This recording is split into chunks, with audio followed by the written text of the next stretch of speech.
The world from the eye of the Horus. If you Alexander the Great, then I am the Forest. Coming straight from the mud like I am a Lotus. So हाथियों का बल कैसे सकेगा तू मुझे रोका? देख तू कैसे मैं लड़ूं, तुम लोगों से ऐसे मैं डरूं. करूं मैं जिससे मैं तरुण, पानी पे चलूं मैं जिससे मैं वरुण. चाहे मैं जीऊं या मरूं, जो करना चाहूं मैं वही तो करूं. आता है तू ना करीब, तू बेटी चीप, जब तक कटे ना तेरी ये jeep. Better believe you're gonna bleed, pick up a seat, get in your team. I'm the king of kings, brother in arms in a battle. You all gonna die if you act like a vandal. Bring the realms to reality from every angle. This is the public service announcement from Mumbai to the rest of the world. I am a Raja. I am the Raja. भिड़ेगा तो उठेगा जनाजा ना, तू मेरी तरफ आना. आ गया तो होगा फिर तनाजाना. ये भारतीय भाषा फिर दुनिया सुनेगी ये तराना ना. 'Cause I am the Raja, 'cause I am the Raja.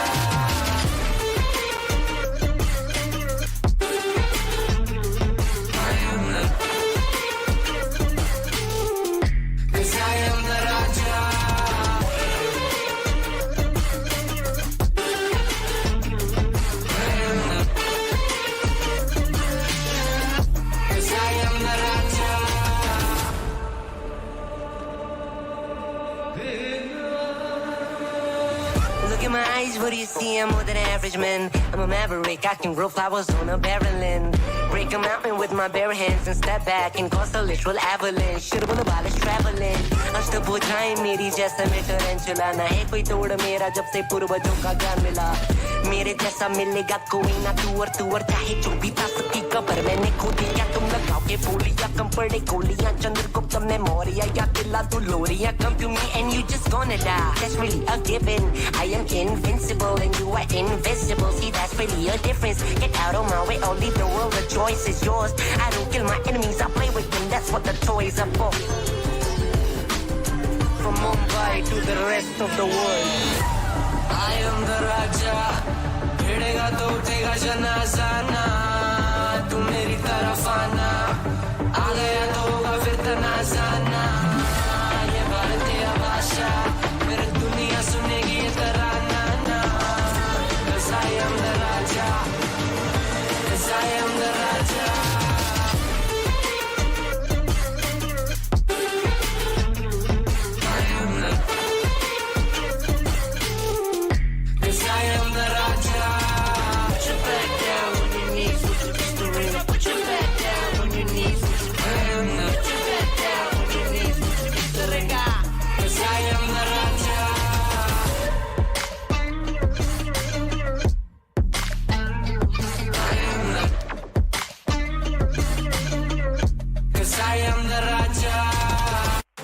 Welcome to the thrilling VCSA 2025, where the top teams from South Asia have a golden opportunity to showcase their skills and bring glory to our region at the prestigious VCT Ascension Pacific.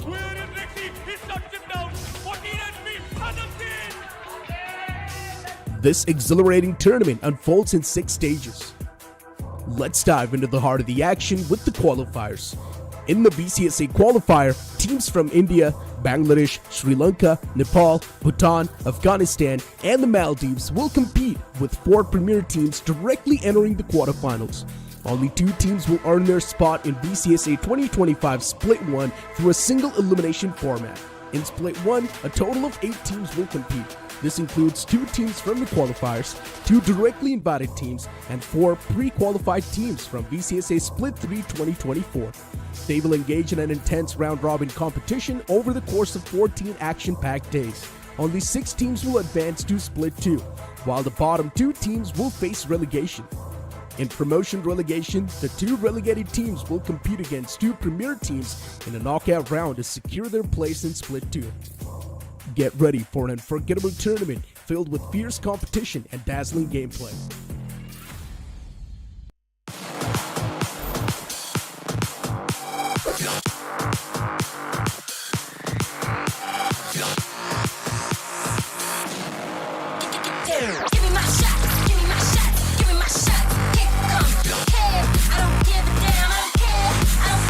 On another frag and BTS ahead of the support and offensive board. Watch me, get down, give me my shot, give me my shot, give me my shot, give me my shot, give me my shot, give me my shot. Get down. 1v2, the spike is kicking in. The aftershock comes in, but Eden King takes him down. Velocity secures the Give me my shot, give me my shot, kick come, I don't care. Get down.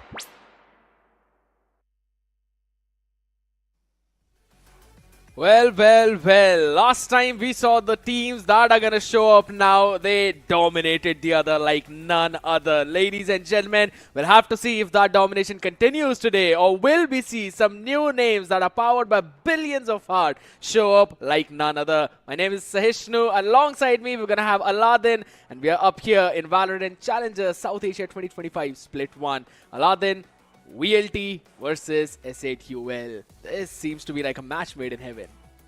Absolutely correct. Once again, thank you so much for having me here. VLT versus S8UL, a match that we were looking forward to, a match we were waiting for. VLT, once again, one of those teams in this tournament that we consider the most heaviest, and on the other side, S8UL, they have so much to prove. Unfortunately, when we saw them playing in the previous best of 3, they did struggle a lot, but this time around, when they have velocity in front of them, they have to prove a lot, and they have to make sure that they shine better than them.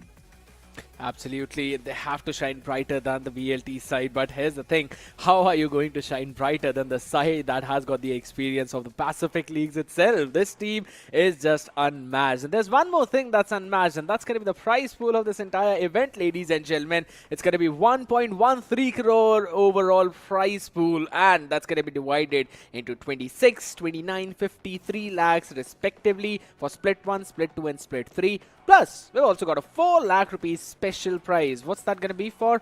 It's special prize. I mean, that's the main thing about it, right? Absolutely, we don't want to expose that here, but for now, if we move forward and talk about the prize distribution, split 1, 26 lakh rupees, the first team is going to get that lion's share of 12 lakh rupees, and the second team is going to get those 6.4 lakhs. And as you go down, the prize pool also decreases, and it decreases to, towards the 7th and 8th spot, where it is 80,000, and absolutely nobody wants to have that share of 80,000. Everybody wants to have their eyes on that first prize pool of 12 lakh rupees. But as we move forward, we talk about the point system. The prize pool was definitely changing, and as we change the splits, the point system is also changing as well. Yeah, every other split, that's split 2 and split 3, they're going to have more points being dedicated to the teams who are all of the way up in that top 8 position. So, of course, it's going to be super crucial for you to have the consistency, because top 4 teams, based on the point system, will move to the Ascension playoffs. And we may never know. Maybe it's the teams that are on our screen right now. SATUL, Velocity, Reckoning, Aura. Maybe some other teams who we've not yet seen. Who knows, man? It's all down there for all the people out there. But yes, it was the schedule for today. Super intense matchup. The first one itself, it's gonna... I think so. Most of the guys are gonna be on this one, right? Because we expected SATUL to be possibly winning in their opening match. But they were struggling like none other. And if you're talking about Velocity... I mean, what they did to Aura, I'm pretty sure they are not forgetting that. Absolutely correct. SATUL, it's going to be really interesting from their side. Let's see how are they going to play. This is going to be SATUL versus Velocity. Velocity in their previous match, they just dominated. They just went all in. They struggled in a few first rounds, but after that timeout, if you remember, Team Velocity, they were just different. They just completely annihilated their opponent team. Their attack was so impressive that Aura Gaming, they had no answer of it. Yeah, it was a 13-5 and a 13-0. So, of course, VLT is basically on that cloud 9 right now. Of course, no pun intended there. But let's have a look at their roster. SK Rossi, Lightning Fast, Russ, Damara and Madeline. I remember Russ in the interview mentioned that his team is just super confident and they're going to showcase some things that were unseen all the way back in those open qualifiers, because Aura faced them in the open qualifiers and it was actually a pretty close matchup. But what VLT showed there on the first match in their VCSS Split 1, sheesh, they just seemed untouched. And of course, there's this one fun dance of SK Rossi that he does along with Russ too, right? And we can't really forget about his operator shots. It's some highlights that is created. Absolutely, these are the highlighted moments, and definitely if you look at these moments, you will see that Damara is doing all those heavy liftings from VLT's side. But on the other side, Lightning was also there to support him. And look at this, the beautiful use of that magical finger. Damara getting so many elimination numbers, and Lightning was also there. He was also doing all those supports. He was trying to complement the performance of Damara. That's the reason why Damara was there when we saw the MVP list. But Lightning, his stats are also shining. So these two players and their role is going to be really important for today's matchup.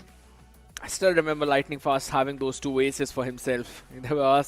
He was asked the questions in the interview itself on the Hindi desk, and they were asking what was going on, man. And it just seemed to be, you know, just another day in the park, walking by and being like, sure, of course, just a few picks, absolutely fine, we'll be able to do that. But another team that was not able to win out on their matches, but rather was struggling a lot, was the lineup of SATUL, Disease, Helif, King Kappa, Techno and Miz. And you mentioned about the point of heavy lifting. We saw 2 aces from Lightning Fast for Velocity. Techno for SATUL was the top fragger in the entire series. So you know that this man, he's got those skills, but he needs someone to support him. Absolutely. Although King Kappa was there to support him, but his support was not enough. And on the other side, Miz and Disease, they need to step up, and they need to step up big time, because these were 2 players who were playing with the KD of around 0.4 and 0.5, I guess. and this is something that definitely disturbs your whole team.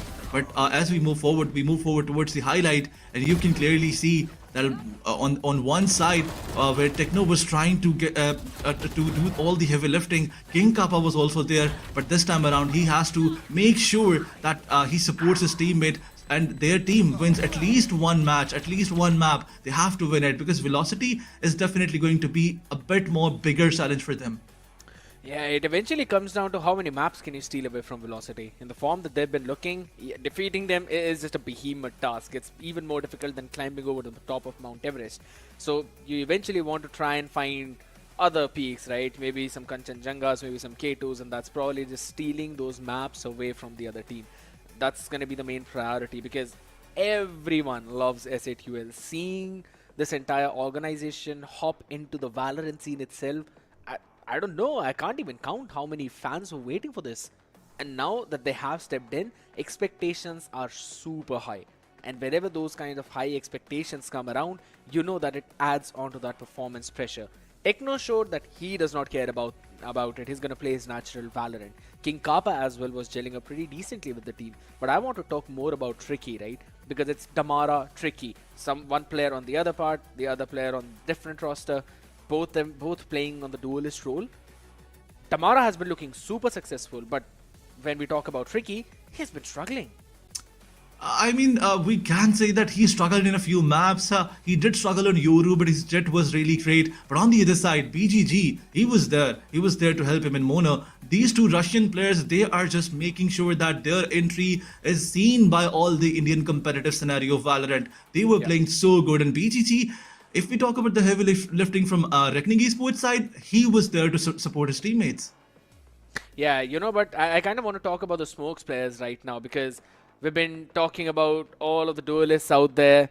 Techno, Lightning Fast, both of the smokers for their own respective team. Techno has got more kills than Lightning Fast. He's on 34, while LF is on 32. But look at the ACS. That's where the major difference is. 315 for Lightning Fast, while 214 for Techno. Absolutely a big difference. But on the other side, VLT, the way they dominated, the way they were playing the match, if we look at that, it was definitely very different. Like Team S8UL, they played a bit slowly. They tried to get those numbers early on, but Team VLT, Velocity, once they won the first match, their second match was just insane. They just went all in. They were just, I can say, they gone bonkers in their match. But for now, if you look at the highlights, S8UL, Techno, you can see once again that he was doing the heavy lifting, but once again, his teammates has to compliment his performance. So they at least try to win one of those matches. But I really want to see Team S8UL, I really want to see them do better in this one. Yeah, absolutely. I mean, Miz was the one who was on the struggling end for S8UL last time on that duelist role itself. Therefore, Techno had to do so much heavy lifting. And that's why we're also seeing those 4 first kills from the man himself. I kind of want to see other players step up as well. We've seen the double duelist compositions from S8UL. We've seen some ideas. But in order to properly make them work, in order to implement them as well and get the results that you desire, I think so. To do that, you have to take down those duels. You have to win on those duels. Taking down those duels against Velocity, that seems to be a pretty tough task out there because Lightning Fast has been looking crispy on that form. SK Rossi has been constantly watching out for flanks, his op shots. They have not been missing. As we talk about the duelist, we have to make sure, the duelist has to make sure that he stays positive. I mean, if you look at Damara, he is 24 plus. If you talk about the number of his kills and deaths, so 1.7 is his total kill-death ratio. That's something that takes your team towards another level. But on the other side, Homeboy from Aura, he is in -4. And if we compare it with the other two teams, Reckoning and S8UL, that those teams who played previously against each other, BGG was in +12. But Techno, he was definitely in +5, but his teammates were not there. And King Kappa, he also played duelist and he was in -1. So this is something that you need to focus on, that you stay positive as a duelist, because this is that role that is the most important one. If we talk about the Valorant competitive structure, you have to make sure that you justify this role, and then your team complements your performance, and that's how you win it. Yeah, exactly. It also comes down to how well the team is getting up together, right? And I think so Disease is the man who's struggling a lot in all of those terms. on that Cypher, I still remember he was not at all comfortable for some reason. He went 13 and 32 in those games. Now that's not some kind of record that you want to see from your Sentinel player. He was falling down for the first as multiple times. There were so many situations. If I'm not wrong, at least 5 times he died first. Now if your Sentinel is dying first, that's a big problem, because that, if you're in the attacking side, closes off the opportunity of any late lurk plays, any late openings, right? You don't threaten the backline of the enemy. If it's on the defense, well, congratulations. Now you've got so many open avenues where you've got to spread out your players. That makes the defense thin. That was the main idea, main part where Reckoning was utilizing their full composition to push against the lineup of SATUL. Now that's, if the same thing is going to happen today, I don't see any way that they can stop the lineup of Vitality or Velocity, because they have been so strong, they have been so solid in terms of those executes, and the follow-ups have been so precise. There's one thing that you mentioned previously when they were playing against each other, that keeping your smoker alive means you have that utility till the end of that round. So this is something that you can play with in the post-round situation as well. Those smokes are very crucial. That paranoia is very important in that situation. But on the other side, when I was mentioning the stats of all those entry fraggers, all those duelists, I did made a mistake. I mentioned Techno. I was supposed to mention Mez, who was in -10. So this is something that you need to focus on. Being that duelist, you have to make sure that you get your kill death ratio towards that positive number. But on the other side, definitely util usage really important. On the other side, if we talk about the composition, that's another factor that has to be right. You have to make sure that you pick the right composition and you plan accordingly, because we have seen some of the teams they're picking those compositions from pro tournaments, but they're unable to justify that.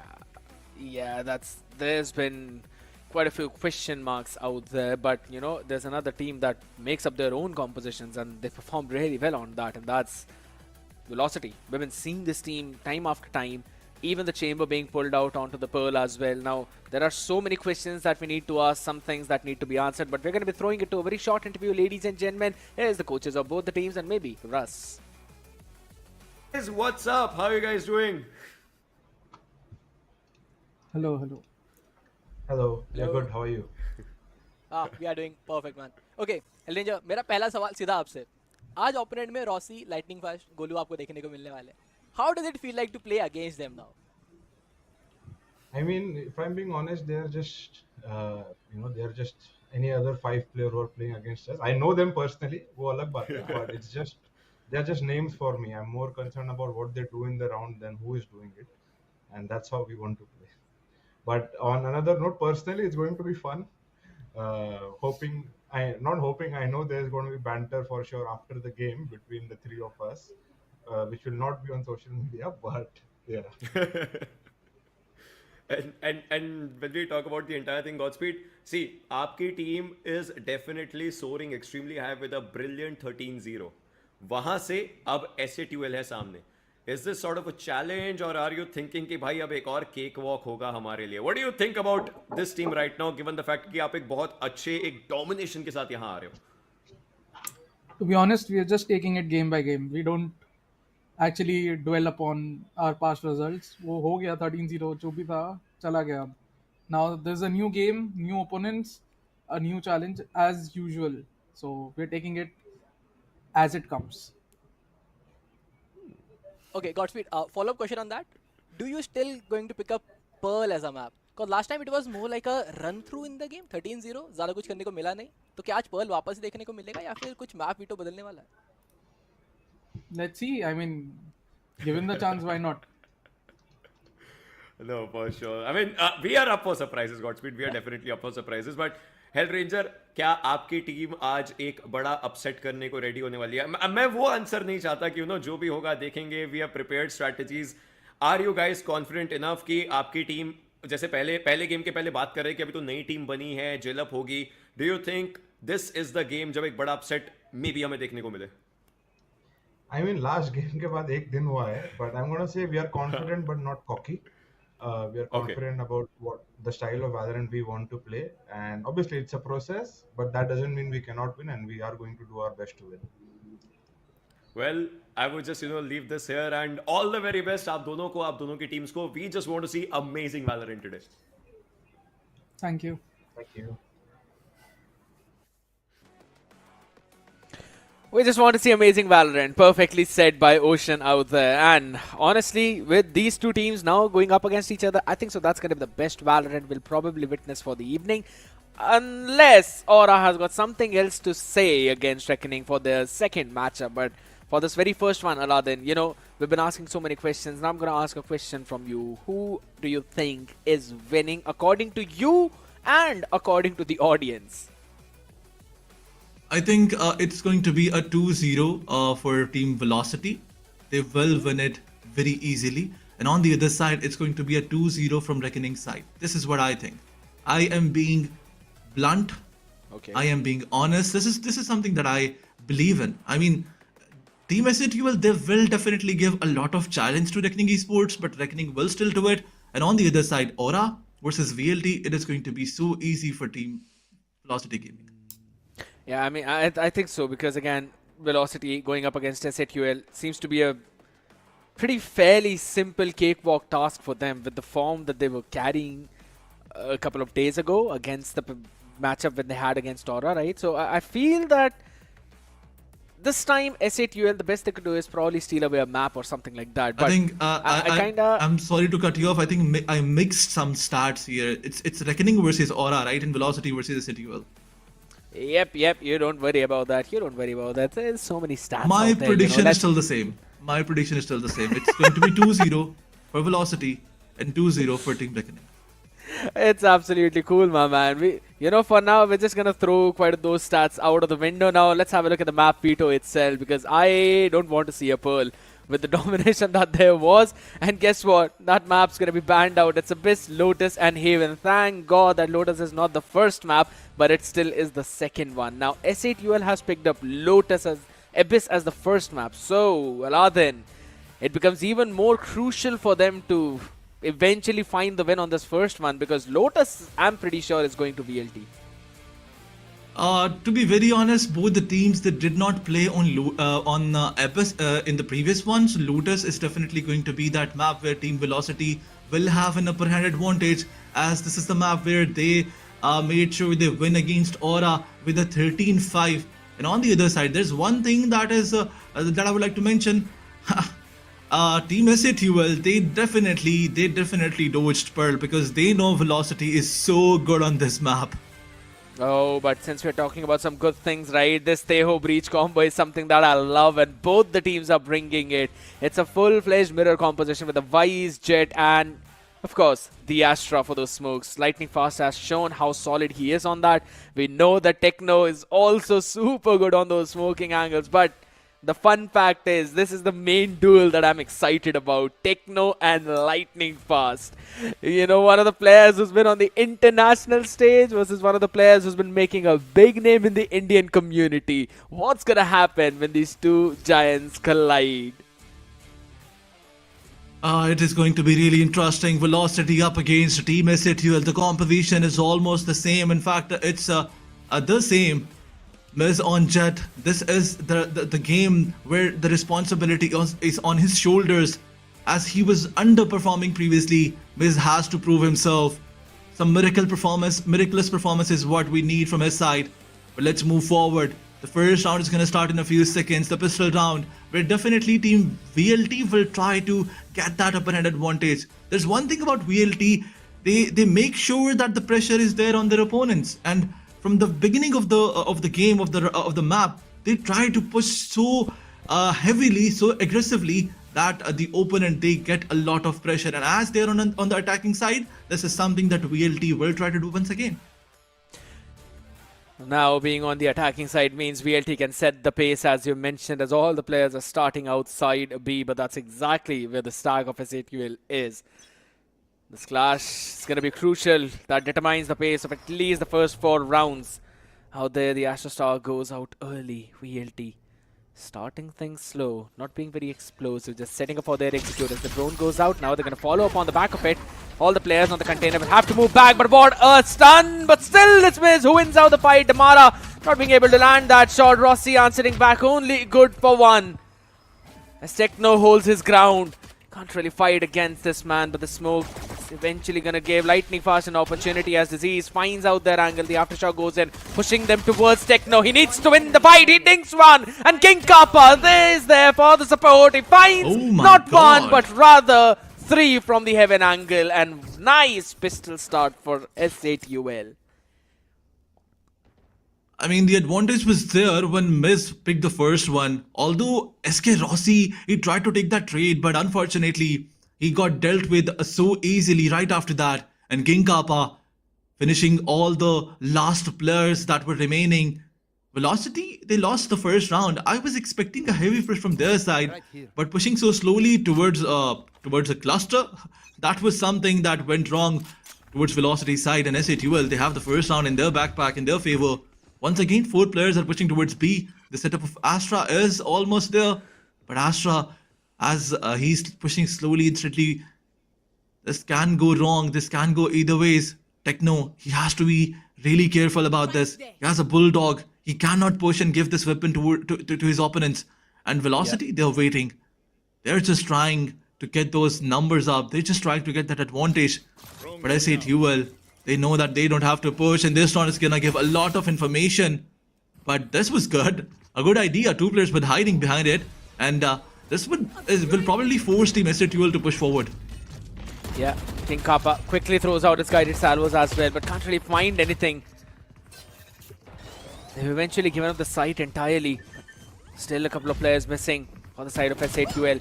They've got a handle onto this push. Right click, pretty decent. 47 HP down, Techno. It's going to be a good amount of chunk damage out there, but King Kappa, Techno finding important picks out there, and oh my god, guess what? King Kappa makes it 3 as Disease's Ghost will be enough for Madeline. VLT wanted to put down the spike, they were able to. Some good chip damage, but maybe just a few bullets would have taken another weapon away. Did not happen. S8UL, a pretty decent anti-eco conversion. Absolutely, 2 of those weapons down. In fact, one of the players was playing with Ghost. So 1 weapon down, not enough damage. But Team VLT, they wanted to plant and get those extra creds. And now they have full buy Phantoms and Vandals with heavy shield. One of the player, Russ, is playing on Guardian. But he can go towards a light shield and a Vandal. But he knows that there's an outlaw that can definitely be very threatening for that light shield. Once again, VLT cluttered, but this time around they're on towards the A side. Yep. Only 1 player, Disease, is there to deal with the entire team, and now a rotation from King Kappa. He's making sure that the entry is being denied, but now look at this. So quick entry towards the A side. Team Velocity, they're planting now. King Kappa is just 1 away from his Armageddon. So 1 pick, it's going to help him out. Helef with a nice snap onto Lightning Fast. That was a good one. An opener that they needed. But the post-plant util, it's absolutely insane. This late look that's also coming from Madeline, that's going to be a bit of a problem out there. So Miz, they've got to make their move fast now. Crossfire broken perfectly. Miz catches one onto Damara. That's a bit better than him. But Madeline is also making his rotation all the way from spawn. So they've got to try and move way too quickly as the trades come back and forth. It's all down to Madeline, who will be noted. Position figured out, and that's a bonus conversion for S8UL. Seems like they're prepared for this map. Seems they're prepared for Velocity. I said UL, the game was definitely there. King Kappa, Miz and Disease, they're making sure that Team VLT remembers their name. This time around, Helef started the game with a bit more aggressive pick. And this is something that they needed. An advantage, definitely a man advantage in a bonus round. S8UL easily converted this one. Once again, Team VLT, they're coming up with the same start.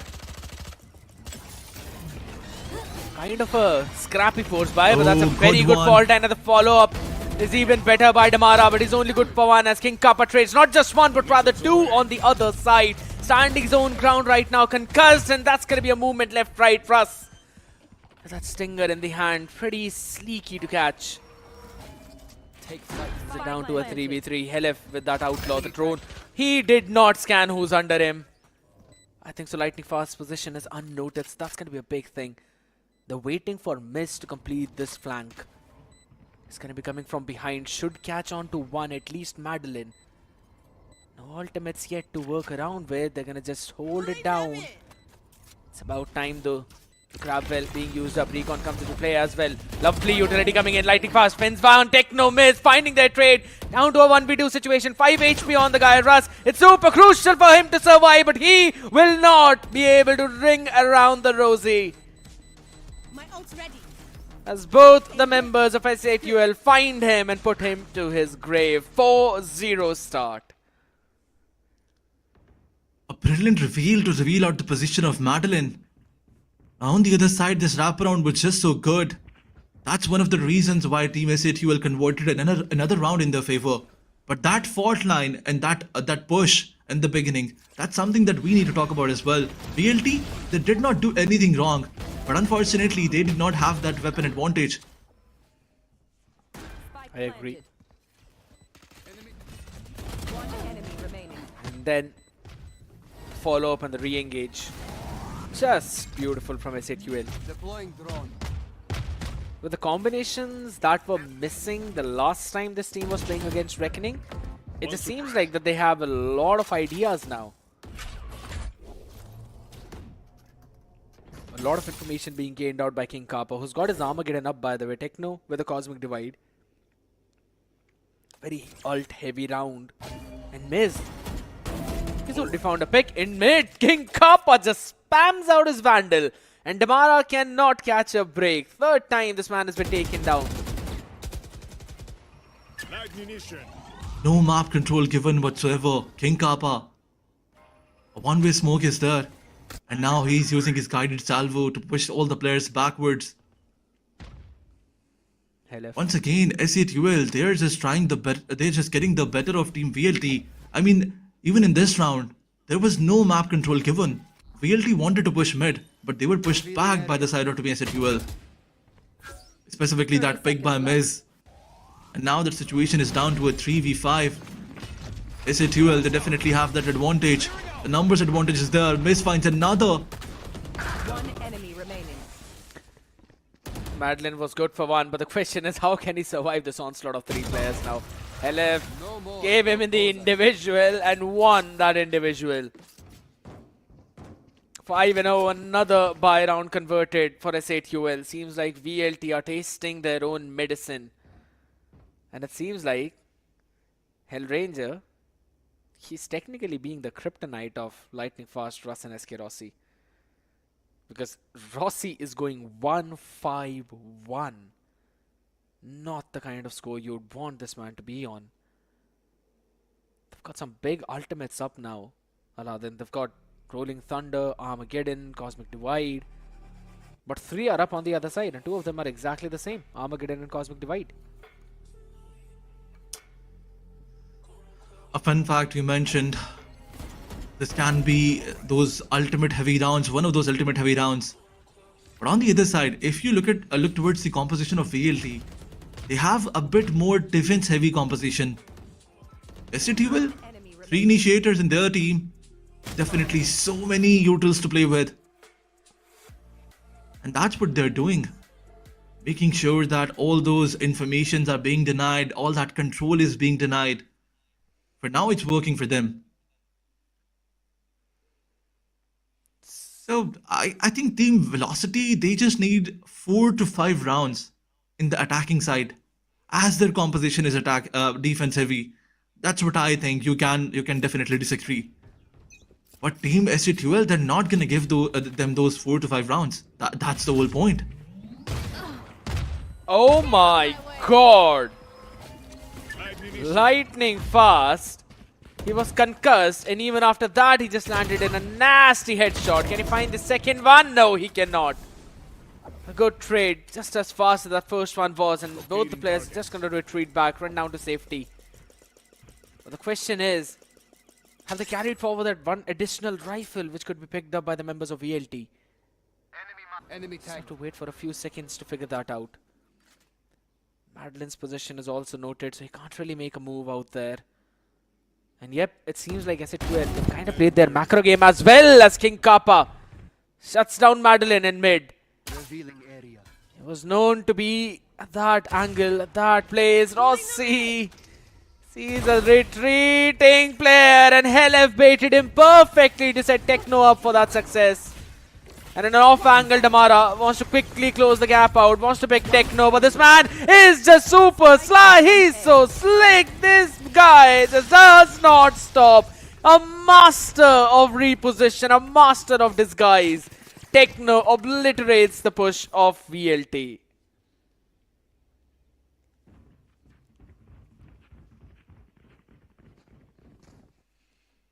Brilliant play by Techno. No chance given to Team VLT at all. In the last moment, you saw Damara. He gave up. He was looking towards the ground because he was flashed. All those utils being used towards him. And once again, SATL miss. Oh my God! Kamikaze play from Miz. He's like, they can't kill me, I'm just gonna kill myself. But not before. He picked one player off out there, and that's SK Rossi. Did not even see what's coming for him. The Rolling Thunder being invested inside scratched none apart from his own teammate, that's Damara. The Cosmic Divide was there, so SATL is just gonna wait it all out. Plants down, but they don't really have a lot of space. Madeline's gonna go for a very late flank or maybe just hold it down as they're gonna be Armageddon used up. It's gonna clear out the entirety of the backside players. Up front fully flashed out as Techno and King Kappa combine their ultimates to delete everyone on the other side. Now yes, there's gonna be the guided salvo skill, but it's all down to just Madeline. He's got no clue what's happening in front of him. The fuse being star, he has not heard a thing, and this man is just gonna play back to save his weapon. SATL. Don't want to say what's gonna happen, but it seems like it's gonna happen. So much util as we talked about. So much. You can't say coordination is also there. The way they coordinated their ultimates, Rolling Thunder and Armageddon, being used at the same time. Team Velocity, they had no answer for that. And this Kamikaze gameplay, as you mentioned, is made sure that SK Rossi, he does ask a lot of questions that how did he get eliminated? I don't think SK Rossi was expecting this. Nobody was expecting this. And these ultimates, definitely, these two ultimates, Rolling Thunder and Armageddon, shuts down the entire team of VLT. And once again, the pressure is still on Velocity. No, alright, Miz. It's not gonna overstay his welcome. He will move back. Respects out there, the player, but wait a second. How did even Damara die?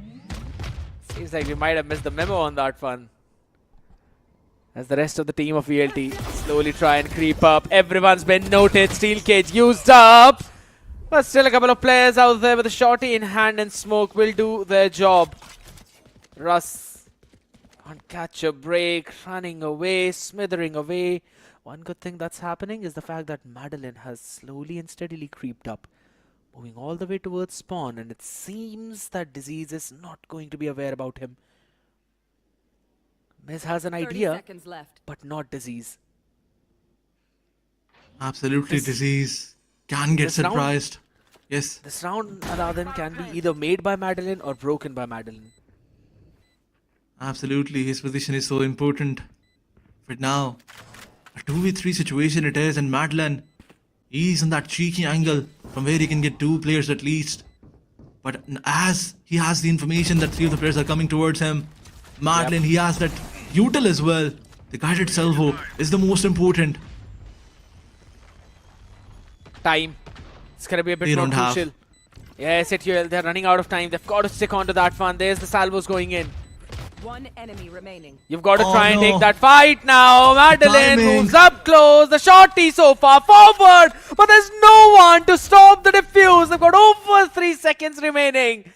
And Madeline He just waited for way too long, only doing the economical damage by stealing away the operator.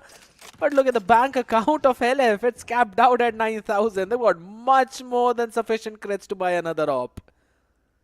Unfortunately, Russ got timed. Unfortunately, he got picked off because he was using his utils. And that's where he got eliminated. But on the other side, Madeline, he was way too far. He used the guided salvo a quick, you can say a bit too early, but it was not enough to stop the team of SATUL. Another round goes towards them. And once again, they're putting all the pressure that they can.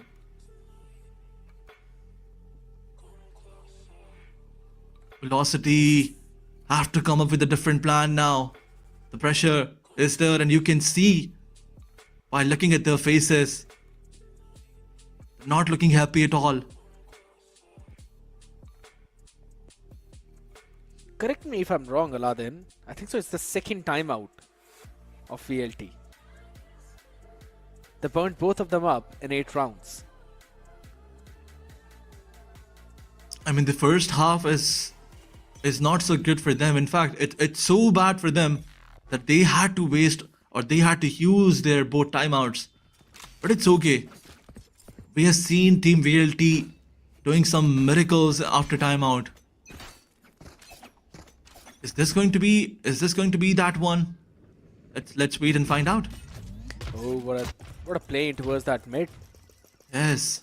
Miz just went in, dashed in, tried to clear out all that space, and on that reaction, VLT are just running it down towards the B side. They've still got a ton of utility remaining. Russ has got both of his flashes, Aftershock available as well. First fight though, Techno winning it out against Amara, finds out that opener, catches a lurking jet. Amara was all the way out in the open now. A ton of util remaining, but still not catching a break. Trades back and forth as it said, SATUL all across the board. Yet again, how many times has this man found himself in same situation, and same is the result. SATUL are not giving VLT even a single second to breathe. 9-0 start, and this team just looks entirely different from just a couple of days ago.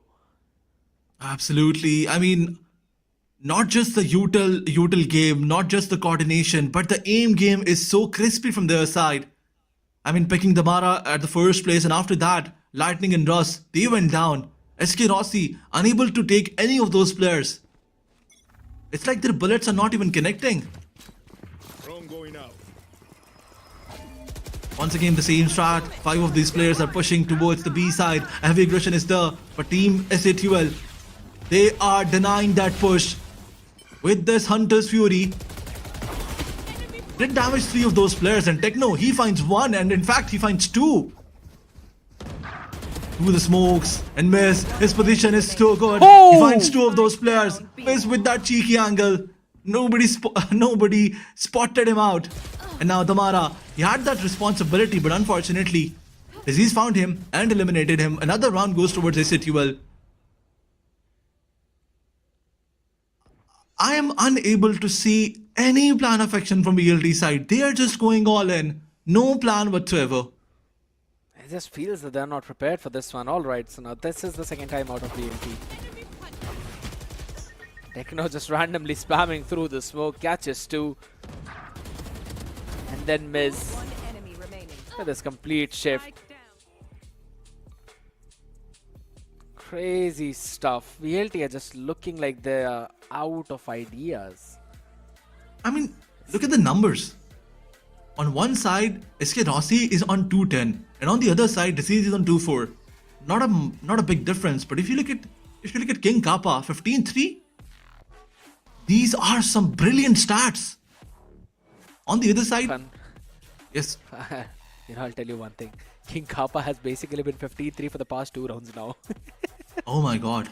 That definitely tells us that he's just brilliant. 15-3 in 8 rounds. That's some insane scoreline. And on the other side, Techno, although he is sacrificing himself again and again, but he is getting those numbers as well. 12-7. complimenting the performance of King Kappa. But Madeline and Lightning Fast, these guys have to step up big time. Once again, Mez pushing forward with the operator. The Fortnite was there. He falls back. And look at Disease, making sure that his player moves back towards the safety. And Guided Salvo obviously slows down VLT once again. What a utility from S8UL. They could not capitalize onto their own Armageddon now. Slowly and steadily moving up Damara's position. Oh my Noted Lord. crispy on that aim is King Kappa as he sends out the drone. Russ's position. No, now they've got no surprise factor apart from Lightning Fast as Madeline and Russ move in unison as Russ catches two of his own too. Even though he was noted, he was suppressed. Everyone knew where he was. Finally, VLT avoiding a complete annihilation, a complete obliteration, a complete embarrassment. Should put the first one on board. Techno. Double phase there. Rossi finds the head through the wall bang and saves the team. 10-1. Finally. This map, yeah, this map is anything but done. But the only question was, could it be a 13-0? Seems like it's not. Absolutely. 110 is the score line. That timeout, it did work. But for how long is it going to work? If you look here towards the replay, the Rolling Thunder was beautifully timed, and even after that, the drone was given a lot of information, but VLT somehow denied all that advantage, specifically Lightning, as he somehow managed to stay away from that Rolling Thunder. And this time around, VLT using their ultimates, Rolling Thunder being invested, Damara taking all that information as he moves forward, but Helef reveals him out, and now he has that advantage. He knows where the player is. But VLT, they have the side, and once again, they're taking the control. Yeah, that's a good cosmic divide, but now they've got to push in through all of that. That's a good positioning by Damara. He catches two. Quickly pulls out the Blade Storm as well. It's the last round either way as Techno answers back in style on the other side. You can't really keep this man quiet for too long, can you? Russ, all the utility out of the bag right now though. SK, Rossi and Madeline were there. King Kappa needs to make a kingly play right now, but does he anticipate the positioning of Madeline? Threw out all of the salvos out there now. He knows where Russ is. The time is anything but running out. He's got no chance. As VLT get the last 2 rounds of the half. Switching sides. Another kill added in the inventory of King Kappa as Russ fell down to his death. But it's fine. A switch on 210 is something that VLT did not want. S8UL, they wanted a 13-0 win. But unfortunate they were. And I think there's one thing that was different from the other rounds in the round number 11. And that was SK Rossi getting two elimination numbers. Russ, most importantly, and Lightning. They also got a little bit elimination numbers there. But Lightning, the way he dodged that Rolling Thunder, that was something very crucial.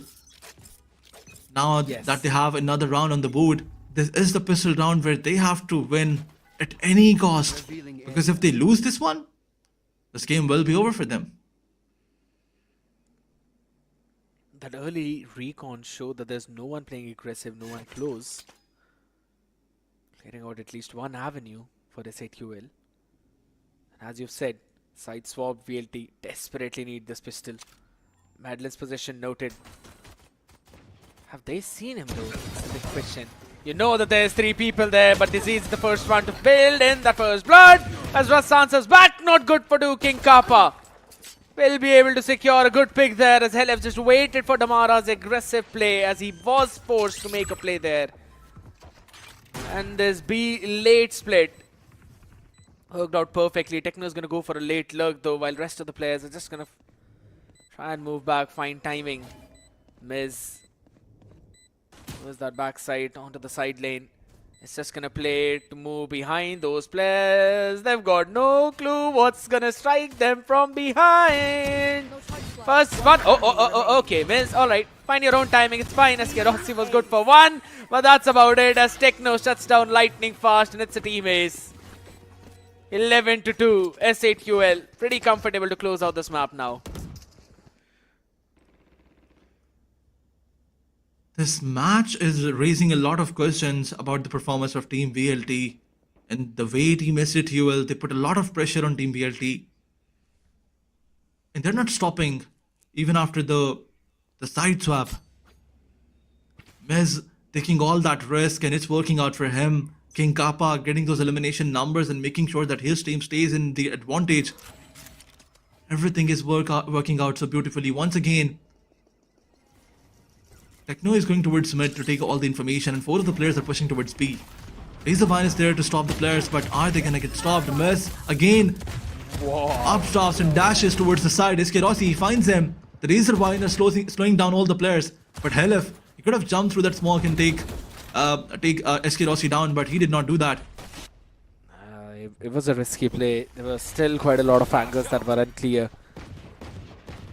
Russ has got a flash available though. Helif catching Eskerosi out there on side, and Techno in mid catches Damara when he was in the rotation. It's down to a 2v4 now, and King Kappa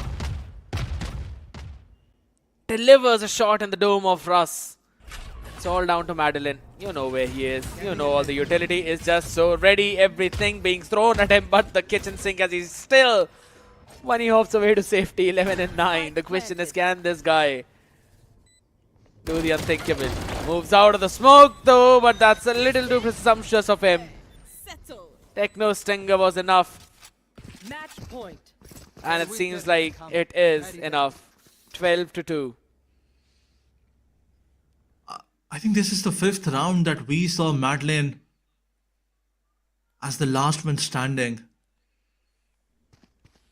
Although the results were the same, in all those situations, his team was losing.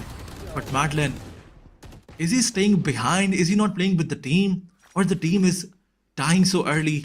Questions are there. But on the other side, this round looked a bit better from the other rounds for Team VLT, but unfortunately results were still the same. And now, once again, look at VLT. As they were pushing, Disease was wrapping around from mid. And now, as he picked one down, the opportunity is going down slowly and steadily. SATUL making sure that they convert this round as well. One enemy remaining. Phenomenal from SATUL. They were just playing so far back, anticipating this aggressive push. They knew what VLT were about to do. Read them like a book and delivered perfectly. One shot is good, the second nice, but not nice enough. As Lightning needed an ace to close that out, but SATUL delivering the first hand defeat to Velocity. We thought about if it's going to be enough for this team to steal away a map from VLT with the form they're looking in. It seems inevitable that they might close out the series, if not in 2-0, at least in 2-1 fashion. What a game by SATUL. My man, this team looked prepared. You are correct. This team looks prepared. The way they were playing in the previous match, he just jumped with a different mindset. I mean, previously, we saw him playing so scared. He was not that confident at all. But in this one, he was so confident, taking all those risks, making sure that he gets at least 1 or 2 frags for his team. He was putting his team into the advantage every other round. And on the other side, King Kappa, he was complimenting his performance. So all in all, although VLT made a lot of mistakes, but SATUL, they were just brilliant.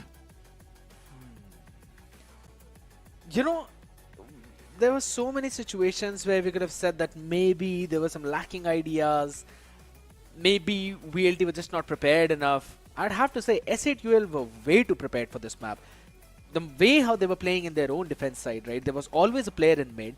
They were ready to answer with the aggression of any kind on any of the sides. Yes, in terms of those fakes, we did see VLT lacking.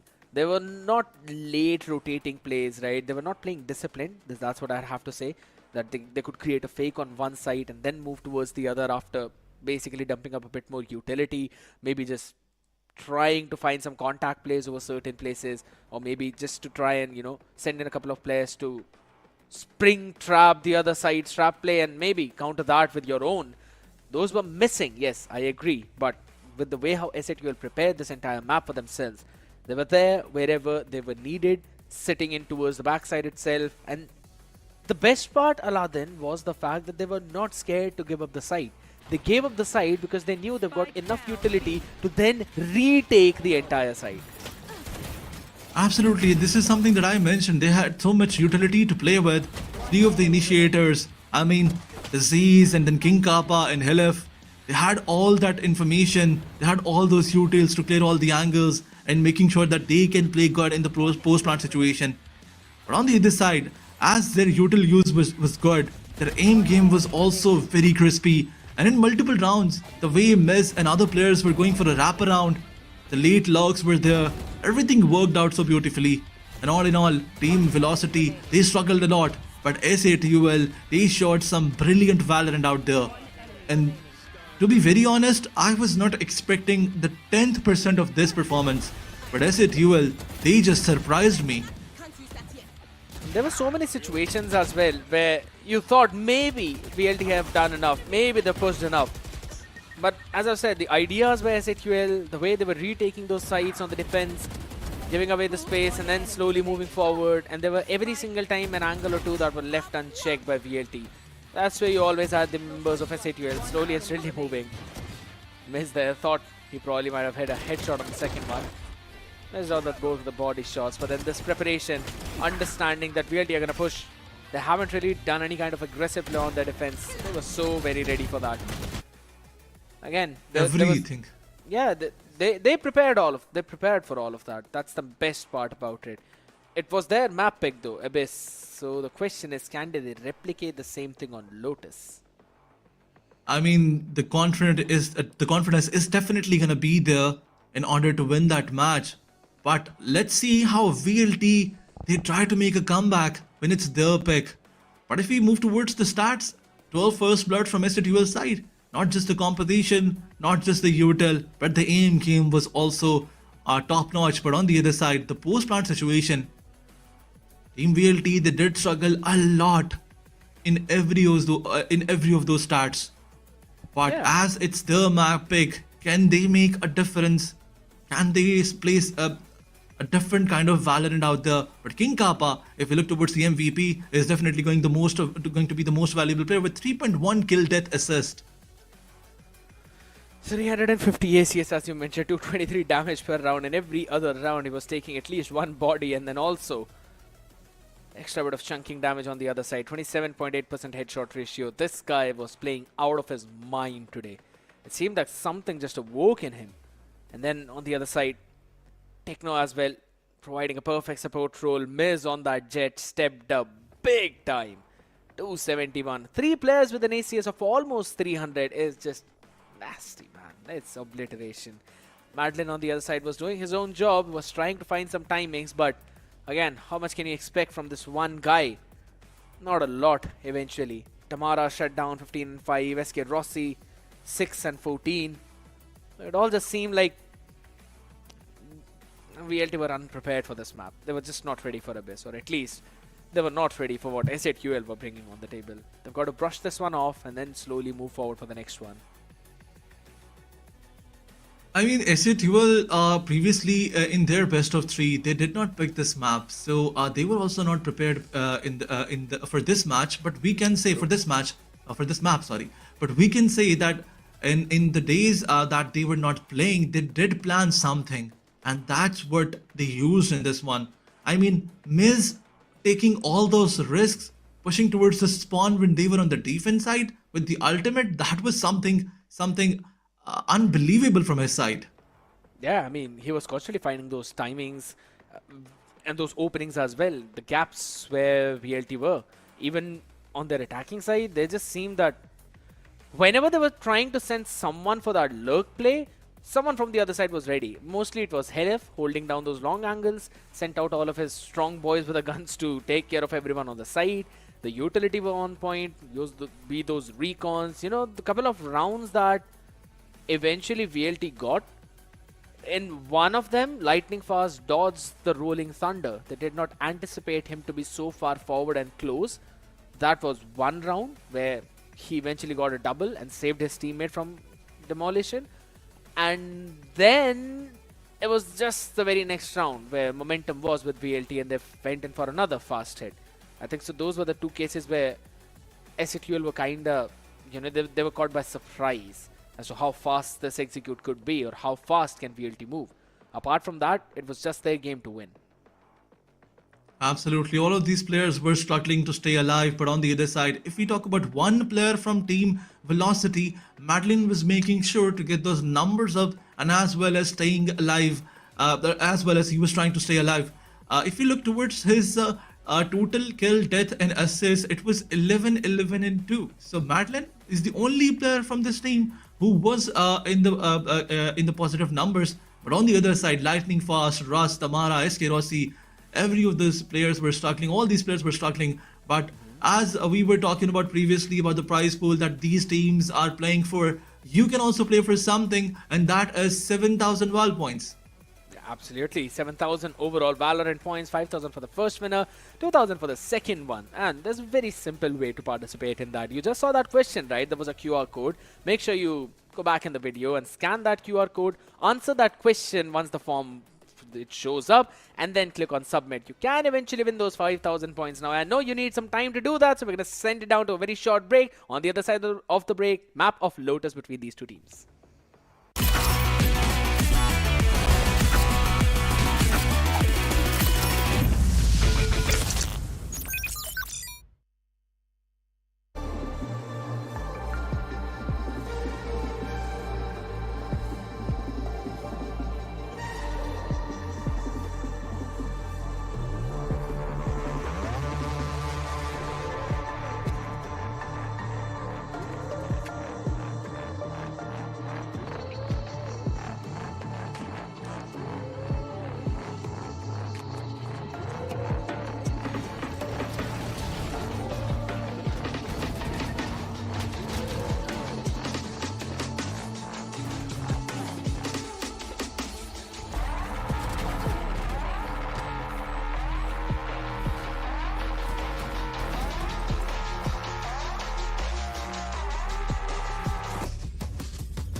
Well, seems like the Pandora's box of SATUL was open and King Kappa was a demon that came out of syllabus of VLT. A domination of 13 and 2 on the first map of Abyss, but Lotus seems to be one that was the territory of VLT. We've got a change on the desk itself. Shadow is going to be joining me in for the second one. And Shadow, I know you're very surprised. What are your expectations for the second one? You know, I was expecting the same thing would happen. I knew that SATUL, they are going to get a victory for themselves because yesterday you were the one who said Velocity Gaming is going to win. You already jinxed Velocity Gaming. The main problem, what happened with VLT, was scared going with them in his own prediction. From day number 1, you have been jinxing the teams. Now, according to that same logic, I think so SATL should win this series and then eventually Aura should win the next one. You know what? I could be the best script writer in the world, but it's absolutely fine. Ladies and gentlemen, Shadow is just pulling my leg out there. But No, I'm very serious. Of course, I believe that. Hopefully you can make the VLT fans believe the same thing too, because it seemed like they were sleeping while playing in that previous matchup, right? I mean, so many things that they could have done, but eventually they avoided. I really hope that they've woken up for this map of Lotus, because no one on their fan side would want to see a 2-0 of SATUL being winning the series. Of course, no one would want a 2-0 because now that SATUL, they were struggling previously. If you remember the last performance of SATUL, they were literally struggling and no one anticipated that SATUL is going to struggle so much. But seems like they're again back in the form. Jokes, all the jokes apart. Yes, SATUL, they are back in the form. They have rectified all the mistakes and they have come back much stronger. And seems like they're prepared for the players of VLT. But now the main problem is the next map. SATUL, they need to win the next map as well. And the chances of that happening are pretty slim, like you also mentioned. But let's have a look at the map veto itself, because the first one was a dominating victory for the players of SATUL. Can they replicate the same thing on the second map of Lotus? That's the main question. When they played against Revenant Esports on that map, they faced a crushing defeat. Disease was struggling, Miz was struggling on that race itself. So I don't know, man. It could go anywhere. That's all I'll say. VLT as well. On that map, I've seen them play, but they've been looking very dominating. Tamara, he played that neon composition. SK Rossi on that chamber. Russ on the breach. I think so we're going to see the same composition from their side. But on the side of SATUL, I kind of want to see something different, right? Because the last time they played that ISO. So I think so maybe they're going to change some things. Absolutely not. That double duelist comp is going to stick. ISO, Raze, Sova, Cypher, as well as Omen in the hands of Techno.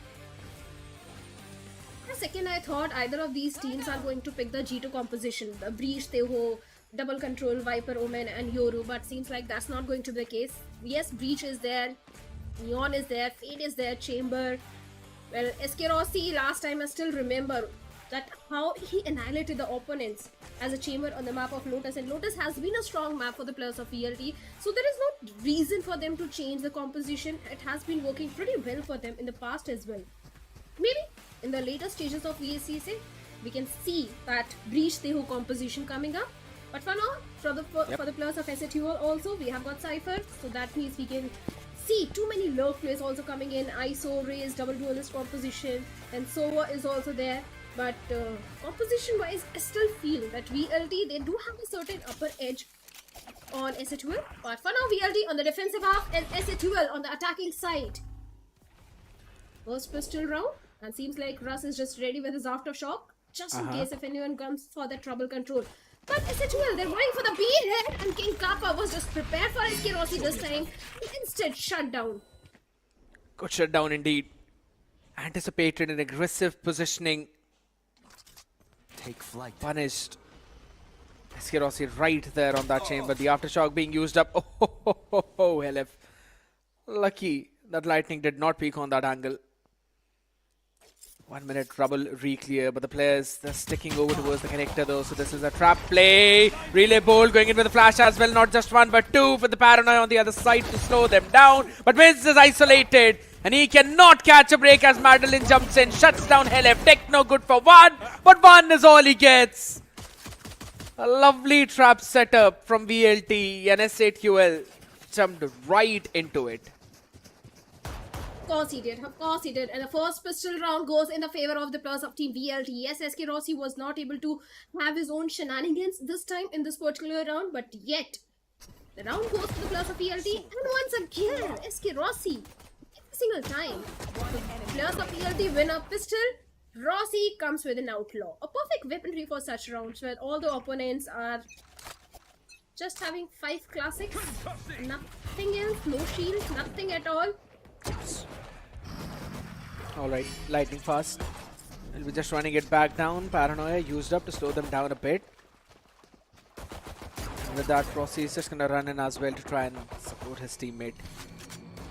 SATUL, after seeing rather the smoke over towards the edge, just wanted to capitalize on the fact that they might be able to find someone on mound.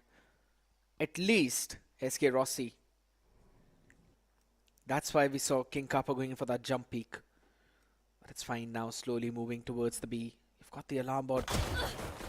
Slow them down. Position of Damara noted. Headshot. It's going to be moving backwards. The Reedy Bolt come in to try and slow them down to set things up for Raz. And things were set for him perfectly. As he answers, takes not 1 but 3 with lightning fast, wrapping up the job. VLT. Pretty convincing anti-ego conversion. No problems there.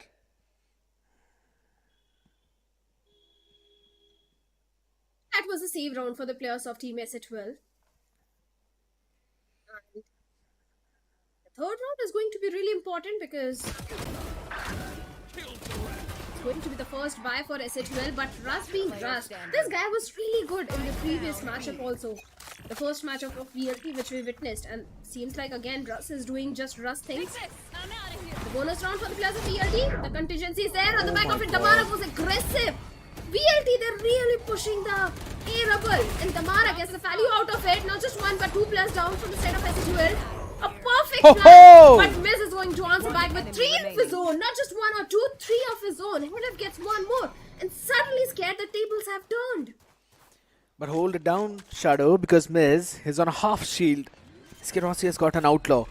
So if he finds that first pick on Miz, then things could be doable. Outrun is still up for Helef. He always saves it for the late rounds or maybe for the post plants. The question is where he's going to send it. Just hold it down there. Did he see him? That's the question. Have they seen Rossi as he slowly creeps ahead? They've realized the ping comes in. He goes in for the peak as Miz lands the shot on his skull. With a 4K in this round, saves his team. He went all around, found the timing through the smokes and behind the players when they were sitting just right behind that rubble. If Miz did not make that play, SA12 were not winning this round. And what an idea from VLT, Shadow. I love it. They are ready to give up the space on rubble early on and then move forward with a delay to re-clear that with be it the fault 9, the relay bolt. Damara set himself up for success and the follow-up came in with lightning fast jumping at the same angle. And they are ready to do the exact same thing right now. Of course they are. They are also taking a leap from the books of T1. King Kappa, Techno gets 2. And SA12 seems like they are very much prepared. Helef gets a pick onto Russ as well. Rossi lightning fast. Only 2 players remaining from the side of VLT. Seems like the second round coming for SA12. VLT this time. EB. They're not going to win their buy round, but lightning fast finds a finish onto King Kappa. Still a doable round. Foul Ron on the back of it. Lightning fast trying to do some chip damage. Rossi? No one sees him. He still gets 1. Disease answered back, and it's all down to lightning. Kurban Wonders though has got a smoke to play with. Helef has repositioned. Smoke travels down. Helef peak preemptively. Lightning takes his skull away. There's still 2 players remaining. A crossfire and Disease. He was struggling yesterday, but now is the time for this man to shine. The spam goes in to maybe check it down. Same time peak, but lightning! He gets 1 and does not anticipate the repositioning of Techno. I love the idea what SA2L did. They both wanted to peek in smoke together. Lightning just outplayed that by moving outside of the smoke, but did not realize that now Techno is sitting in it. What a play from S8UL. I love it. Of course, SH12, they have done their homework, and just now I realized, Scared, that this is the same composition which T1 has been using on the map of Lotus. Especially if you remember the match which happened between T1 and DRX in VCT Pacific kickoffs in the grand finals. This was the same composition which T1 had. And in fact, they got a victory also, a 13-6. So maybe SH12 also taking a leaf out of that book and trying to replicate a similar thing. But VLT, they need to find a counter of this, because man oh man, 2v2, this is a really important map for the players of VLT, because if this map goes down, it's going to be a 2-0. You know, I'd have to say that, you know what, I'll not say it right now. I'll tell that to you after the stream is over. But yes, I kinda agree. VLT right now, not right now, not right now. VLT, they've got to slow things down. I mean, their idea of re-clearing that trouble, they were able to do it for one round, and then S8UL adapted to that perfectly. They did not push out at all after using their first wave of util. They knew what VLT would do. And when VLT was standing at the rubble, that's when they went into re-clear. So they waited for their re-clear to re-clear that. I know a lot of people might think I don't make sense, but if they listen to me, they'll understand that. Just look at Rossi. It's you and me. Oh, position noted. Oh my god, that is so unfortunate, bro. With a classic in the hand, and Rossi still wins that out. One enemy remaining. He wins it against King Kappa. Thrifty. That is the nastiest play. Does not matter what happened at Mount. Rossi won against King Kappa in the kill contract. It is nasty. Just a classic. You know what, Scared?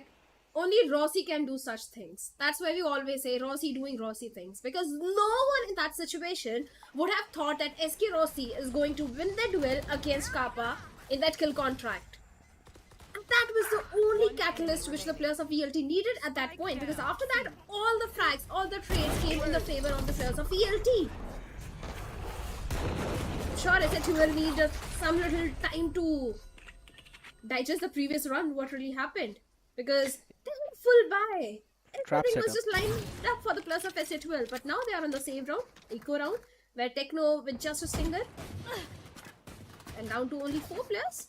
Seems like a 4th one coming for the players of VLT.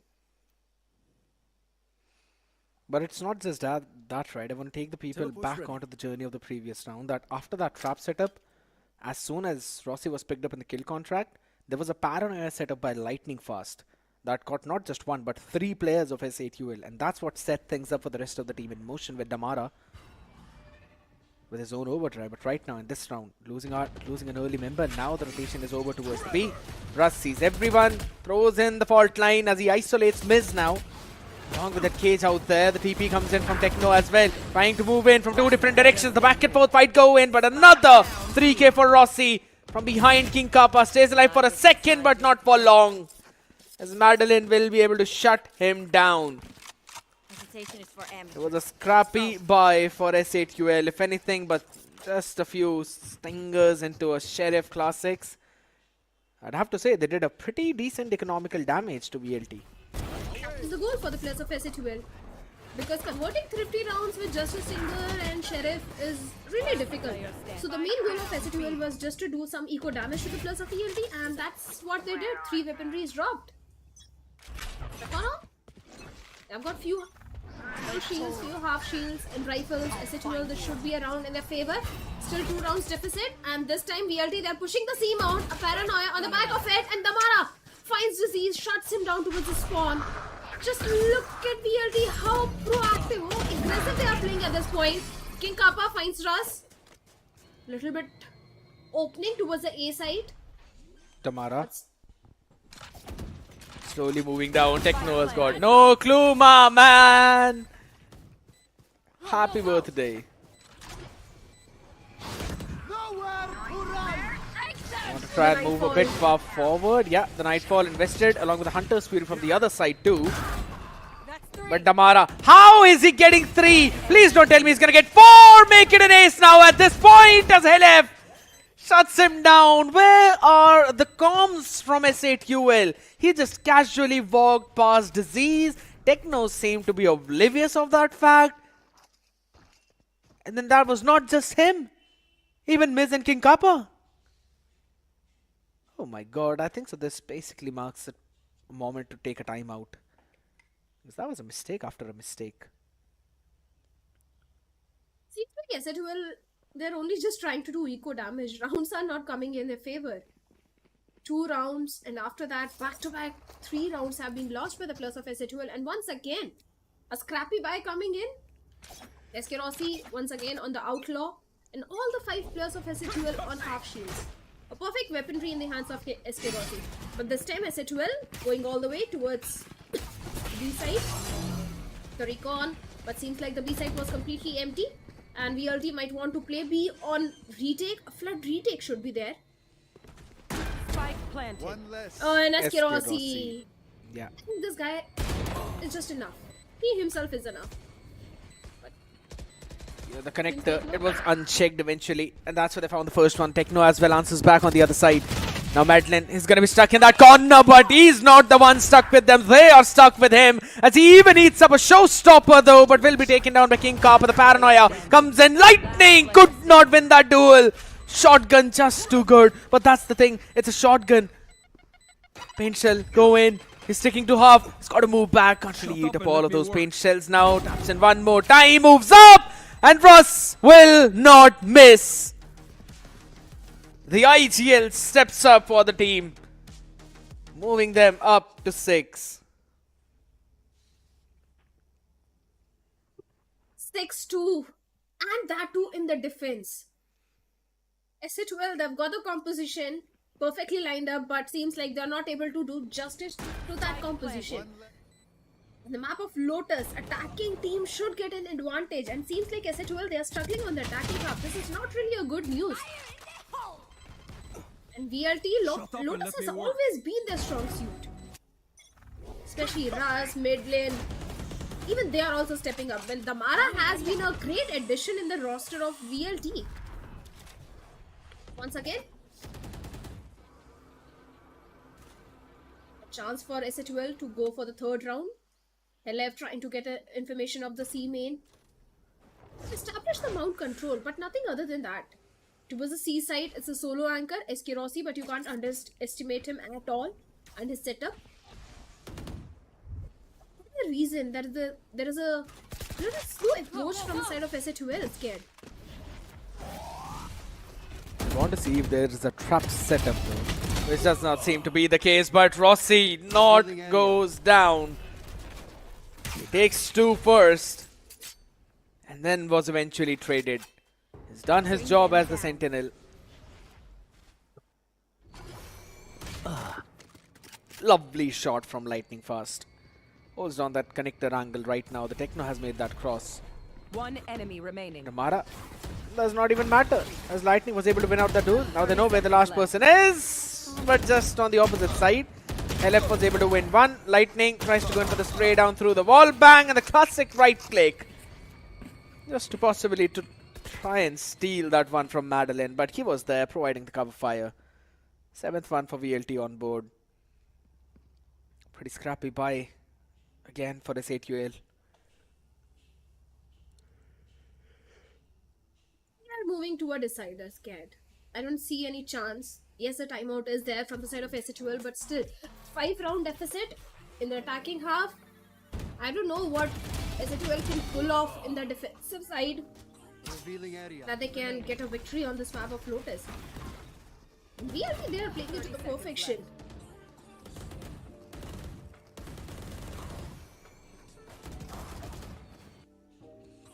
They're just holding it down, that's what I'll have to say.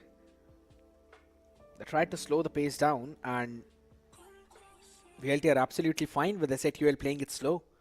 The strength of this composition shadow has always relied in how fast can you go, how chaotic can you make the map,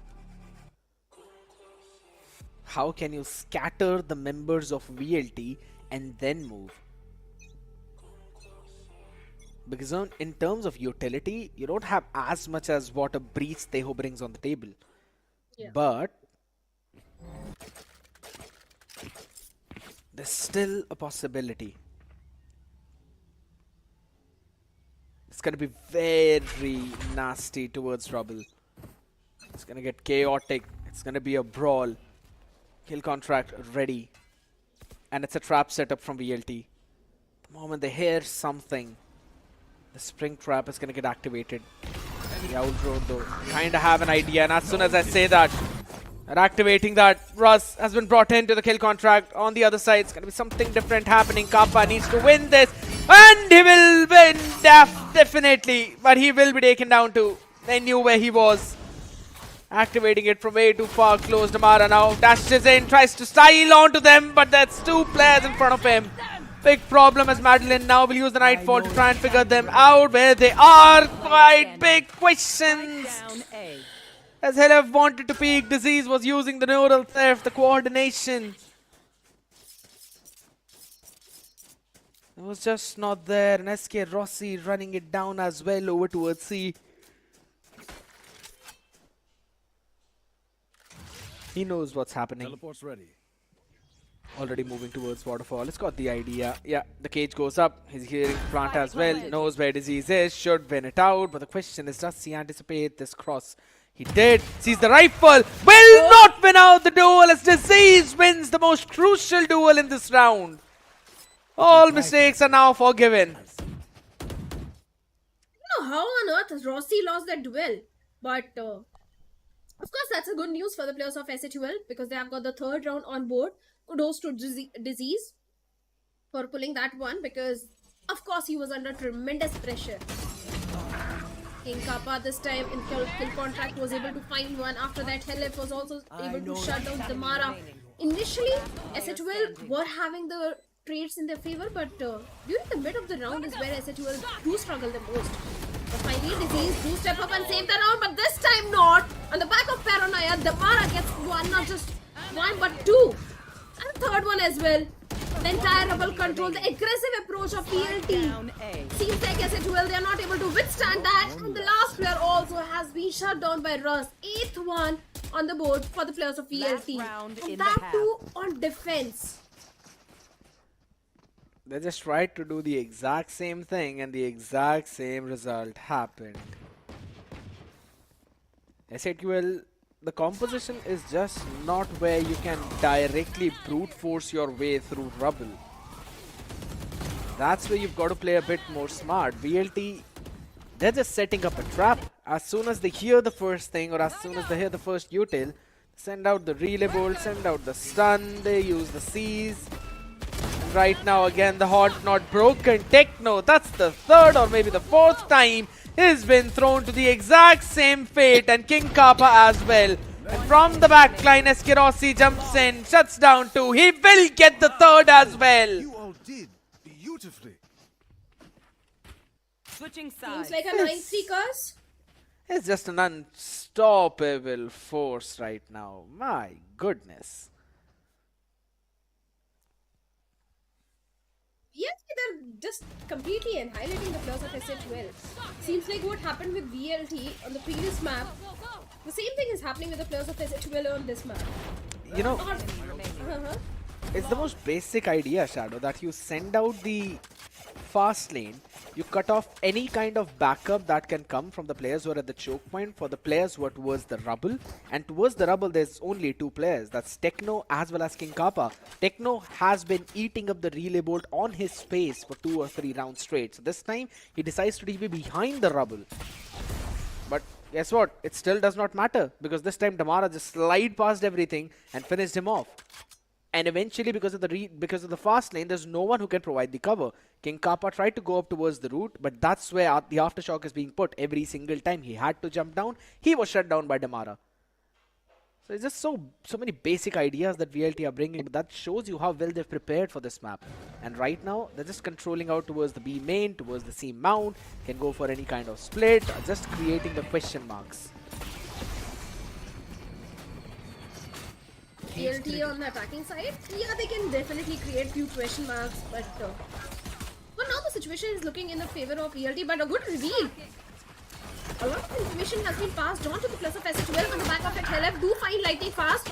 Disease gets one onto Damara. SK Rossi is going to answer back with his own 2v2 trades. But look at the HP of Medlin, down to 10 HP. It's a big problem, as you mentioned. Just slowing it down. Double tap has expired, but they've kind of figured out the position of the rest of the two players, Shadow.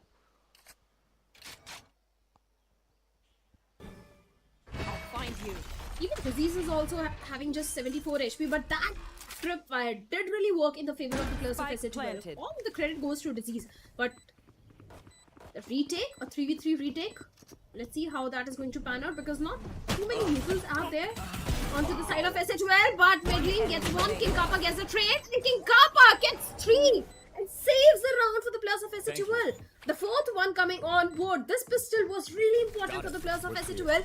If at all they had any hope of a comeback, and seems like that hope is still there because they have got the pistol. The next one is going to be an entire eco round for the players of SH12. The chances of the fifth one are pretty high. First, that tripwire towards the backside of Disease, and then the paranoia. It was just brilliant. Just look at the placement of that paranoia. Catches not one but two. Russ did a good job to move ahead of it and try and pick the fight, but eventually was just traded off by King Kappa, as you mentioned, and then the double peek onto his face. SK Rossi couldn't do anything, and right now, a 1-1-3 setup. They want to try and play for the rubble control, and SATUL have established that. But that also means that it's a weak area for Disease. He's got to play all the way back, and it's a forced by the way. 4 stingers and an outlaw across the board. The only problem is if you lose the force buy, the chances of you winning that next third round is also gone. The extra pressure is definitely there onto the shoulders of the players of ELT, and seems like this force buy is definitely going to work as Rossi with the outlaw gets 2 of his own. Hilef is going to answer back with 1 of his own. The Mara has been shut down. Medellin going for the plant. A 3v4 retake where SK Rossi is down to 56 HP. There is still some hope for the players of SATUL to convert this round in their favor. And they've also picked up 1 dropped outlaw of King Kappa. So of course that's going to be 2 more lethal weapons on the other side.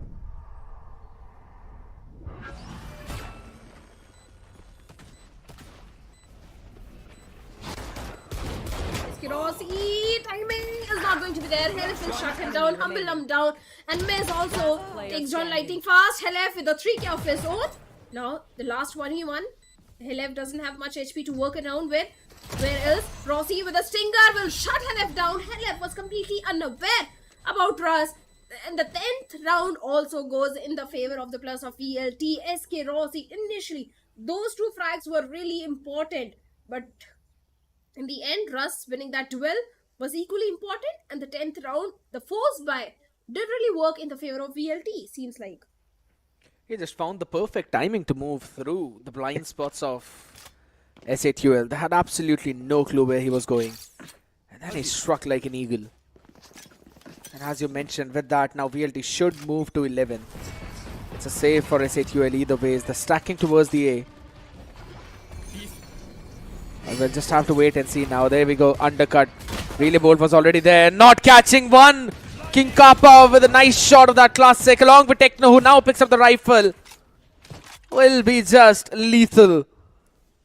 VLT not understanding that they need to play it a bit more patiently.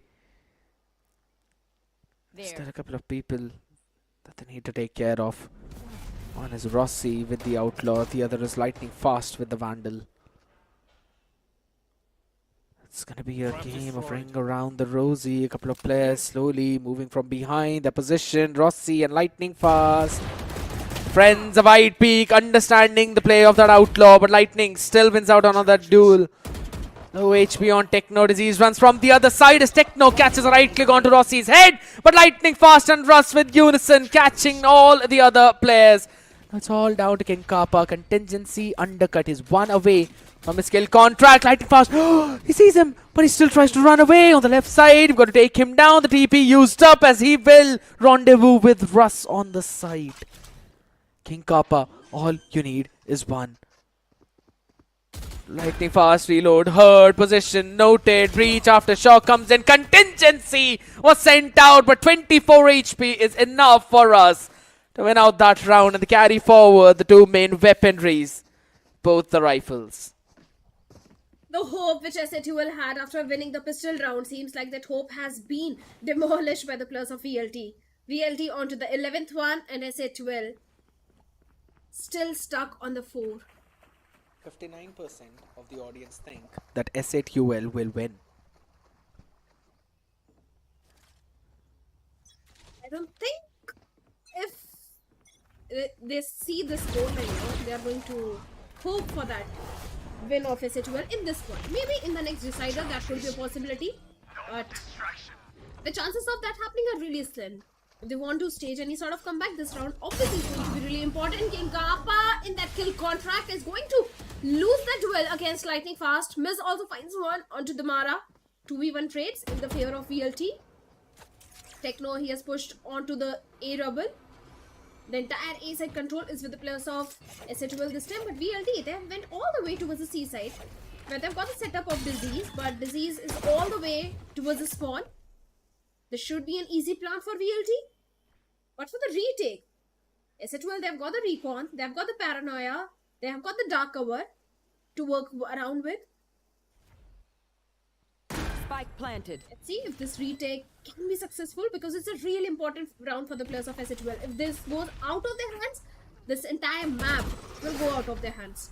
It already has, because Madeline is on for a late lurk and no one has got information about that. Aftershock for the delay as well.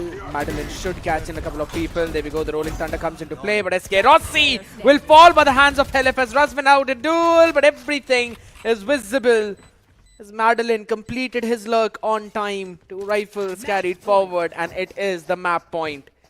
So we are definitely on for a solid series, unless SA2L can take 8 consecutive rounds, and starting with a scrappy by first one. VLT on the match point. I'm going to ask you one more time, Scared. Who do you think is going to win this overall series? I did tell you yesterday that I think so VLT are going to close this one out. That's the reason they lost all of the map Let's of this. play. SA2L, they are winning the next decider for sure, because you have jinxed VLT already, but this one is definitely going in the favor of VLT. The 9th fall being invested already from the side of VLT. They've got the entire side control. They've got information onto Disease, and Damara shuts him down in the back of it. The numbers advantage also there for VLT. Russ is going for the plan. 45 retake for the players of SA2L. Got a decent amount of utility right now. Paranoia for Techno and a full util of Miz, but a lot of ground that they've got to re-clear. Russ as well, he's still got an aftershock remaining as Rossi with the Toad Air Force showing a solid amount of power. The Prowler goes out. Does he catch onto him? Yes, it does. Madeline with a spray down catches onto LF, and lovely util. Attackers win. By the combination of all the players, VLT will close it all out as Russ catches one onto Damara, who was eventually just stranded out there, isolated, alone on that island. And we're going in for the third map of Haven. Of course, Haven will be the next map. The decider, Abyss, it went in the favor of the players of SA2L. It was a 13-2 victory. But on the map of Lotus, VLT did take the revenge and got a dominant victory with a 13-4 scoreline. But the map of Haven is going to be really important for both these teams. We wanted to see a decider, because if you remember, yesterday and day before yesterday, all the 4 matches, they were a 2-0 victory. And we all wanted to see a decider. We all wanted to see that nail-biting finish, where till the end we are not able to decide which team is coming on the top. And that is what I want to see on the map of Haven.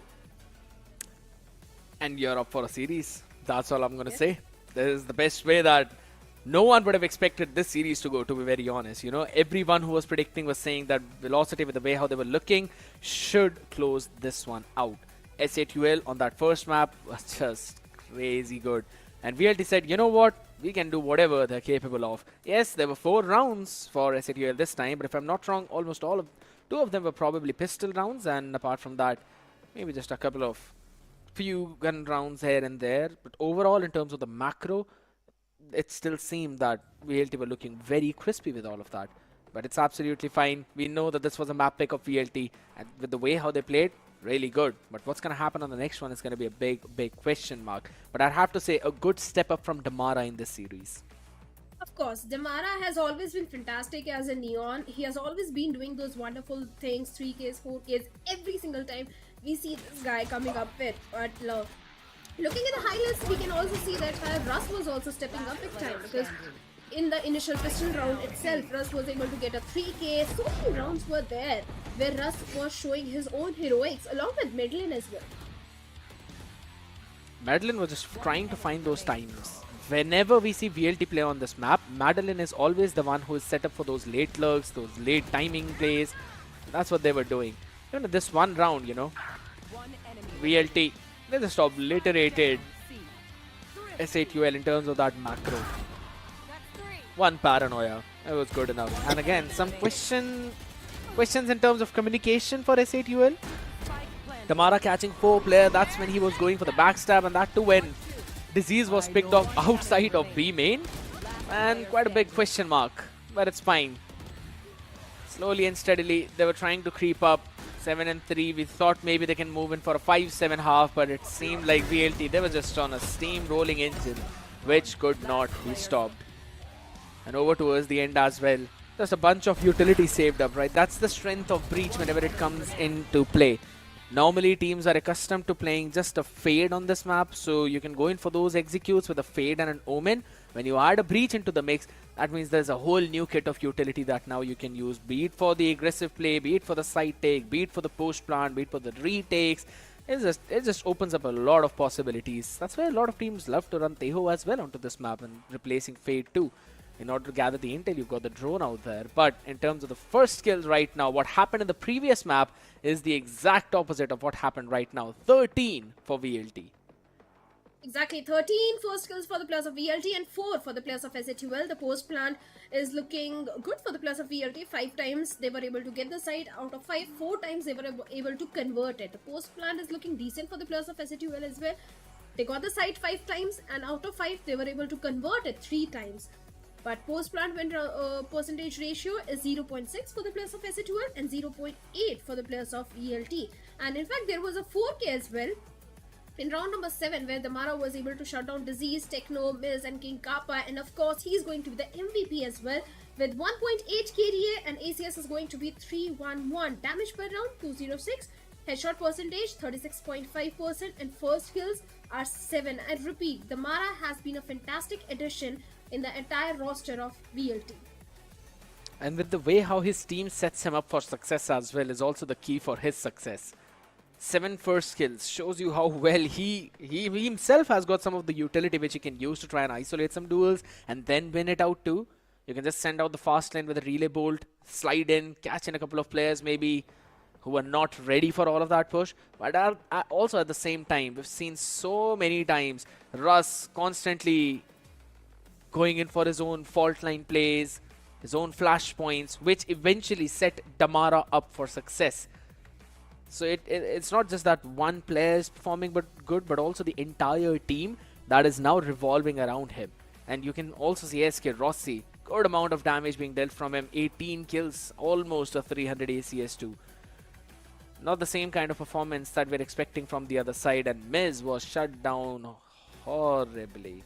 His 8 and 16 Shadow in the previous map, he was obliterating everyone on that Jet map.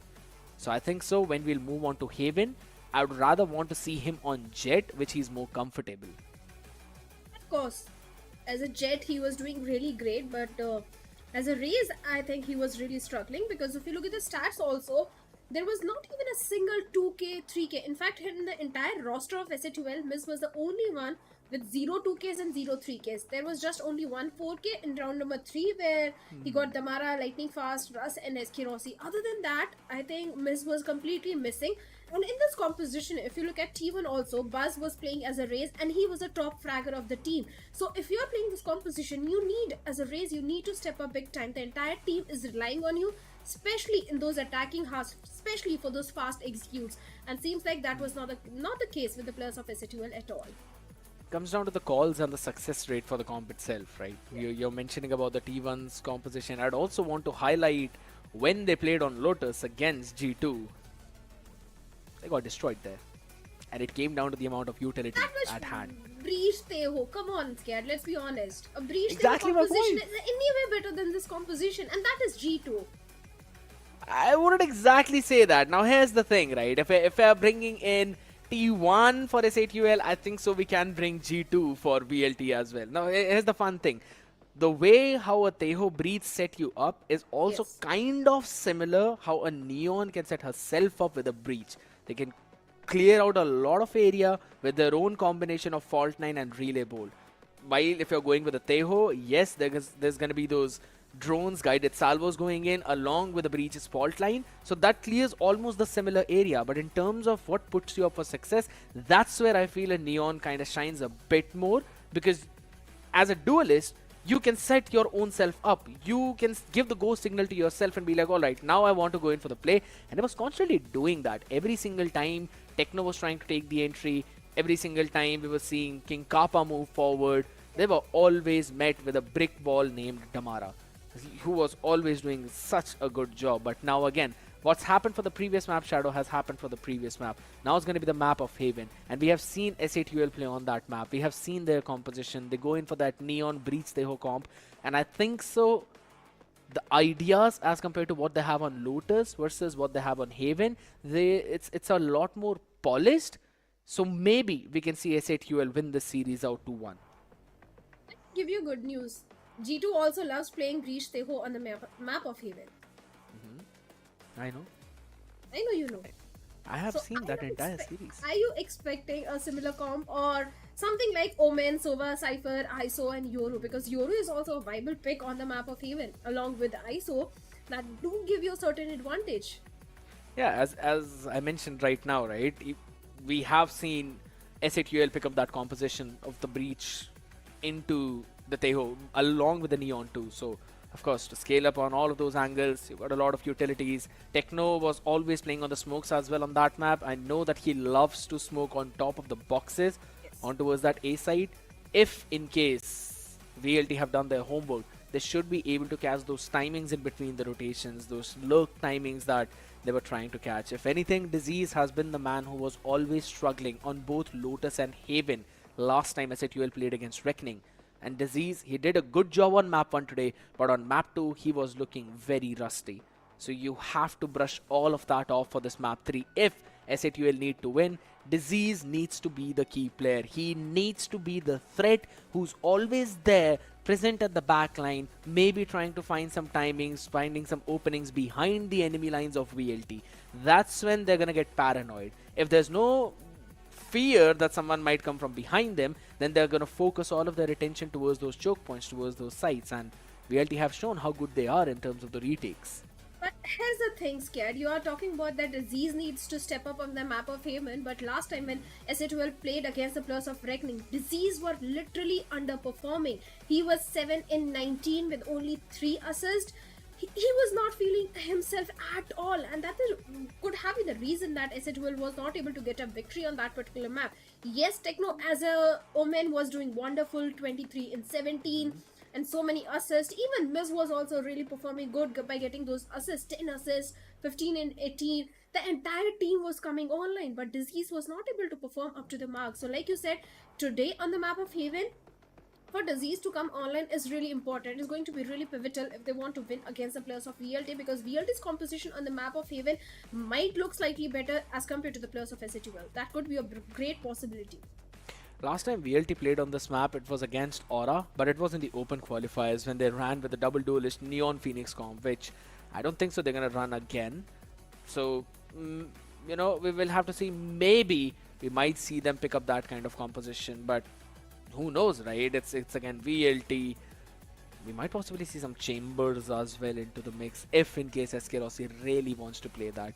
Because let's be honest, his performance on Wise was also not that good. He was looking pretty shaky there. You could also say that VLT were just outclassed on the map of Abyss, but still, there's some basic finishes, there's some basic amount of kills and plays that you need to make. And in terms of those late lurker role, yeah, Rossi is not comfortable with that. It's Madeline who's comfortable. So I think so maybe switching him up on something that can go for some late rotations would be a bit more better for VLT. It's also a fun fact. VLT in the VCSA 2025 has played the map of Haven twice. Once against the players of Aura and once against the players of ROG Academy during the open qualifiers. And both the matches were a 13-3. Haven is a really strong map for the players of VLT. I think what happened on the map of Lotus is just a trailer of what's going to happen on the map of Haven if SA12 is not prepared at all.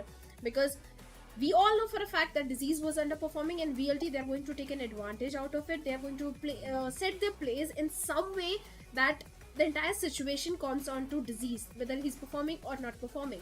And if he's not performing, VLT will get the rounds. VLT, they are going to exploit what happened with the players of SA12 last time on the map of Haven. So I don't know, man. I don't see the series going in the favor of SA12. Yeah, it seems difficult, I'd have to say, but at the same time, as I mentioned, SA12, they look at least much more better on the map of Haven as compared to what's happening on Lotus. But it's absolutely fine. Having a look at the map video one more time, ladies and gentlemen. 13-2 for the first one, 13-4 for the second. Maybe it's going to be a 13-6 on this map with the pattern that we're going on with. Who knows? But Shadow, what are your predictions going to be for this one? I told you yesterday that one map is going to go in the favor of SA12, but the entire series will go in the favor of VLT, and seems like my predictions are coming true. Because Haven is a map where VLT will shine and will dominate, but if SA12 pulls something out of the box, if they get a victory, I'm going to be super happy, because I love when I get surprised, and I would love to see that happening once again. I really want SA12 to get a victory so that they have the confidence back, especially Techno as a... Oh man, he's so fantastic on this particular map, and looking at the Asian composition, seems like there is no change. Both the teams are sticking with the same composition. Like VLT, they are sticking with the double initiator comp, Reed Sova, Cypher, Omen and Neon in the mix. That's change. Well, no change in the composition, but some change on the caster desk. Scare needs a little bit of the breather after the last one, and joining me on the desk is going to be Aladdin. Aladdin, what are your predictions for this particular map? Thank you so much for having me once again. Well, my predictions were with the team S8UL, as they have played some brilliant Haven maps. But for now, if you look towards the composition, I was expecting Teho Breach dual Teho Breach composition, but on the other side, there is some change in the players. I mean, Helef was not playing Teho previously on the map of Abyss when they dominated against VLT. The responsibility was on King Kappa, and he just dominated. If you remember his stats, he was a 21-7 against VLT on this Teho, and now they're changing their players. This is something that I don't understand. I mean, one of the players is doing so good with Teho, and you're changing it on the last moment and when it's needed. You already mentioned that VLT is so good on Haven's map. So changing your composition, changing your Joker card that was there previously is something that can backfire as well. It certainly can, and even Scare was also mentioning that Disease really need to perform, and this time Disease is not playing as a Cypher, rather he's playing as a Breach. King Kappa is on to Cypher. This is looking interesting already, because Miz, he was performing really good last time also. Techno, he has always been fantastic, so let's see how it's going to pan out. I mean, Helef, I'm so sorry to cut you off, but I mean, Helef will definitely do good on this Teho, as he plays Initiator. Miz is on Duelist, but King Kappa and Disease changing the roles on the last minute. This can go either ways. It can. But for now, we have a technical pause, Aladdin, and it's good that all the technical issues are being sorted at the very start of the game, so that no momentum is affected for the teams. So everything will be soon fixed, and both these teams will go up against each other. The good thing is that SA2, they are starting on the attacking side, and VLT, they are starting on the defensive side. And Haven is an attack-centric map, so if SA2 do get a lead in the very first half, the chances of them winning in the second half will be pretty high.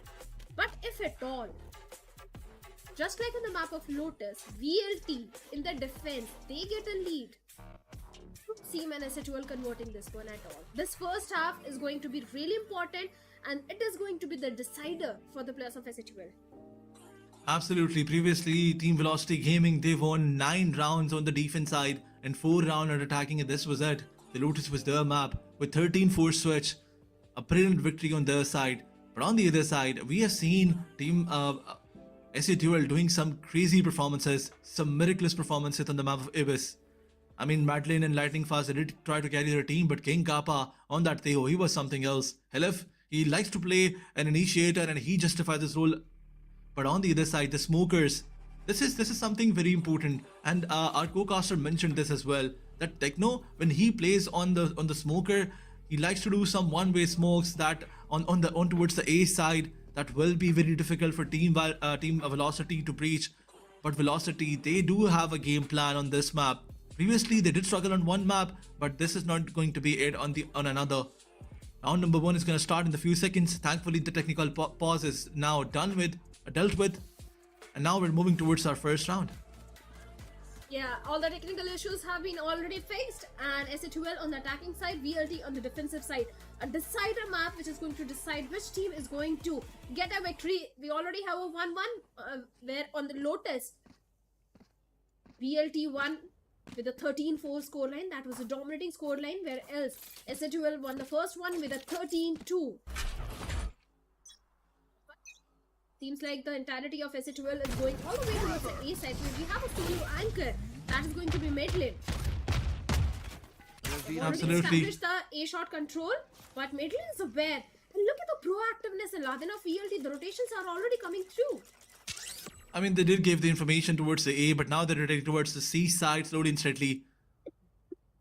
4 of the players are focusing on A or either B side, but they can easily rotate backs. Disease slowly and steadily pushing forward, but they have to be really careful. The garage was open, taking control towards the garage. The camera is being dealt with. Cypher is still there. SK Rossi. But on the other side, Madeline, he finds one. On towards the A side. BLT starting things off. But a fault line, making sure that SK Rossi is stunned. And this paranoia has blinded 2 of the players. SK Rossi moving forward, finds one in the cage, finds another.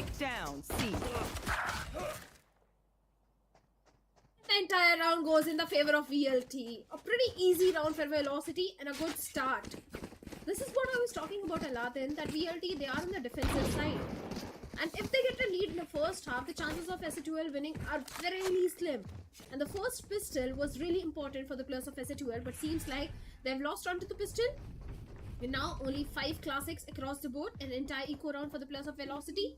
Should be an easy conversion, but the main goal of SA2L is just to do some eco damage for Velocity. Let's see if they can do so. Once again, the same setup, 3 players all the way towards B, solo anchor, mid lane towards the A side, and the entirety of SA2L is going for an A hit. This time, only one player, King Kappa, towards the A shot, and the entire A long control is with the remaining 4 players. Mid-lane, we also have got Rust towards the A side, but the trays are going in the favor of VLT, mid-lane and Rust. The side anchor still doing their job pretty good. 2v2 situation now, Aladdin. Absolutely 2v2 situation, lightning fast. He has the better weaponry. King Kappa gets spotted. He finds his shoulder and takes him down. Elif, he does have a Spectre, but he's not enough. He is not enough to take 2 of those people down. And SK Rossi once again getting the job done as he did in the previous round. He got the first roping in the previous one, and now once again making sure that his team wins this one. Another round goes towards VLT, and as we expected, because they had the better weaponry. But on the other side, SA2L, they did not take any leap of faith. No risk whatsoever. No buy whatsoever. All 5 of the players were playing on classics. And yet, Wiz, somehow he does not have the heavy shield. And on the other side, the outlaw is not there. This was something that I was expecting from Rossi's side. But Rossi, playing on that Guardian, can be very deadly. Once again, so much util dump. Fault line was there. Short step being used. And on the other side, guided salvo made sure that Team SA2L slows down a bit. King Kappa is on the mid side lurking and tries to take that information, but SK Rossi shuts him down. This was Cypher versus Cypher. And SK Rossi, he was better. Bonus round, I think that's the reason that SK Rossi is not on to Outlaw, but if VLT wins the third one, I'm sure you'll see Rossi onto Outlaw, but Tamara with the judge looking for a close combat. Still having that long control, and just look at how suddenly the pace have changed for the players of SHL. They have got the A-long control, but the entire map control is with the players of VLT. 3 players all the way towards A side. Lighting fast, being the solo anchor towards B, and Rossi towards the C. But see, Techno on the back of the fort line going for an execute. Miss, he needs to be very careful, completely concussed, and aftershock comes in. On the back of it, lightning fast and Medley gets 2 of their own. The Mara gets the third one as well, so he's the last man standing. Can't do anything. So much util was dumped onto the players of SHL. VLT, a third round in their favor, a bonus conversion. Seems like a nightmare for the players of SHL at this point. Absolutely, Lightning with that blinder, he was so good. And on the other side, the capitalization was too great. It was too good from the Mara side. But similarly, Team SA12, they have to be really careful. I mean, that fort line, it was owned point by Russ. And that's one of the reasons why Team SA12, they were unable to push. Riz got stuck in it. And after that, Tamara got the better of him. But once again, Tamara, he's pushing forward. He knows that SA12 does not have the weapon, but this is not looking good for them. One by one, they're losing their weapons. And now SA12, they're gonna upgrade. Definitely. 2 Phantoms there. Not a good idea to push in an eco round and giving them weapons. SA12, they do stand a chance now. VLT's decision to push A-long actually did backfire. Absolutely. They gave those close combats to the player of SA12 towards the A main. And that's where Helef got 2. Now SK Rossi, the last man standing in a 1v4 situation. Seems like a thrifty conversion for the players of SA12. It was a mistake on the part of VLT where SA12 did capitalize. I mean, a close combat when you're saving, that's something that you wish for in SA12. It was given to them by VLT, a close combat, and they won it. 3 of the weapons were saved by them, and now they've planted. SK Rossi, some miraculous performance is what we need from him. He has to pull off that miracle. SK Rossi has to do something crazy now. 4v1 situation it is. A post-plant situation. Paranoia is in the hands of Techno. He's just waiting. SK Rossi, as he moves forward, he gets blinded. He falls back, but he's on low HP. A 1v3 it is. But King Kappa is on 125 health. And 2 Phantoms are waiting for him, but SK Rossi, he's just gonna get eliminated by the spike. Unfortunately, they lose the round and they lose the economy as well. And Team VLT converting a bonus round, this was something. In fact, Team VLT, they lost the round when they were buying and Team SA12 were saving. A thrifty round for Team SA12. Was a thrifty round for SA12. A round which should have gone in the favor of the players of VLT. The decision of VLT to give that close combat to the players of SA12 didn't really go in their favor. They wanted to aggress A long, they wanted to push A long, went all the way till the A main, and that is where Helef got 2 of his own. But once again, a buy round for both these teams, an equally important round for the players of SA12. For the A long control, and every single time SA12 they work for an A hit. VLT, especially Damara, is just so prepared, and this time Madeline, utility gets 1 of his own. So much information has been passed on Aladdin. Just look at it. That Aldron gave all the information which VLT needed. Absolutely, SK Rossi is wrapping around. No, not enough ground to play for Team SA12.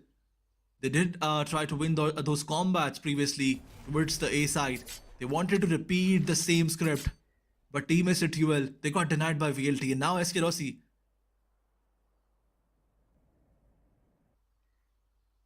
Wraparound is so crazy.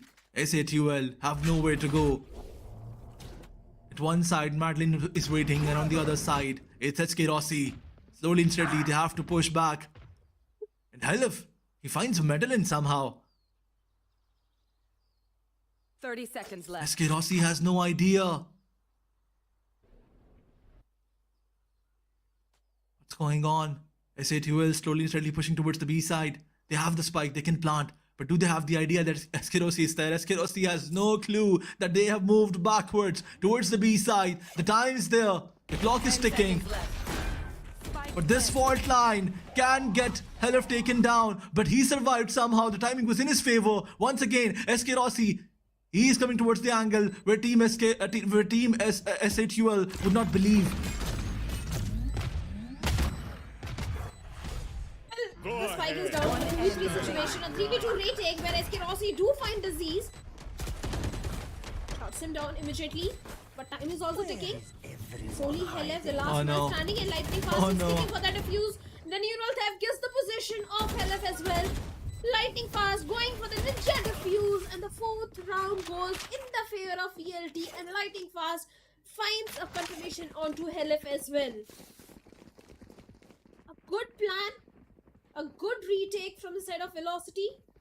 SA2L, initially they lost onto few of the duels, especially Medellin with that shock dart was able to find one. Special delivery also did help Helef by getting one of his own, but that was not enough to reward SA2L with the entire round.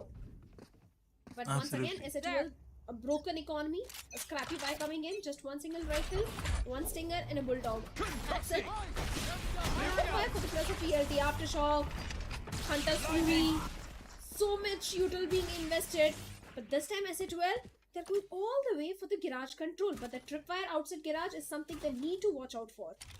Absolutely, Madeline used the Hunter Fury. Locating targets. Damage is misses down to that 45% health. Once again, they're moving towards the C side, but the rotation is being called. SK Rossi was stuck, but he still picks one. And Damara, some random fires through this smoke can definitely give him a lot of picks. But SA2L, the rotation was on time, but we have to give credits to VLT for that counter rotation as well. And now, towards mid, Disease finds Russ and the spike is being planted. Still the man advantage was in the favor of VLT, and now it's not. 3v3 it is. A wraparound from Damara. Techno has to win this one, and Techno wins this one for his team.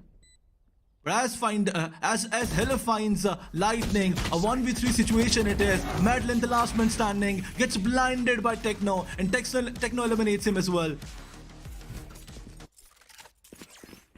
Second round for the players of SA2L, a 2v4. Still, SA2L, they are 2 rounds deficit, but now they have got a full buy. They have got 2 ultimates as well. Miz has got his own overdrive, Techno has got From the Shadows, even Kappa's neural theft is also just 1 point away. What just happened? Kappa, 1 in 5. Not even too many assists. Kappa needs to step up. On the other side, Damara also has got his own overdrive. The Rolling Thunder of Russ is also just 3 points away. But seems like the aiming control has been established by the players of SA2L. SA2L, time and time again, they're going for an A hit. Absolutely, Madden with the flying shot darts. It did damage Disease. But once again, a pivot towards the C side.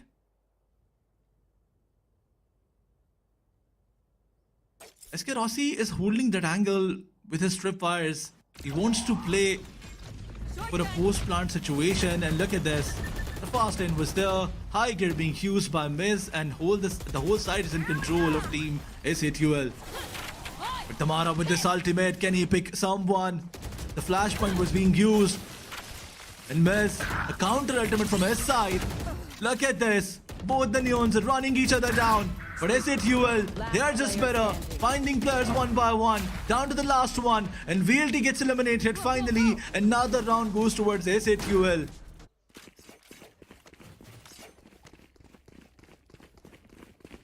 Because slowly and steadily, SA2L, they are staging a comeback. Now just 1 round deficit. And it's really important for SA2L to take a lead in the attacking half. That's the only way they stand a chance to win this map of Haven. attacking half, they can't afford to lose at all. Techno has got his from the shadows, Kappa has got his neural theft, but the ultimate progression of VLT is also looking really good, but they don't have the economy. The economy is pretty much broken. Although SA12 did win the last 2 rounds, but the timeout is still coming. Maybe they want to talk to the coach and figure out how they can be in the lead and reach into the defense of Velocity Gaming.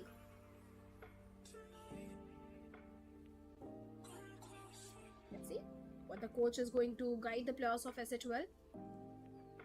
But whatever it is, SA12 seems like in the last 2 rounds they were able to fix it. Especially LF. This guy is 9 and 5. He's really doing great. But Damara 4 and 6, Russ 3 and 5. Especially Russ, few mistakes are being done from the side of Russ. That's the reason that VLT were losing the previous 2 rounds. But I'm sure he's going to be back in the form once again. Back in the game, and one more time I think SA12 they are going for an A hit, but this time look at these things. It is completely stacked up. Absolutely, this is going to be a chaotic round. As Damara, he's still there. He used the relay ball, finds one, but Disease from the backside finds 2 of the VLT's players. There. Once again, the aftershock was used, but it was not used correctly. Madeline survived. Slowly, instantly, SA12 moves forward, but miss as he finds a Madeline. LF also found one player. And that's it. VLT, their aggression, it backfired on them. SA12, they did have the better weaponry, and that's what gave them the advantage. 4th round on the board by SA12.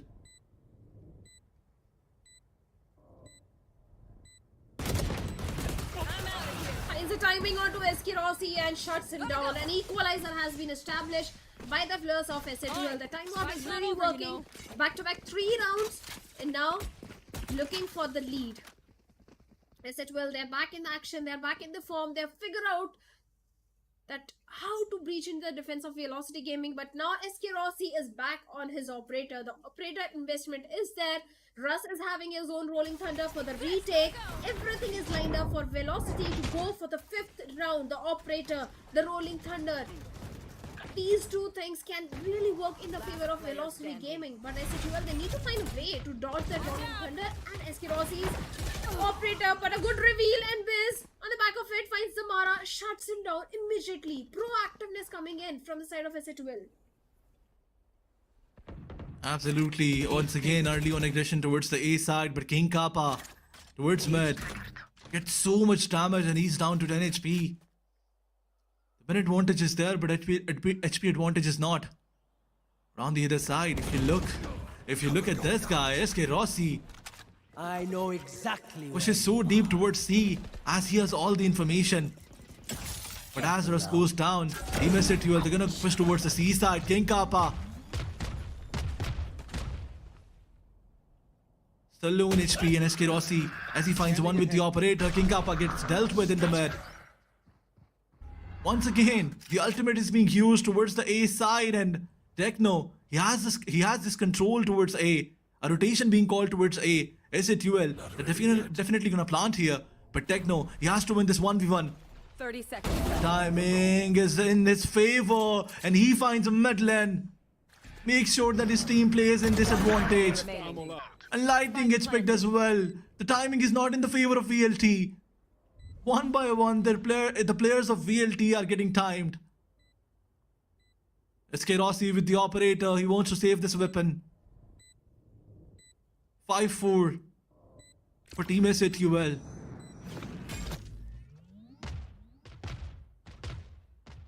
Rossi is just going to save that operator. In the last 3v3 retake, Velocity, they did give individual fight to the players of SA12, and SA12 won every single out of it. And once again, SA12 gets one more round in their favor, a 5th one coming on board.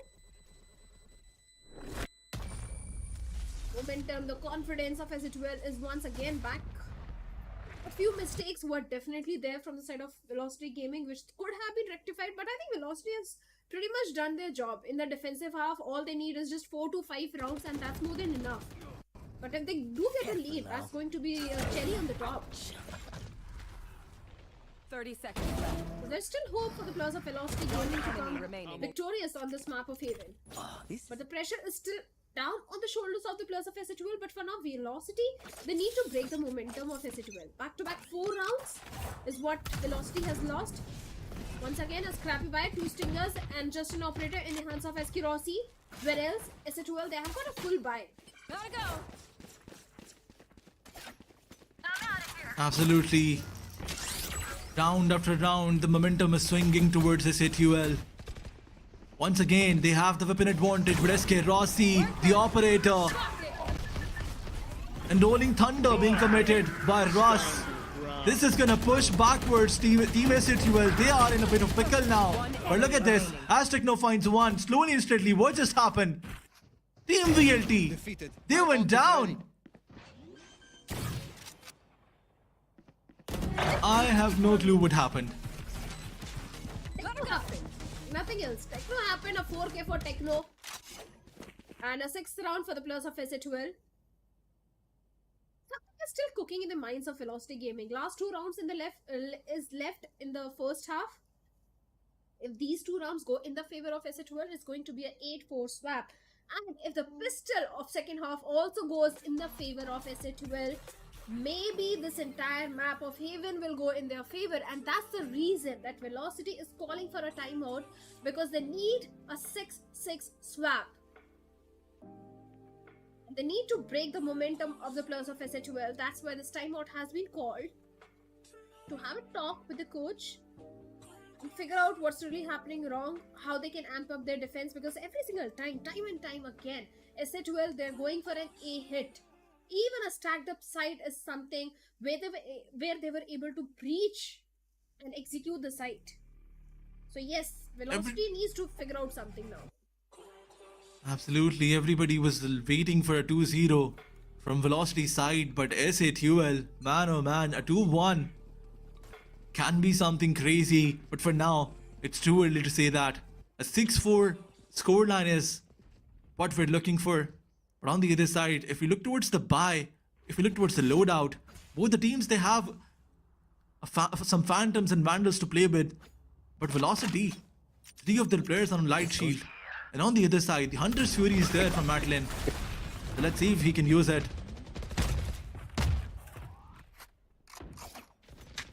Couple of utilities being traded, fault line being used by both the teams. Miz slowly and steadily creeping in. SA2L Miz, he always gets the opening for his team, but this time around, is he be able? Can he do that once again? He did find the Mara, and a lot of damage was dealt on him. But look at Disease, look at Disease. He's just pushing W, going all in, finds another player, but he got stunned unfortunately as Medlin find him.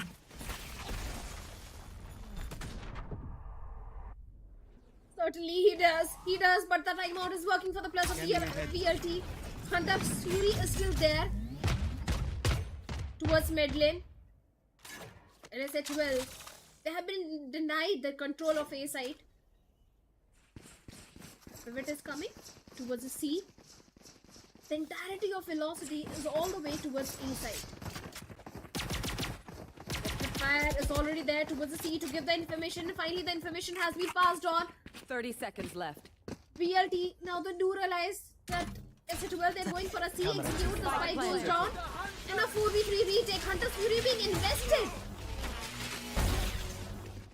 Oh my god. They find Miz as well in that Hunter's Fury. He left down to 36 HP. This should be an easy round for VLT. After this Hunter's Fury, this has to be an easy run for this team. But VLT, 4v2 situation it is. LF finds one, but he gets taken down. And on the other side, as Lightning found King Kappa, VLT secured their 5th round. Great use of Hunter's Fury was something that did give another advantage to Team VLT. But definitely, the utils of SK Rossi also played an important role, because he gave the information and he tagged a player.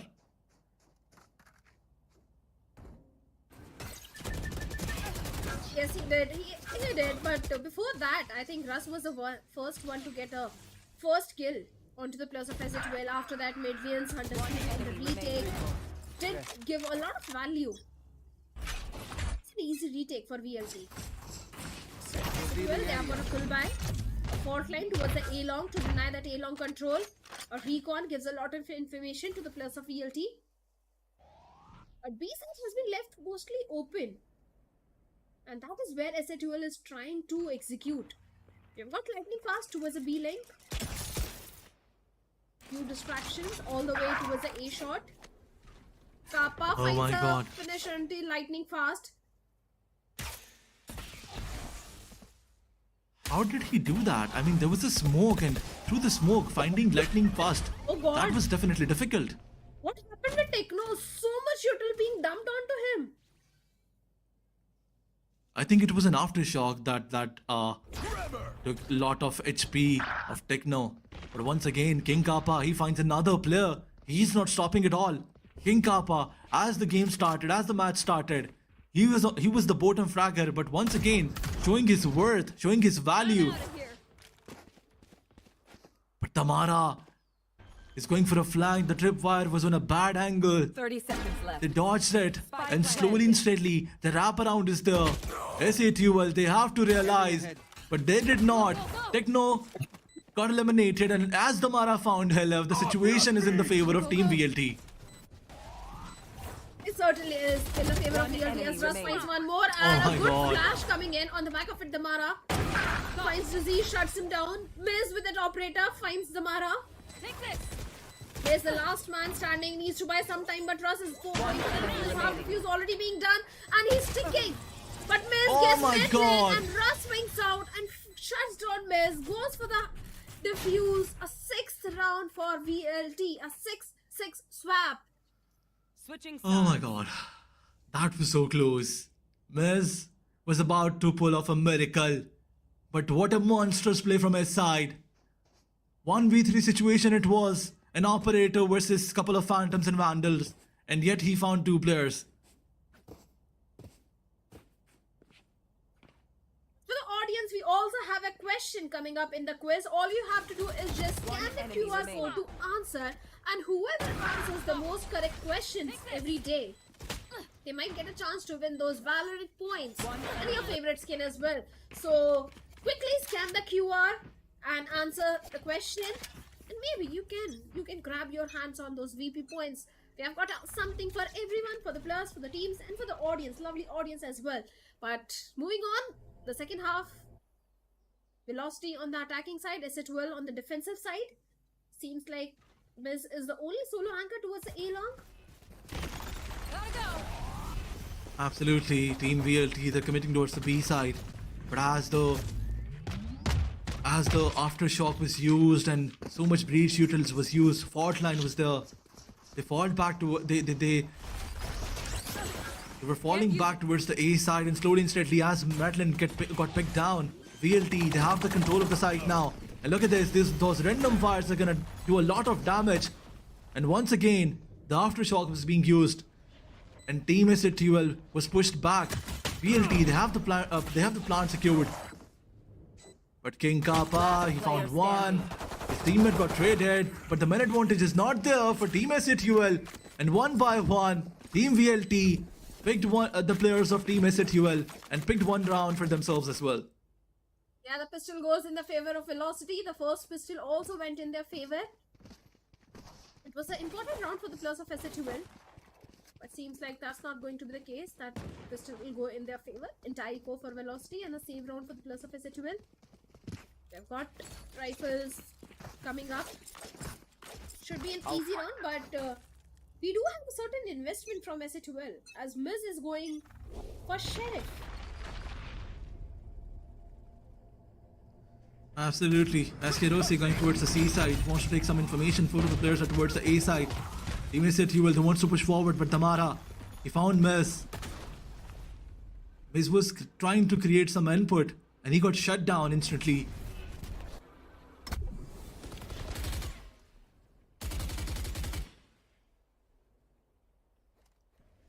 It did get the job done. It did took one down with him.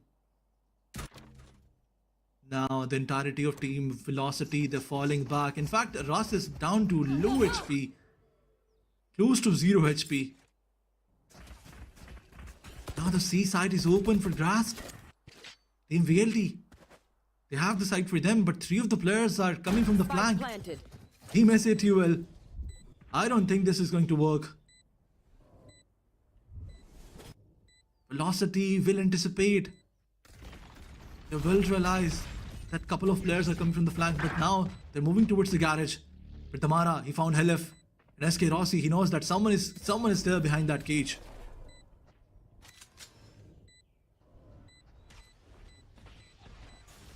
Time is ticking. SATUL, all they want to do is just deny those ultimate points to the plus of VLT and go down by the spike. That could be the approach, but VLT, they're not going to allow that as Maidlin goes towards the garage, finds Techno, Disease gets a trade onto Maidlin. The flawless has been denied to the plus of VLT and the spike detonates SATUL. The remaining 2 players go down by the spike. The 8th round goes in the favor of VLT. 2 ultimate points being denied. But a bonus round for Velocity and bye round for SATUL. Indeed, a really important round for SATUL, because if they lose this bye round, there is no chance of SATUL winning this one. And bonus conversion is what VLT is looking forward to, because just look at the bye. They've got all the rifles. Absolutely, that's what I was about to mention, that this does not look like a bonus round. Once again, this time around with a different start, 3 of the players towards the C side. Cypher Scam is there to take that information for trap wires. 1 is on towards the mid. And SATUL, they do have the buy round, but their economy is still disturbed. I mean, King Kappa, he does not have his strip fires. He had 1, and that is placed towards the B side. SK Rossi is slowly steadily. He's moving towards B. And once again, the wraparound is going towards B. Team SATUL, they have to be careful because VLT wants to push towards B. And they have the B control as well. Within a few seconds. SK Rossi pushing forward with lightning fast, and Damara 1 by 1. They're taking the players of SATUL down, but Miz, he had an answer for them. He found 2 of the players. A 2v2 situation it is. Madeline, what are you doing? The spike is not there.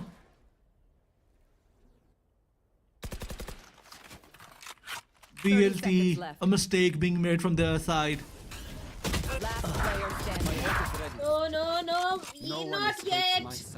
The dark cover was there, and VLT, both the players, Madeline and Rossi, they were just waiting for the dark cover to be dissipated, and that's when they would have gone for the spike. They would have gone for the duel. They were just waiting, and the wait, the patience did pay off really well. SATUL, they were just guarding the spike, but the bonus conversion is there from the side of Velocity, and once again SATUL, they have been pushed back to the save round.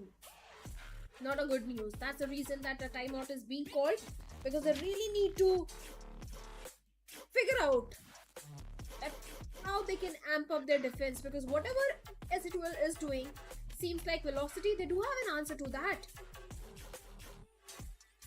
This round should not have gone in the favor of Velocity, but yet it did.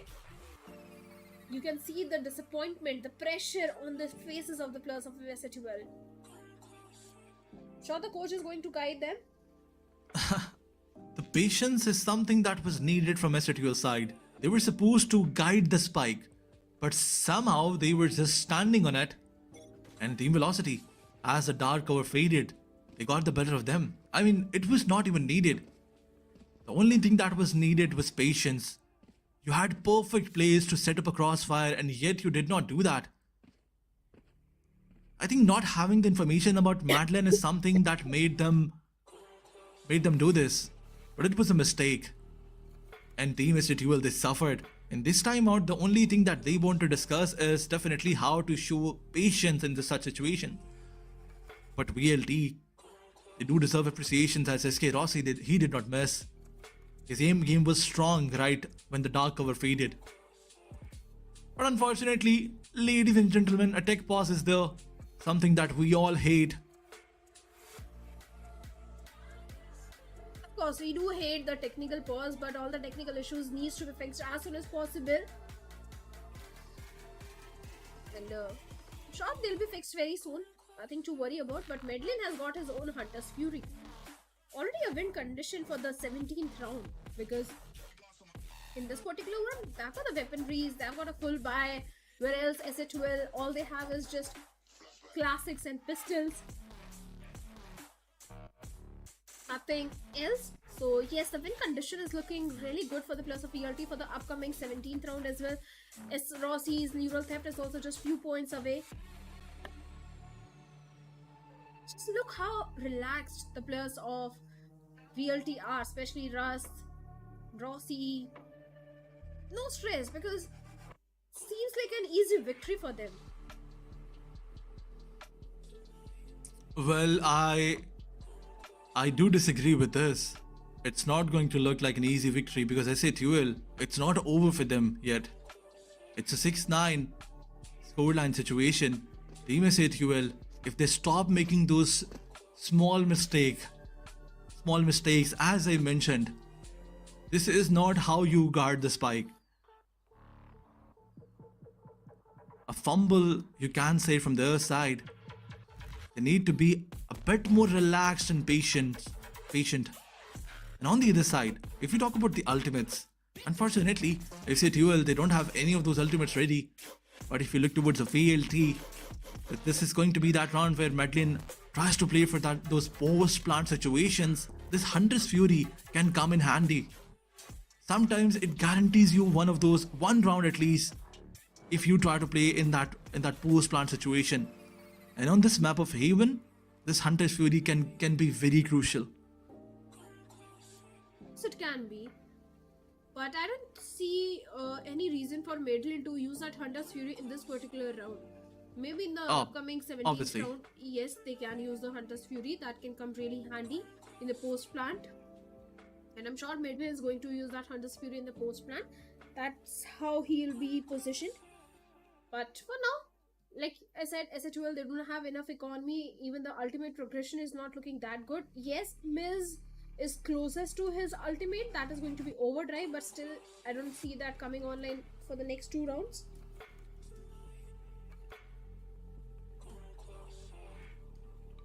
Technical issues are taking a bit longer to get fixed, but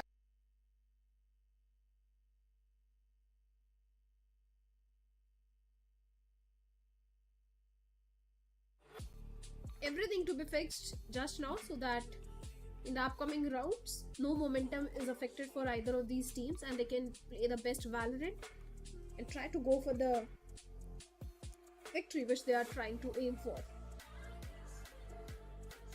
Absolutely, but if you look towards the score line of these players, I mean, I did get surprised. Previously, King Kappa on the first map, he was the top scorer, as I previously mentioned. On Abyss, he was 21-7, and now he's on 4-12. Some unbelievable start from his side. I mean, I was expecting that King Kappa will probably. Okay, it's all right. You're not playing you're not playing a duelist. You're not playing Teho. You're on Cypher. We do not expect you to do all the heavy lifting. But 4-12 is something that is not expected at all.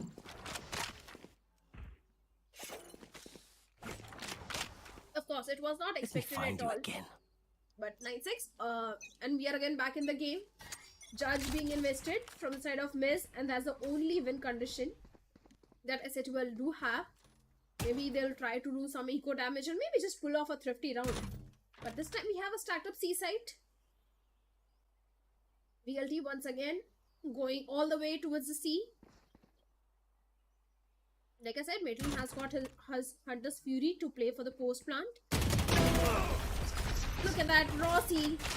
Fine LF shuts him down. The fort line was there, but little too late. The whole round to get the information. A stacked up side, but seems like still VLT is able to breach into the defense. The aftershock is there, but the timing is not there. King Kappa finds the timing onto Esquirosi and lightning fast. Zamara gets 2 of his own. Russ gets 2 of his own. The entirety of SA12 has been annihilated by the players of VLT. A 10-6. Just 2 rounds away from the series point. Absolutely, but on the other side, if we talk about SA performance, this was so good, considering that they were on the eco. They still managed to get 3 of the players down. And VLT, it did get a bit pressured, but I guess Madeline and specifically Damara, they were enough to deal with it. Team SATUL.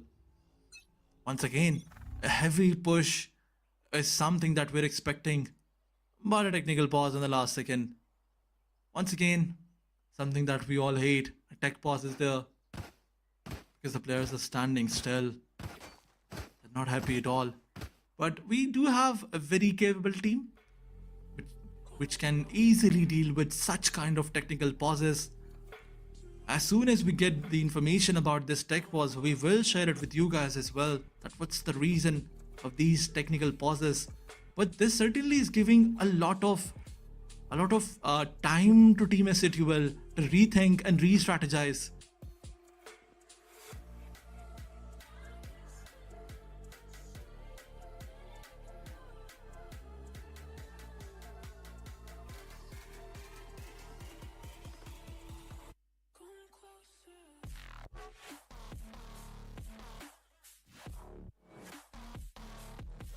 We can say that tech pause is actually a favor from Valorant gods. A favor for all those teams who are struggling, not for those teams who are in momentum, because these can actually break your momentum as well if given for a longer period of time. But VLT, this team is considered as the best team of South Asia. But after the previous match, after the first match in fact on the map of Ibis, the statement is quite controversial now. But as we move forward, the tech pause is over. 10 more seconds to move towards the 17th round. Once again, SATUL, they have the full buy. They have an operator to play with. 4 of the players are moving towards the C side. In fact, now all the players are moving towards C side. A heavy push is gonna be there. Of course. But Miz also finds the Mara with that operator. Once again, a C executes from the side of Velocity and seems like it might go in their favor. Russ is going for the plan. A 5-4 retake. The numbers advantage is with the players of SATUL. They've got so many utilities to work around with. The flash, the recon, the reveal is there. King Kappa finds Russ. And SK Rossi as well. Shadows traveling. This should be an easy round for the plus of SATUL because now it's a 5v2 situation. Hunter's Fury is the only win condition. Madeline gets 2 kills and disease. Techno is sticking for the defuse and finally the Hunter's Fury being invested. Half defuse has been done and Techno also goes down lightning fast. Finds Kappa. Madeline, the hero of this round, saves the day for the plus of VLT. But the spike is being diffused. Team Velocity, they committed so much in this round and yet they lost it. Madeline, he was the hero. He was able to find 2 picks and after that, he was able to shut down Techno, the 3rd kill with a Hunter's Fury. But despite that, SATUL did manage to stick to the Ninja defuse. Got that 7th round. Once again, a C hit. SK Rossi gets King Kappa. Missed one angle is not being checked. Is going to cause so much to the plus of VLT as Miz gets 2 of his own, but lightning fast shuts down that overdrive. And so does Disease. It's only Helef remaining in a 1v3 situation. Absolutely a chaotic performance from the side of Miz, but as lightning shut him down, it looks like it's over for Team SATUL. They had a very mixed buy. They did try to force things, but unfortunately it did not work out. Some crispy aim game was shown by Lightning Fast. Once again, Helef is forced to save this Guardian because he knows that every other penny is very crucial for his team. But slowly and steadily, VLT's players, they're trying to hunt him down. 11th round on the board for VLT and S8UL. They are definitely struggling. VLT, things are looking easy for them now because they have the loadout advantage, creds advantage whatsoever. S8UL, they have to force this one once again. Well, they have to. Spike down. C. But VLT, they've got a One enemy great remaining. lead. Already on the 11th one. And S8UL, they are 3 rounds deficit. They don't have enough creds to go for a full buy. either. Overdrive is there towards the side of Damara. Rolling Thunder is there. 3 ultimates are there. Plus a PLT. And Damara with that overdrive is going for an A execute. A fast hit is something which VLT wants to do at this point. Techno still unchecked. Still unaware. The dark cover is really helping Techno. King Kappa finds mid lane towards the A shot.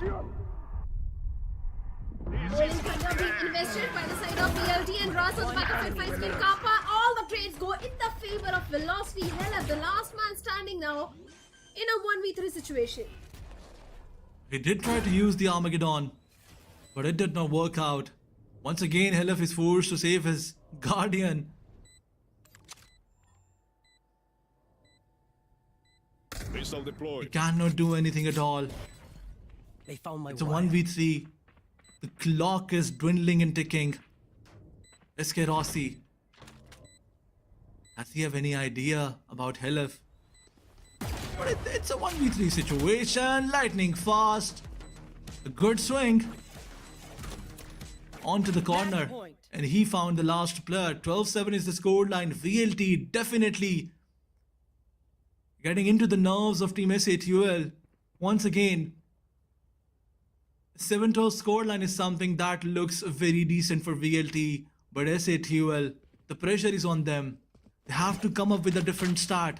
They don't have those ultimates as well to play with. From the shadows is only thing that is available. But Techno, how can he use this one? And on the other side, a heavy B execute was something that they were looking for in S8UL. One by one, they got so many picks for themselves. Not a good idea from VLT's side. Still possible, Aladdin. It's a 1v2. And SK Rossi is there.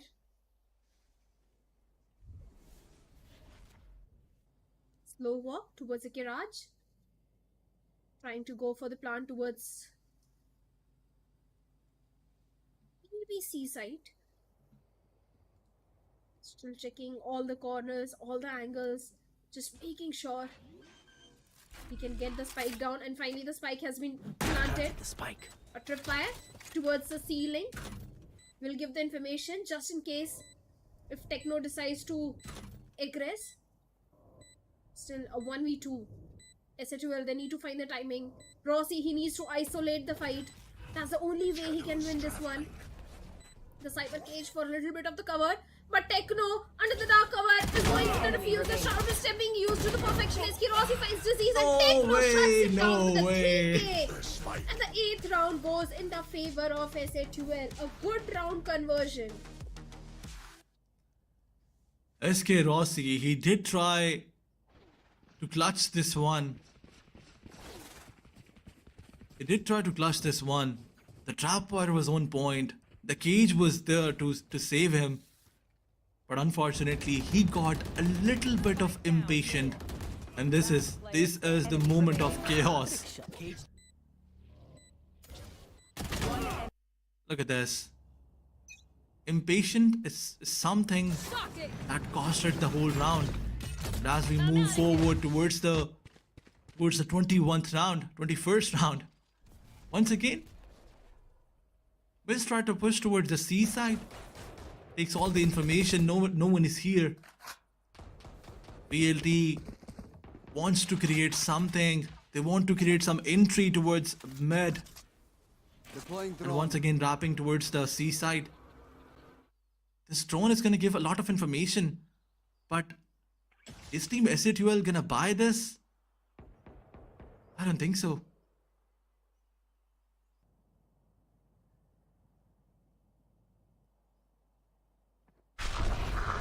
VLT is slowly and steadily pushing towards C side. They have no idea that 3 of the players are here. And look at this. As Tamara found one. SK Rossi supported him. VLT, they have the side for themselves. A 4v, in fact 5v3 situation. Both the players who were in the side, they were dealt with. The fault line was on time, and Damara, look at his repositioning. This angle is so cheeky. No one is gonna spot him out. He found one, and he got the job done once again. But Techno, as he got blinded, he's forced to go back. But look at Madeline. Shuts Techno down. A 1v4 situation. VLT, this is looking easy peasy for them. Yep. No more time right now for Helef as he just gets spammed down through the smoke. It's VLT after being down, owned on the map of Abyss. Move back up and steal the series. 2-1. And in a pretty convincing fashion for the next 2 maps, Aladdin. 13-4 and then 13-7.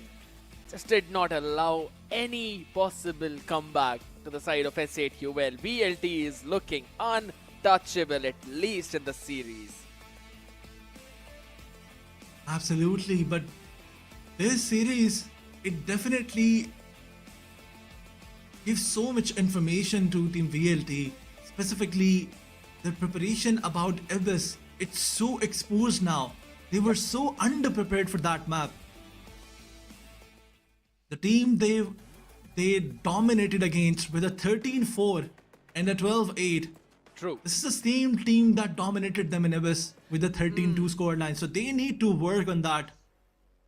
You know, I'll have to say one important thing right now, Aladdin, and that is going to be the fact that regardless of what happened in that entire series, S8UL, they could not find a chance to make that comeback. Because, yes, even in the map prior to this one, that's going to be Lotus, we saw S8UL being there. Yeah, there were a couple of rounds where we thought maybe they've got some ideas, but after that, it was just constant steamrolling of VLT. But it's this current map of Haven where we've constantly seen the entire team of S8UL falter after a certain round. I mean, Team S8UL, they were not winning those aim duels. The most important factor about this whole map was VLT constantly pushing them to take those aim duels and constantly winning those aim duels. S8UL, they need to work on that. The util use was there, but it was not that crucial. I mean, when you force the opponent team to take those duels, then util use it becomes the secondary option. But for now, if we look towards the highlight, S8UL, they did try to push Team VLT in some situations, but VLT, they were just better today. Yeah, in terms of the macro as well, the moment when they were constantly going in for those executes itself, it just looked like so much more better, so much more refined. It's all the chaos that they like to create throughout the map. S8UL, a very, you know, confined team, or rather, you'd have to say that this is a team that likes to play more stable. But VLT, they're so good at creating that chaos. Tamara with those entries, jumping in, taking everyone down. And then Madeline onto those lurk timings, finding those trades, finding those moments when he can just go for those backstabs. There were certain rounds where I thought S8UL would be able to make that comeback. But then, you know, when there's a situation of a 2v5, 2v4, if you falter in those situations, then it just becomes almost impossible for your entire team's confidence and morale itself, right? It was probably round 17-18, I believe, where there was such a big advantage. It was a 5v2 and Lightning Fast was probably just in the last double digits of the HP. And even after that, they were able to convert that round. And both the players were playing in long. So those are the kind of mistakes that S8UL needed to avoid, but that just did not happen. Absolutely, but as we move forward towards the stats, an E13 victory for Team VLT, 13-8 victory, 13 first bloods on their side. This is definitely a coincidence, because if you look at the score, it's 8-13, and if you look towards the first bloods, it's still 8-13. VLT dominating every of those, everywhere in all these stats. 5-7 is the post-plant conversion from their side. And on the other side, a 6-9 from the side of Team SATUL. But as you mentioned, in terms of macros, VLT was just better. But SATUL, another thing that I need to mention is their individual performance. I mean, King Kappa, he struggled a lot on this cipher. He was doing so good on that Tehu on the map of Abyss. I mean, if you compare these stats up against the same team, the map was different, but against the same team, King Kappa was 21-7 on the map of Abyss. And now he was 10-18. That's the whole idea, right? When they're playing on their comfort role, it seems like they can take over the world. But whenever it comes down to the adjustments, to those flexibility, that's where SATUL are struggling. But the man who was not struggling in this map at all was definitely Madeline. 288 ACS, 21-14 and 12 in terms of those assists. And even Russ was playing super solid on that breach.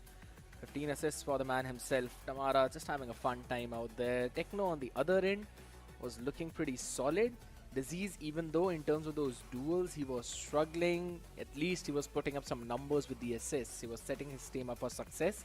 But King Kappa, as you mentioned, 18 of those deaths, 10 kills and only 1 assist. That's definitely a big bummer for their side. But it's absolutely fine, you know. There have been certain scenarios where we've consistently seen these teams perform regardless of the situation that they are put in.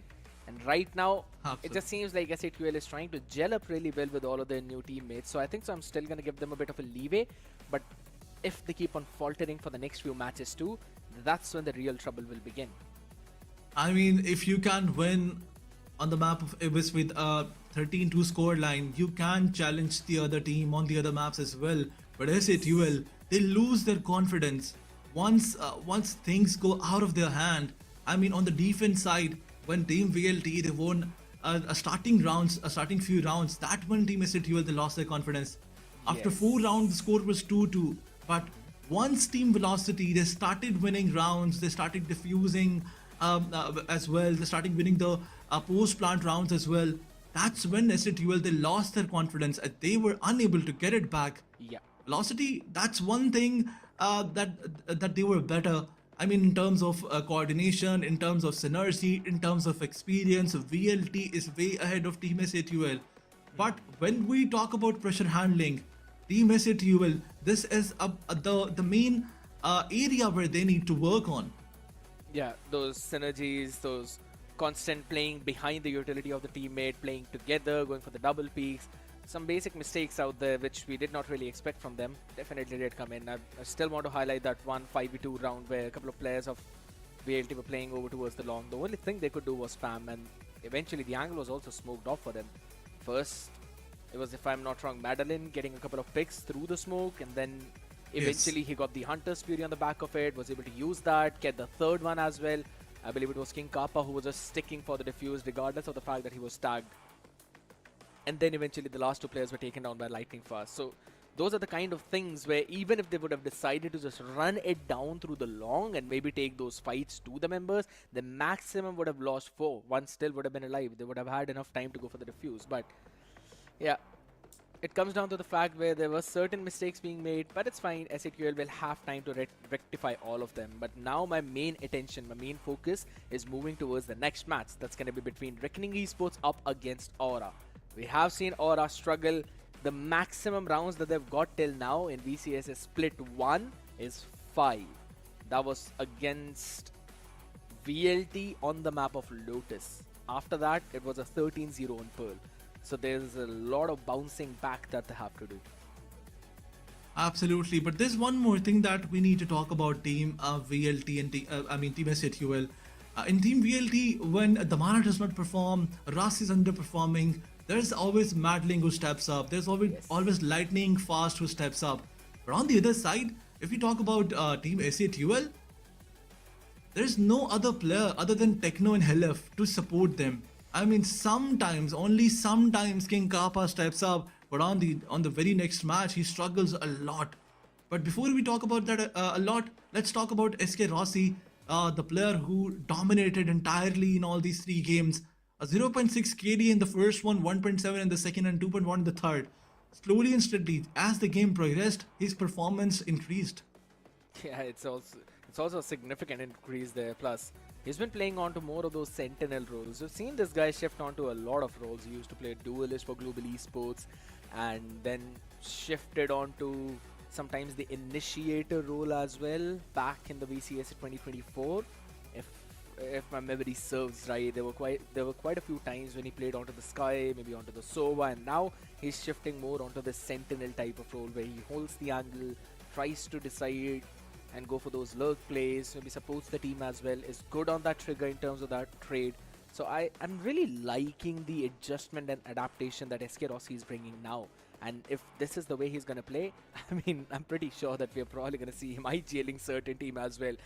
We've got no clue about that. But yes, that's again maybe just me being a bit too much into that Delulu stuff. But what are your opinions about the same thing, adaptability of SK Rossi? That's something really interesting. But before we talk about that, let's move towards the interview and see what the players have to say about this.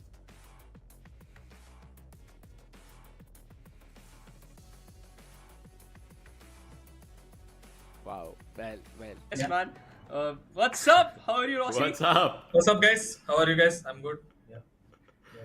Amazing. Rossi, see, congratulations for this amazing win. But I just want to talk about the first map, right? What happened? Like 13-2, a team that came from 13-0, 13-2. What actually happened? Was it some sort of difference? या फिर क्या हुआ? What happened here? Bro, honest to God, हम वो map कभी खेला ही नहीं. Simple as that. But we'll be prepared next time. We know. We were just seeing कि will anyone exploit. Now it's been exploited. Now, we'll get it back. But the only reason we lost that like that because हमने खेला ही नहीं, तो हमको पता ही नहीं. So yeah, that's the reason. That's the only reason. थोड़ा सा struggle कर रहे थे बट जैसा कि क्वेश्चन ने पूछा ना what happened on the first map मैं सिमिलरली क्वेश्चन पूछ रहा हूं what happened on second map कुछ ज्यादा ही फिर मारने लगे थे आप और आपकी पूरी की पूरी टीम ब्रो मैं मतलब बोला ना फर्स्ट मैप हारने के बाद पूरा गुस्सा हो गया था मैं तो बैठने के बाद ही मैं बोला गोलू को भी बोला कि guys I am very agree I am gonna cook this guys ठीक है तो इट्स मोर लाइक बिकॉज इतना दिन हमारा स्क्रीन्स या जो भी जा रहा था हम इजीली जीत रहे सब टूर्नामेंट जो भी हम क्वालिफायर से आए हमारा पहला गेम भी हुआ ना इतना इजी चल रहा था ना तो वो you got a lock in वो प्रेशर हमको फील नहीं हुआ था वो कॉम्पिटिटिवनेस उतना कंपटीशन हमको दिखा नहीं था तो फर्स्ट मैप में वो दिखने के बाद second map full lock in bro I was kind of angry कि 13 कैसे हरा दिया हमको करके तो या after that teammates was all they were all lock in No, for sure. And, I just want to know from SK Rossi, not just a Velocity का player, but I want to know SK Rossi, देखिए आपने obviously, international भी represent करवाया इसके पहले you had a history with Global Esports as well. अब Hell Ranger is coach of another team. I just want to know in the entire curve of you playing Valorant, what are the things that you have learned and what are the things just say मतलब you have had the motivation to be here right now and to startup क्योंकि velocity जो team है वो obviously क्वालिफायर्स होकर के सब चीज से है what has been the motivating spark कि यहाँ पर वापस आना है ऐसे मतलब यहाँ पे वापस आना there are multiple times I wanted to quit right because I am the one who went to high and I have fallen from that height right तो वो बहुत मुश्किल है कि to motivate yourself every time take the hit मतलब 2-3 बार hit लेने के बाद भी बहुत मुश्किल है बट मैं जब भी अकेला बैठता हूँ सोचता हूँ कि अगर मैं खेलना छोड़ दूंगा एंड 10 इयर्स के बाद मैं वही रिग्रेट करूंगा कि मेरे को इतना जल्दी गिव अप नहीं करना था राइट तो मेरे को सिर्फ देखना है कि how far I can go as long as I am motivated वो तो रहेगा but there are so many times कि नहीं यार छोड़ दो इतना why is this all struggle what is it for but in the end the answer is always there कि I want to get back to where I was or even better and not giving up and जो भी learnings है उससे ही कि never give up वो तो main factor है and velocity team भी हम इतना मुश्किल से बनाया है इतना मुश्किल से players को लाया है जो मेहनत किया है मैं Godspeed हमको ही पता है in the 1 week 2 weeks तो yeah I mean I'm hoping and having high expectation from this roster. Let's go. I really want कि भाई जो future के जितने मैचेस हो आपके ही टीम के हित में जाए और I would love to see you and your team will bloom and once again फिर से वो international में जाए. Thanks a lot Asterisk for joining us and best of luck for the future matches. Thank you. Congratulations, best of Thank luck. you guys. Thank you for casting our game. It was amazing, and thank you for having me here. Thank you guys. Bye bye. Bye-bye. Bye. You know what? I'm gonna steal some of that thank you for myself as well. But either ways, I was not sitting on the desk for that game. Haha. But fun interview out there. Reski Rossi also telling a bit of his journey, how he was sitting on top and then eventually fell down, but is still going on with that journey, still taking on all of the comments from all of his fans too. It's a pretty motivating factor, you know, I must have to say. When you have got everything and then you lose everything and then you bring yourself back up onto the same. So, of course, pretty solid journey out there, but there's a long way to go. And in terms of that long way, there's another pit stop that we'll be stopping on, and that's going to be the next game between Reckoning and Aura. So the first match, pretty solid, 2-1. After 2 days, we've finally seen a 3-mapper series. Aladdin, what are your expectations for the next one? Well, before this match, I was hoping for a 2-0 from Reckoning's side, but as SATUL this surprised, Aura Esports can also surprise. But all these surprises can be seen after this short break. So, ladies and gentlemen, take a short break and we will be back right after this one.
Man, oh man, some unexpected things happening out there on those games, in those maps in Valorant. But after all, there's still one thing for certain, and that is that the next match is going to be super intense. Reckoning Esports up against Aura. It's going to be me, Scared Yet, and alongside me, Shadow is here to join for this upcoming matchup. But Shadow, I'm super excited for this one.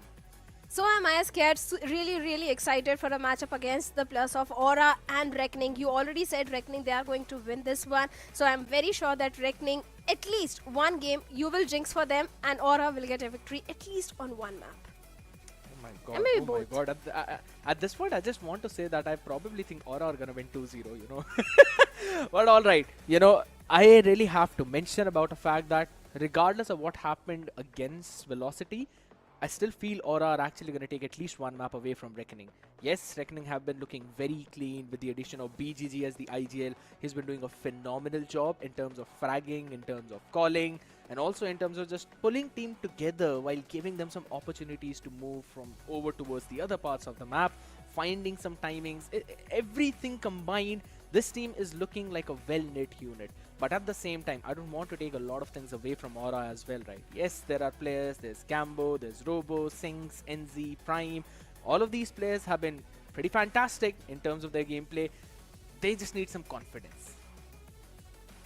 Confidence is something that the entire team of Aura needs at this point, because let's be honest, what happened against the players of Velocity Gaming, a 0-13 defeat for the players of Aura. It's not something of a good for your mental also. You need to recover from that, and for that you need at least one good victory. The very first map is going to be really important. If Aura, they get a victory on the first map, that is going to give them some confidence boost for the upcoming second matchup.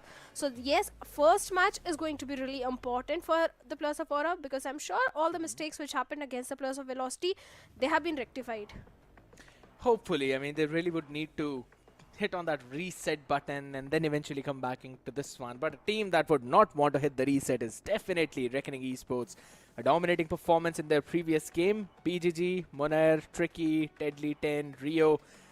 They did a fantastic job last time as well, and we're going to have a look at that itself. BGG on the first map of Lotus. Prime example of how you call and how you outfrag. He was everywhere along the map, and honestly, I'll have to say, from the moment when the IGL UTs have been taken away from Rio, he's been looking so clean in terms of those assists. Those setups have been beautiful, fault lines, flash points, be it the aftershocks. He's always been there for his teammate, and his assist numbers show the exact same story. I mean, I'm pretty sure if we're going to be pulling up any of those stats, we'll see him as one of the assist kings or the assist leaders out on top. And that shows big time about how you're comfortable on your own role. But since we're talking about some comfortable stuff, Aura needs to be comfortable with the chaos that's been caused in the game. Homeboy, Sinks, Prime 1, Gambo, Robo. We did see the Phoenix being brought out by Robo against VLT on that map of Pearl. Yes, of course, he was struggling a lot out there, but it's fine. As I've said, they need to start from a very clean slate and then move forward. Of course they have to, and looking at the journey of both these teams, Aura, they had their first matchup against the players of Velocity Gaming, where on the map of Lotus they did showcase some fight. It was a 13-5 in the favor of Velocity, but on the map of Pearl, the entire team of Aura looked completely off. It was a 0-13 defeat for them. And looking at the journey of Reckoning Esports also, they had their first matchup against the players of SA2L Esports, where on the map of Lotus, they literally dominated with a 13-5 victory. And on the map of Haven also, it was a 13-10. So we have a team who has faced a defeat with 0-2, and a team which has a victory, 2-0 victory in their favor. I mean, the results are pretty much clear what's going to happen today. It definitely is, you know, but a lot of people might say that they were clear even for the VLT and SA2L match, but Shadow, you bear witness to the same result too. The first one, a domination of 13-2 against VLT. SA2L definitely showed some good cards, some good aces up their sleeve. They were just not able to replicate that on the next two maps. So maybe Aura can try and bring forward some similar rabbit out of the hat, maybe do something that no one is eventually expecting. We're going to have a look at the head-to-head of Deadly 10 and Prime as well. KDA almost similar, but Deadly 10 is so far ahead in terms of those kills over 10. ACS is still pretty decent, but again, whenever we are talking about both of these players, in terms of those setups, in terms of those assists, that's where Deadly 10 is having that advantage against Prime. Of course, he's having in terms of the AC, his first kills, the stats are looking better for him. But Fritz and I think few of our fellow casters always say this, that they always throw the stats out of the window because it is more important that how you perform on a particular day. Maybe in the history you have been doing really good, but this could not be your day. You might be completely offline. So many possibilities are there. Sometimes your opponents are more prepared than you. They have got counters prepared for your strategy. So many possibilities do come into the factor, do come into the picture, maybe for some reason. So yes, Deadly 10 and everyone else also need to perform really good today if they want to get this victory. Chances of reckoning are winning are still high. You know what? I won't even deny that. And there's a lot of questions that we've got in our minds, but in order to answer that, let's move on to this short interview. Definitely gonna be Indra and Paradox. That's what we're expecting. How are you guys? How are you feeling, by the way? Hello. We are feeling good. Hello, all We're good. feeling nice. Hello. All right, so right off the bat, I'm just going to ask a question from Paradox itself, the coach from Aura. So, Para, last time when you had a match against, you know what I'm going to ask, right? What happened on the map of Pearl and what's the aftermath of that map? Aftermath of that map is like basically obviously we learn from our own mistakes, and being 0-13 is the most worst score you could ever had, but we took it in a positive way considering like VLT being one of the strongest teams in this whole split. So we just took it like a learning lesson, and as usual like it's good for us that we hit our rock bottom in the first map itself. So now the only step we go is forward, and now we'll get to know more about each other and regarding the mental blocks which we might have against good players. So right now we kind of face the best of the bunch, and now we're just going to play against other people as well. Like obviously we are the underdogs in this split, so we have much to prove. True. Okay, Indra, my question is for you. How is the region treating you differently? Like you have coached EMEA, you have worked with those teams. How different is the South Asian circuit? I mean, it's quite different. I can tell, especially on the side of the organizer, it's different. I think NODWIN, it's probably one of the best organizers I work with. It's really everything clear. It's almost everything on time. You know, most of the organizers have that problem. You know, they don't give you information. They don't give you the rule book. I didn't have that problem in South Asia. So until now, I can say. It's pretty fun. It's quite different. I can say it's quite different than any other league I play with, but it's still fun. It's gonna be a good year, I think. How do you manage coaching players from different countries? Like you have 2 players Russian and then 3 Indian players, like complete different mindset altogether, or how is it like to coach them? To be honest, it's kind of similar to what I experienced last year on Ascension. When I was in China, I had 3 Chinese players and 2 European players. So this was a problem at the beginning, and once we get used to the workflow, it was easier now. And with that experience working now, especially because the Indian do speak English, it's more easier. Also, I have the luck that every Indian player I have in my team, it's really open-minded, and they are really open to criticize and open to practice everything and listen to their teammates, listen to me, listen to management. So it's easier to work when you have open-minded people.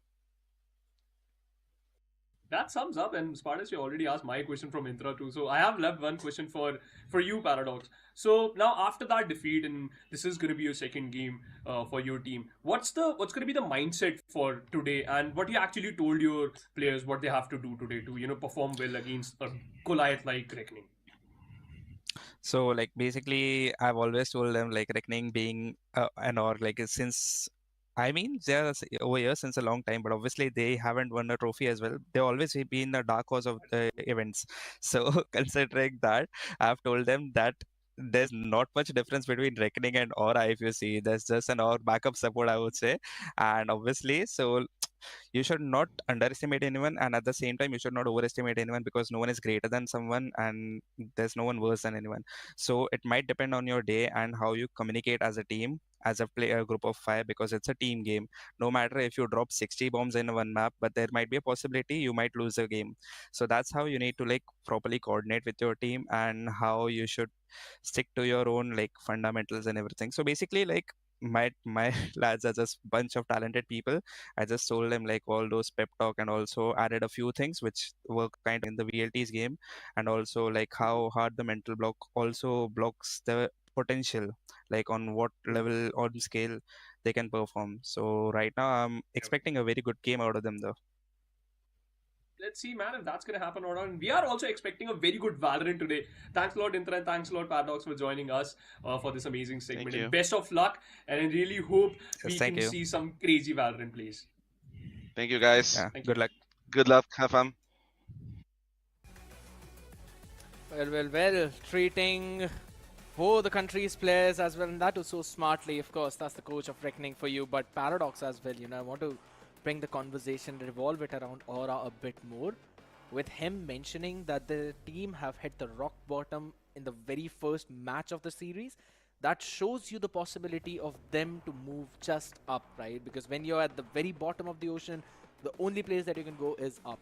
And I think so that's a very good mentality to have. I love that from Paradox, but the question is, can his team players do the exact same thing and utilize that mentality in this matchup? Of course, Paradox, like you said, is a great player. He has showcased his gameplay in the past also. I'm sure he has guided the raw talent, the young boys, perfect what happened in the previous game.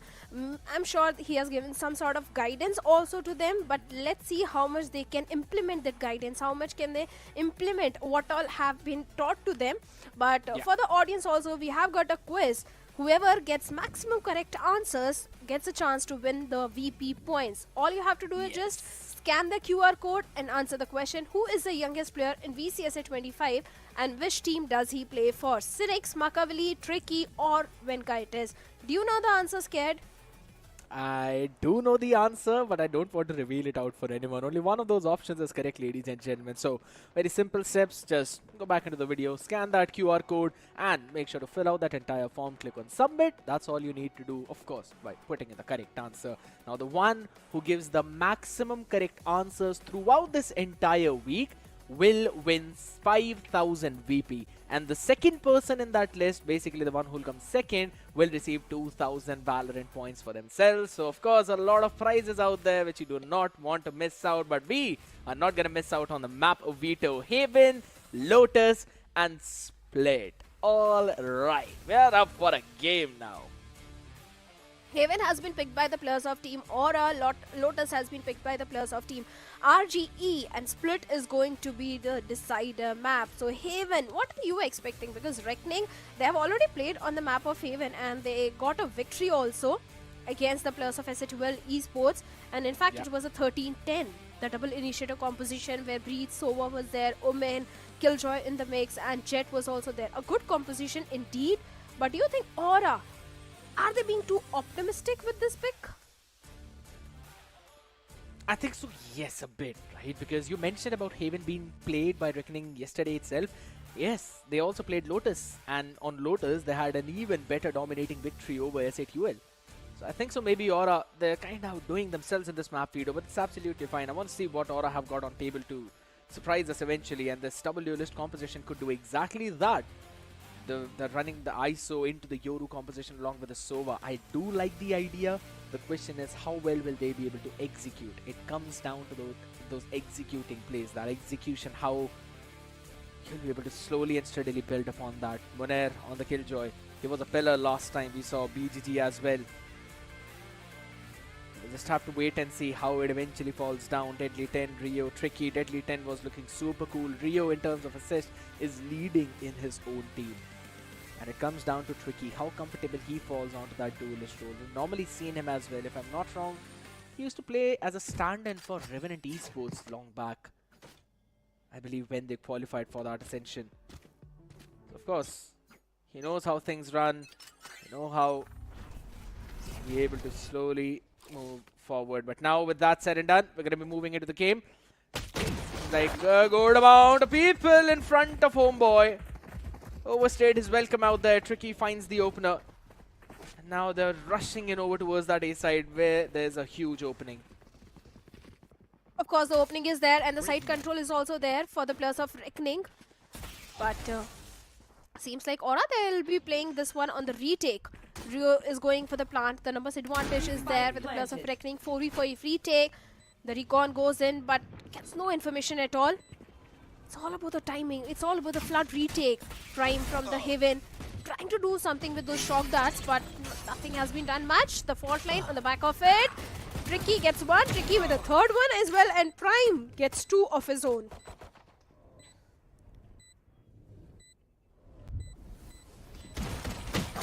Slowly and steadily, they're catching that. Here's BGG. Gets the last two players as well. And Reckoning starting things off in such a solid note. We've seen this team. They love to pick up on those pistols, and we know how important pistol becomes. Move forward. Get that momentum going. Get those picks. And right now, Reckoning. They're also investing into a Vandal and an Outlaw. A couple of Sheriffs in the mix and a Spectre. It's a very solid buy. They're also pretty spread out, right? They understand the fact that there might be a push out by Aura from any of those avenues. So they're just holding it down, moving it slow. And Tricky, the man who's got the rifle, is also being sent out by both the initiators together. Deadly along with Rio. So if they lose the weaponry, there's someone else to pick it up for the other one. And eventually, now also dodge this push out of Aura. Reclaiming that C-long space, a couple of shots being fired, so presence has been shown, and in response, Reckoning moving over towards the A site itself. Of course, No idea. It seems like now they have an idea as Rio finds a connection onto Gambo. Like you said, it's an entire eco round for the players of Team Reckoning now.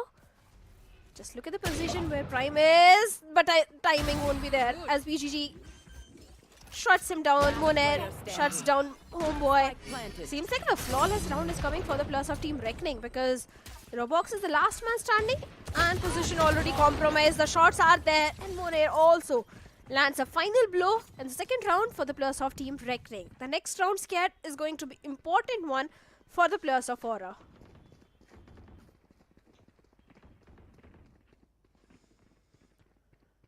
But the thing is, right now, looking at the funds and an investment into an Odin by Moner, this round looks very much doable for Reckoning. Given that this Outlaw finds one of the picks on either Homeboy, Robo or Sinks, as all of them are running on the half shield. Let us hunt. That could very well be a defining factor in this map as to what might happen. I'm trying to go in for that wall bang. Catching anyone, no space whatsoever. Shotgun goes in, try and catch someone. Robo's position revealed perfectly, but Aura supports him. Prime lands in some nasty shots with that Odin on the Tricky. BGG, the only man who found some success, but not for long. As it's all down to Moner and Rio, and I think so. The call is going to be to save probably, unless Rio or Moner maybe find something, maybe find a stray bullet onto the skull of someone. Any play that's going to be made, it's going to be made by Rio. No one else. They're just slowing the pace down entirely. Everyone from the side of Aura stacking over towards the B side. While Reckoning, Scanning ahead. slowly and steadily moving towards the A. They're taking their fun time, but here's the thing, even though Rio used the recon to try and maybe create a question mark, 30 seconds left. it still has not done a lot. If anything, right now, Robo is just watching out for any possible flank or any possible late look. And as soon as he hears the plant going down, the call's going to go to the team. Heaven scanned out. Spike planted. There's no one out there, so of course, there's still a possibility. Alarm bot, Nanoswarm going in over towards on Outlaw in the hand, maybe a shot, lands right in, that's the first one, and that's not just one, Rio catches two!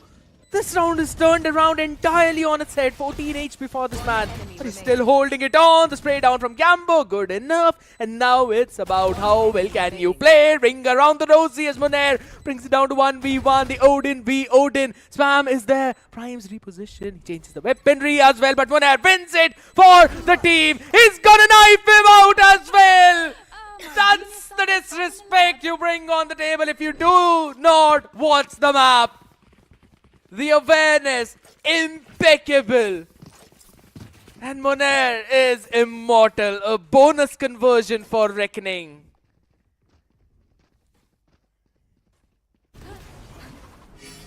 That knife. Well, it's going to hurt the plus of Team Aura. Definitely. Completely unaware. Completely lost. Or I don't know how they are going to get a first round for themselves, because they have lost the buy round now. For Reckoning, it's going to be a bonus round.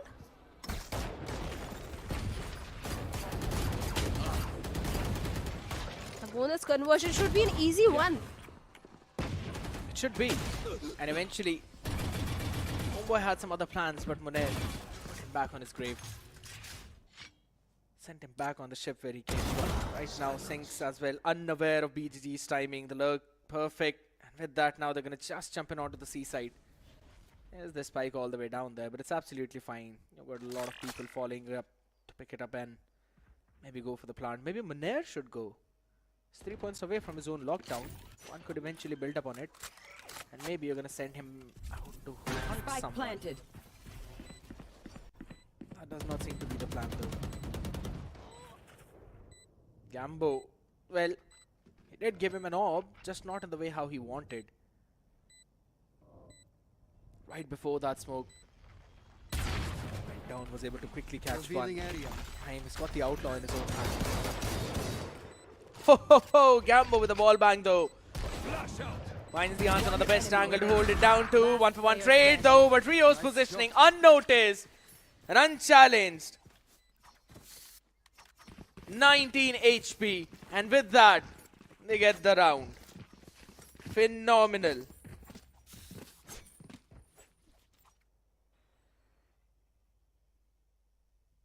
Of course, the fourth round is also there in the favor of Reckoning. Again, a buy round coming in for the plus of Aura, and like you said, the odd investment which Reckoning brought now is coming from the side of Aura. They have got the Hunter's Fury, the ultimates are also there.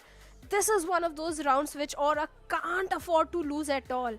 Because if they do, it's going to be a 6-0 scat, and that's something which Aura doesn't want at all. But Reckoning, they're looking so comfortable at this point. I wouldn't be surprised if Reckoning is able to convert the 5th round also for themselves.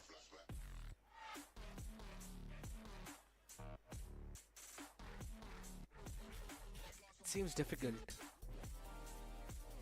seems very difficult, as you mentioned. And that's why Aura have eventually hit that timeout. They're gonna try and basically push the brakes now. Maybe see, work around with how can they eventually break this momentum that has been going in for Reckoning Esports. 4-0 start, as you mentioned. They've got the bye now, so this bye round is going to be crucial.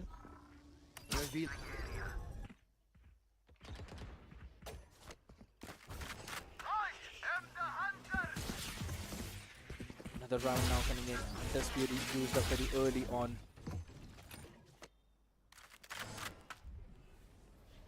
But it's just to maybe take a bit of space. Only Rio was the one who eventually got a hit of that Shrey Hunter's Fury.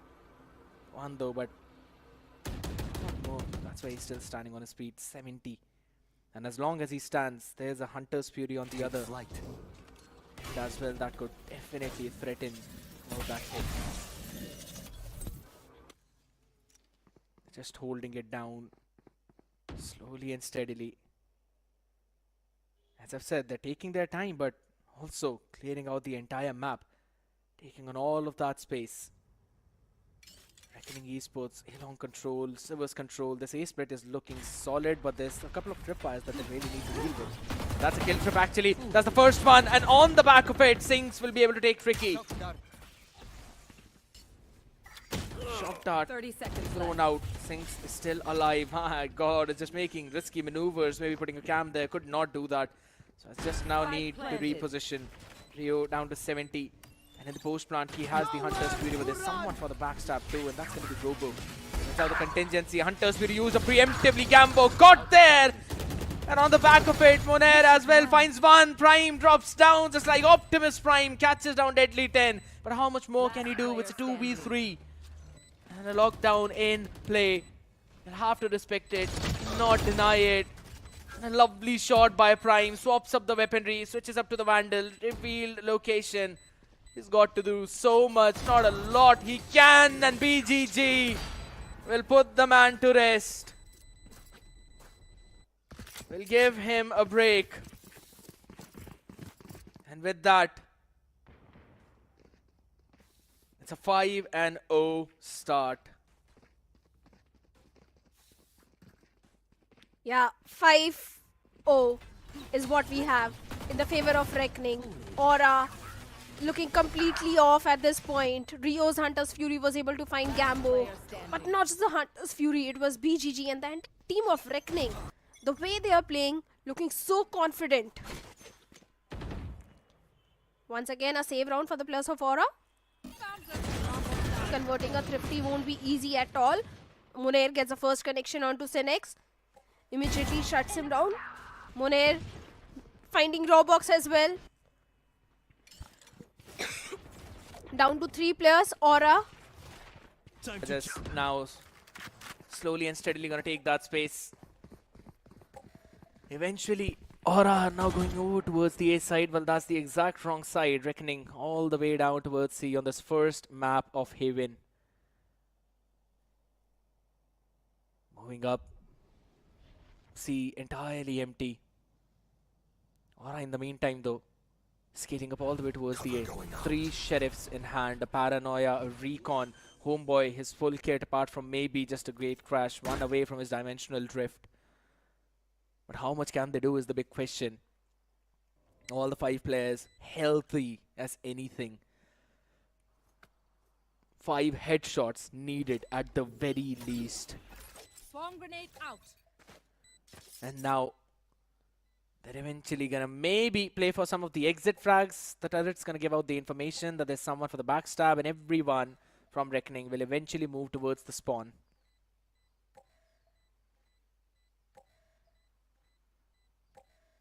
Time ticking. Yeah, oh my goodness. Hold on a second. They're actually coming directly towards them. So either ways, the AWP points are gonna go to someone. They've got to go and take those fights. Moner slowly moves out. There's a couple of players in front of him, and yeah, it's just going to be an obliteration, a massacre. Tricky takes 2. And Moner was able to find 1. No problems whatsoever. Economy snowballing really well.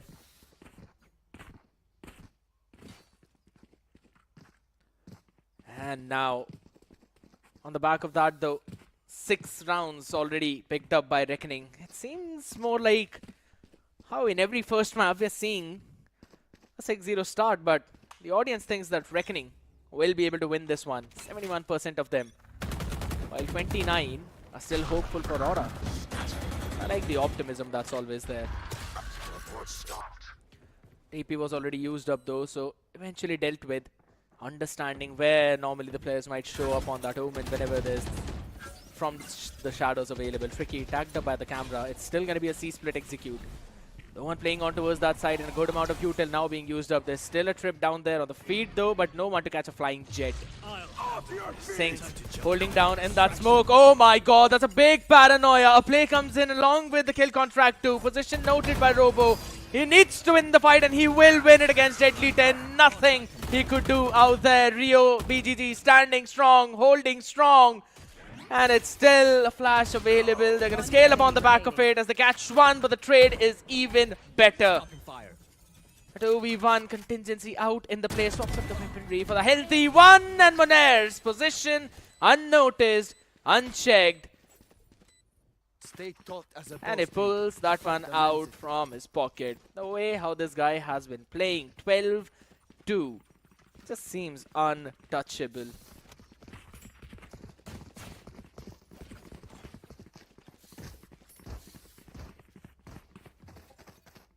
Lovely approach coming in from Reckoning Esports.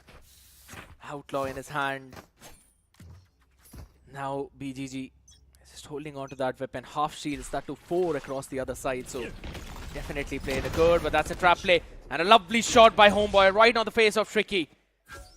Tried to go in for that nasty one way, but he could not.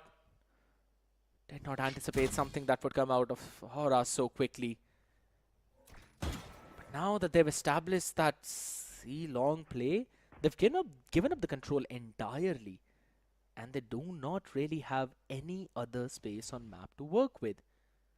Now those trips that Sinks has set up, those are the exact same kill trip that he also used in round number 5 or maybe round number 6. Lovely shot by BGG. Catches Prime, just a bit of a shoulder, and that's all he needed. No wall bang, right onto the body. Kills that 140, takes the life out of him.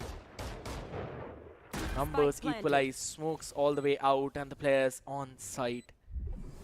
Still Monair playing all the way back, maybe waiting for someone to go in for the lurk. Sengs will be stopped for a few seconds though, but BGG will not.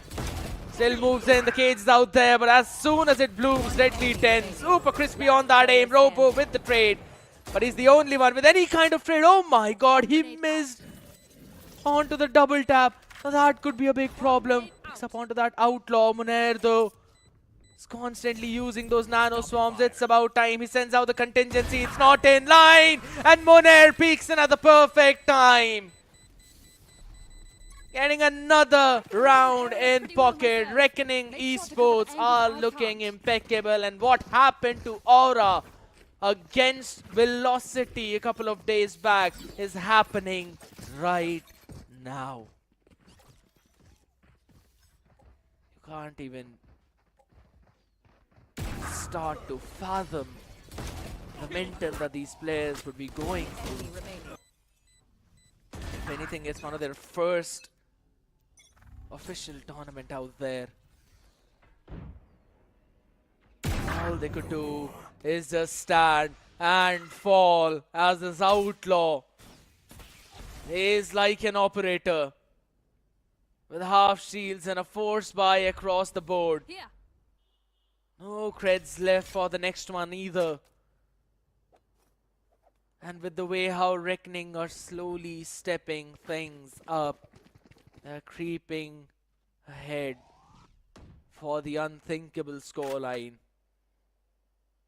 We have seen 13 zeros in VCSAs, yes. But one team being 13-0 twice, that has never happened. It'll still slowly move forward, creep up. It's technically a stack side as well as a couple of players play in, but there's still Gambo only on site who wants to try and play for this game. He will be having the support of Robo, but not for long as he takes one. Eventually falls down by the hands of Tricky. 30 seconds left. He's got quite a few tricks up his sleeve, I must say. Blade Storm up, but I reckon he's never had the need to use them, as he's always had the weaponry in hand. Not a single round that they've dropped till now, and seems that it's gonna remain unchanged. As Homeboy, with just a classic in the hand and maybe a dream, will move back. They are going in for technically a save. My question is, are they actually going to even get some creds out of that? I don't think so. So if anything, Homeboy would need to die. And maybe he can catch on to Robo. Yeah, just trying to find some timing on that. He'll go out. And Monair, he'll be able to shut him down. It's a 9-0. Reckoning slowly and steadily building up, moving on to what everyone have got in their hearts. BGG has been so crispy in terms of finding those opportunities, in terms of finding that opening pick, and it's not the first time he's doing it. Even last time when he played on the map of Lotus, we saw him having the maximum first bloods. And he's the only smoker of the team. If he's playing so confident, if he's playing so solid, no, it's a problem. Robo standing in an off angle, wants to play on the back of that paranoia, catches down Rio perfectly, and quickly goes in with a double tap. No overheating. holds it down for the other angle as he knows that the players will be dropping in. Now they've dropped the smoke on the side to try and play around with it as Robo finds another one onto Deadly. The lockdown in play and BGG answers back. But they've still got numbers disadvantage as Robo gets 3. But then there's another answer from the other end. Reckoning Esports bring the number back. And there's an operator on the other side along with a Guardian. Not the best weapons to go for the retake. And Tricky is in the off angle of the left side. Will Homeboy anticipate it? There's a couple of cages being dropped down. Homeboy alright. Now he finally sees where Tricky is, and Sinks has been taken care of by Monair as he was all the way up in heaven. Yeah, it's definitely a save. He's not going in this for this retake with the operator. Not happening, nada.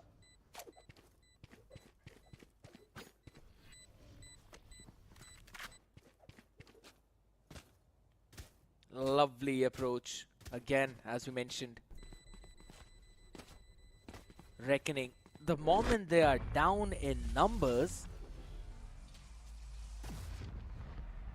still pull something out of the hat. Just magicians of some sort. And then they quickly convert that round in their hands. Sinks had just absolutely no idea where Monair was, and that's another timeout by Aura. 10-0. Now you need something maybe to try and get at least one round.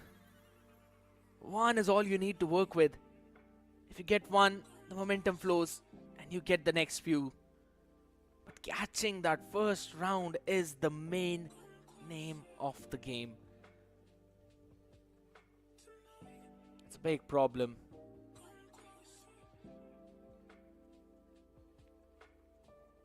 And they are slowly and steadily trying to find the answer. Maybe Paradox, with the experience that this man has had, maybe it will be enough. Maybe they'd be able to pull something out. But it's a big maybe. Again, we've been discussing about it for such a long time that Aura, regardless of wherever they go, regardless of what they do, Reckoning have got an answer. Even in the last one, they went in for that Sivers push out. Yes, they found an opener with that Paranoia play, but nothing after that. Now it seems to be a C-hit.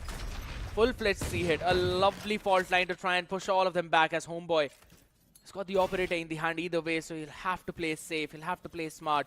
Up close in corner is Sinks. Just a bit of an off angle. My man, he's just out in the open, and so is Gambo. That's such a big mistake. They had no information about what's happening in that C-long. Careless mistakes after careless mistakes, and Reckoning are just so good at punishing them. Not a single second where Aura can eventually breathe. Robo and Prime will probably try to go for maybe a trade or so. Pretty sure Homeboy is just going to save. And Aura are still waiting. This Reckoning, they're just holding down C-long now. They were waiting, maybe thinking Aura are going to make another play. Because whenever you're down in numbers, you're desperate, you would try to make another play like that. And that is the most natural thing to do, most normal thing to do. But Aura this time thought maybe after seeing all of that aggression, Reckoning are just going to rotate over towards either B or towards A. And that's why we were seeing Robo push out of B. And Prime was just holding down an angle towards the A side. But that did not happen. Reckoning, very disciplined. Alright, the alarm bot now gives out the information. Monair will know it.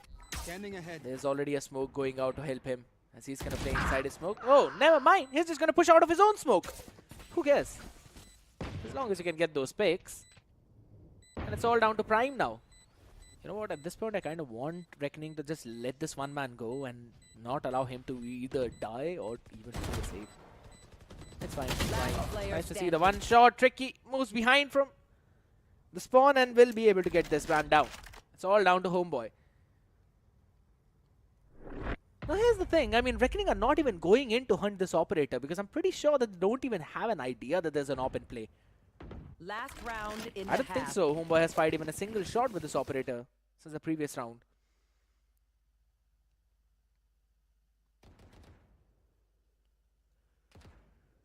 Whenever you've got a Yoru on defense, you would want to play aggressive. You've got your trips to play around with. You have that gate crash. Send it all the way back, maybe towards spawn, maybe towards other side. Play a bit aggressive for the first 15-20 seconds. And then quickly take the TP. If you find a pick, cool. If you don't find a pick, sure. Now you're going to reinforce the other side. So you can be at two places at a single moment. Just take out an A push and now running it over towards the C side directly. Oh, a TP play. My god, Gambo! Hunter's Fury on one side and an aftershock on the other. Cannot catch a break. Unfortunate for the man. Had to just run into that. C-side completely open. It was still a 1-for-1 trade though, so Tricky was taken down. Prime, he's at a perfect angle. Oh my god, the timing. Moner knows where he is. Will catch him. So unfortunate, but Sinks was there for the answer, at least on one corner, and a reposition from Rio. Robo couldn't do anything, and it's all down to Homeboy as his position was unnoted. Can probably find a timing, fired a shot, but could not catch anyone. Sends out a flash. Want to be repositioned on that angle though. Goes in for a bit. Fight peak. Sinks the only man. Can he stop a 12-0 from happening as the rolling thunder was sent on his face? BGG has also got a paranoia. Why has he got a paranoia till now? I don't think so he'll use it. Either way, is on and off angle. And Sinks move up close, and that's the double peak. Deadly 10 will get him. It's a 12-0 for Reckoning Esports, and Aura are being utterly destroyed on the map of Haven. This time from a very different team.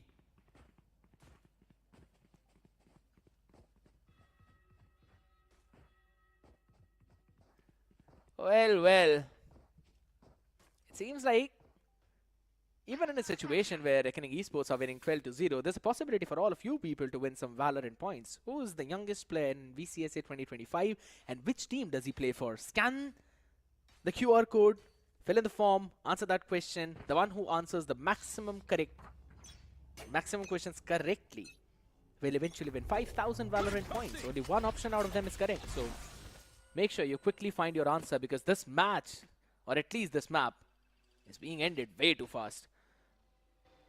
Long recon going out, scans absolutely nothing. Probably wanted to send it to a different map. Maybe Ascent. But right now, they're just trying to hold it down. All the angles. Just trying to cover it all now though. Shots fired by Moner. Homeboy down on his knees.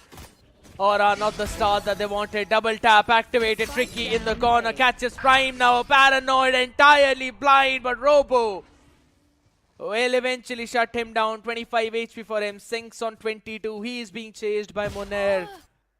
Ho, nasty one by Sinks. That's what he needed. Couple of players over towards the A side though. BGG playing aggressively over towards the C. Still got a smoke to work with. Hear them out. Will send out that smoke though, but a bit too deep. And that's a one-way. He utilizes that perfectly for a second. He catches Robo. Sinks with quick on that trade. Gambo 125 HP and a dream. He needs to pull something off. Deadly has got his full utility available. Sinks is playing a bit too close to that smoke. Gambo plants it. That's going to be the flash along with the fault line. Both of them jump in. It's good for one. But Deadly will turn around and shut his counterpart down. It's another 13-0. Reckoning Esports does the exact same thing that Velocity did. And it's madness. It just blows my mind how this could be done. Not just once, but twice. Last time it was Velocity. This time it is Reckoning. But at the same time, one team that remained the same was Aura. They could not bring themselves to pick even a single round, Necro. I know you're joining us for the first time, but I believe with that hype, you already know what happened. Exactly, man. Just straight up one-sided game. Who would have thought, right? Especially knowing the fact that, yeah, Reckoning Esports, they're one of the big dogs. They're, of course, much more stronger on the force. But still, the opponents, I expected a little bit of more resistance. Unfortunately, we did not see that. Maybe in the upcoming game, something better can happen. You know, I'll have to tell you one more fun fact. Out of the last 26 rounds that have been played by Aura, they have not won a single one. The last time that they went 13-0 was against Velocity on the map of Pearl. It was the second map, and that series was a 2-0. So 13 rounds there, and then 13 rounds right now. And it's Reckoning we are talking about, running in with an entirely new lineup, BGG being their main IGL. He's doing such a phenomenal job. Exactly, man. And honestly, you should have kept that fact as a fact, because now at this point, they're probably demotivated if they're listening to the English broadcast, because not being able to win any sort of rounds. Aura, one thing is for sure, man, something needs to be changed. And I'm not exactly sure what they can change, especially when the Swarms are out on top of their necks now. And nothing taken away from Reckoning Esports, too. It's much more of a solid lineup, knowing the fact that, yeah, you've also got a few newer additions, and they've been doing pretty much phenomenally well for themselves. And I guess the stats are a prime example of that. Absolutely. You talk about stats, Rio, Deadly 10. They have been playing so good in terms of providing that utility to the team. Every single time Tricky takes the entry, BGG takes the entry, everyone on the other side is either blinded, is either paranoid, is either concussed, or is either dead. Let's not forget, there are 3 duelist mains. I mean, I'm speaking of the past days, right? I'm speaking of the previous year. Deadly 10 used to be a great duelist player. You've also got Tricky being one of the best duelists in India. And now let's understand this. When you've got duelist players, when you've got so much firepower in that team, it makes a lot of sense. You will see a complete one-sided mowdown like this, especially when you're going up against a team that does not exactly have a lot of experience.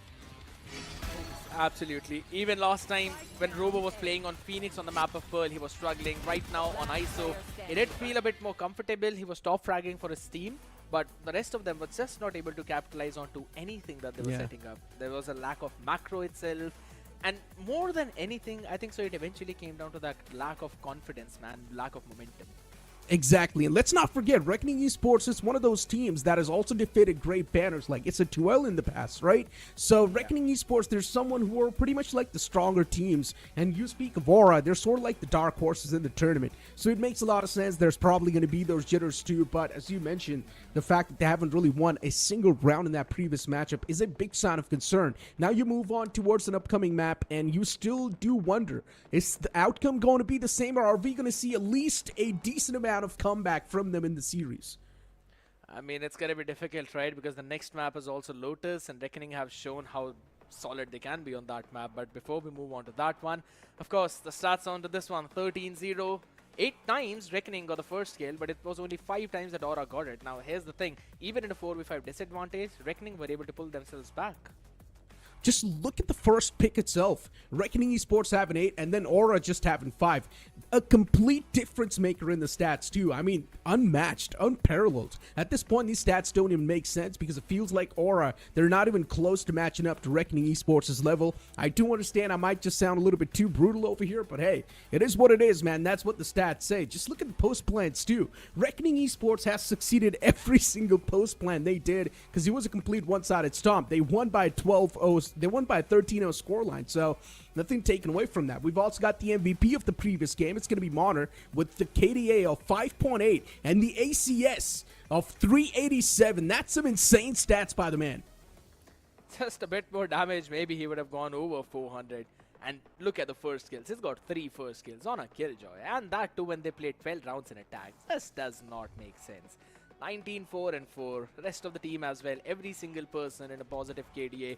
Probably Tricky is going to be bullied into, you know, having the least amount of ACS for his team. But if you look on the other side, Homeboy on the Yoru, 4-11-2. Of course, not the stat you'd want to see. Only 98 ACS for the guy. That clearly showcases you that regardless of the fact that Aura is bringing some nice compositions on the table, in terms of how well they play around each other, how well they play on the back of each other's utility, that's where they're struggling. Gambo, Prime, Homeboy, Sings, all of them, they've just been looking out of sync. And now when we'll move on to Lotus, sync is even more important. Look, looking at the matchup, this matchup just does not seem fair. No matter whatever you try to bring in over here, no matter what sort of tacticality you try and bring in, no matter how you try to analyze the gameplay, the players are just on a different level of Reckoning Esports, and you try and compare them to Aura, where they're just not able to match up to that same caliber. That's simple. That's pretty much the way you need to put it. When it comes to firepower, Aura is lacking. When it comes to team play, they're lacking. When it comes to strategies, they're lacking. When it comes to tactical nature, they're still lacking in the game. Pretty much every single thing is a little bit short-handed from the side of Aura. Now they need to take the upcoming matchup as if like they're here to fight for the pride. Because it is now. In terms of the round Yeah. differentials, we're pretty sure that they're not going to win. They're not going to close it out whatsoever. Even after day one itself, they were at a round difference of -21. You cannot cover that up until and unless you 13-0 the other side, and the rest of the maps are also fairly advantageous for you. And now it's not just once, but twice they've been 13-0. So of course, it comes down to how quickly can you reset. Now they've had a couple of days to reset. It still feels this exact same story now heading into the map of Lotus itself. We've seen last time they went in with some different kind of compositions. They brought a Neon into the mix with a Teho breach that we've been seeing so much even on the international stage. But in terms of those ideas, that's where I feel that they're still lacking.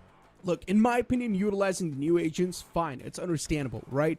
But still, just sticking to the comfort zone might just help the players of Aura a bit more, because it's all about being able to feel that comfort. I do understand right now in the overall standings, you're not exactly feeling that comfort, but at least when it comes to the composition in the upcoming game, you can get that comfort zone acquired if you pretty much stick to the normal agents that you like to play. Just stick to the agents that you're comfortable with. Now, bringing in new agents on the board can definitely catch the opponents off guard before how many rounds? Maybe 1 or 2, that's it. In the third round, you will be instantly retaliated. So that's something that the players of Aura need to understand, and they just need to start things off pretty much on a dominant spree. If they are able to start things off dominant, that means they can at least have the wind in the sails.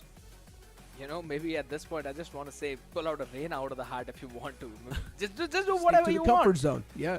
Exactly. Just go ahead and enjoy the game. That's the best advice that I think maybe someone could give this team. While on the other end of the spectrum, Reckoning, if anything, I feel that this is probably one of the only team who can actually take down the Goliaths of Velocity. We've seen Velocity being one of the top tier teams out there. No one can touch them. But I think so if Reckoning shows the exact same performance, they very well would be able to bring it out. But you know what? Yeah. We've been talking a lot about stats, right? We've been so much nerdy on this one. Let's have a look at the agent pool of the entire Reckoning Esports on the map of Lotus.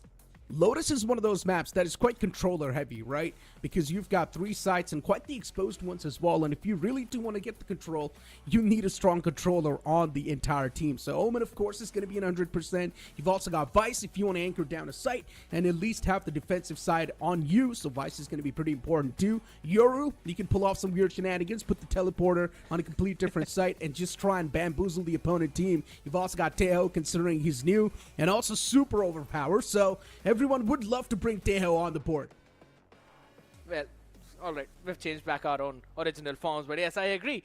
Teho just being super broken right now. The Armageddon as well as the guided salvo combination is busted. You empty out the entire backside with that. It's super annoying. Now, here's this fun fact, right? Both of these teams like to play the Teho Breach comp, but with just a single twist.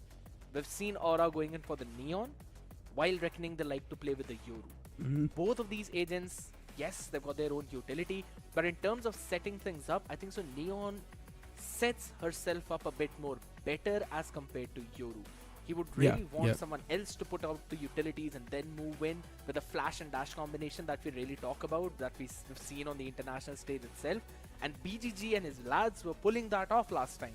So I really want to see how the other side is actually going to counter that after such a embarrassing defeat. Now look, I understand you still want to give them the benefit of the doubt. You still want to bring in a bit of those hopes that maybe Aura can do something. But as I mentioned, Aura, the only thing they need to do in the upcoming matchup is get at least a few rounds off the rip. Pistol round's going to be their greatest chance. That's where they can definitely diff the players of Reckoning Esports and maybe have the boat rolling instantly for them. If they lose out on the pistol round, in my opinion, it's done for. I don't think so Aura stands a chance anymore, because then you will have the opponents on much more stronger weaponries, and that's where Aura instantly just loses out. But if you win that pistol round, you can get the SMGs on the board. Hell, maybe even an AR if you're completely able to dominate dominate Reckoning Esports on the first round itself.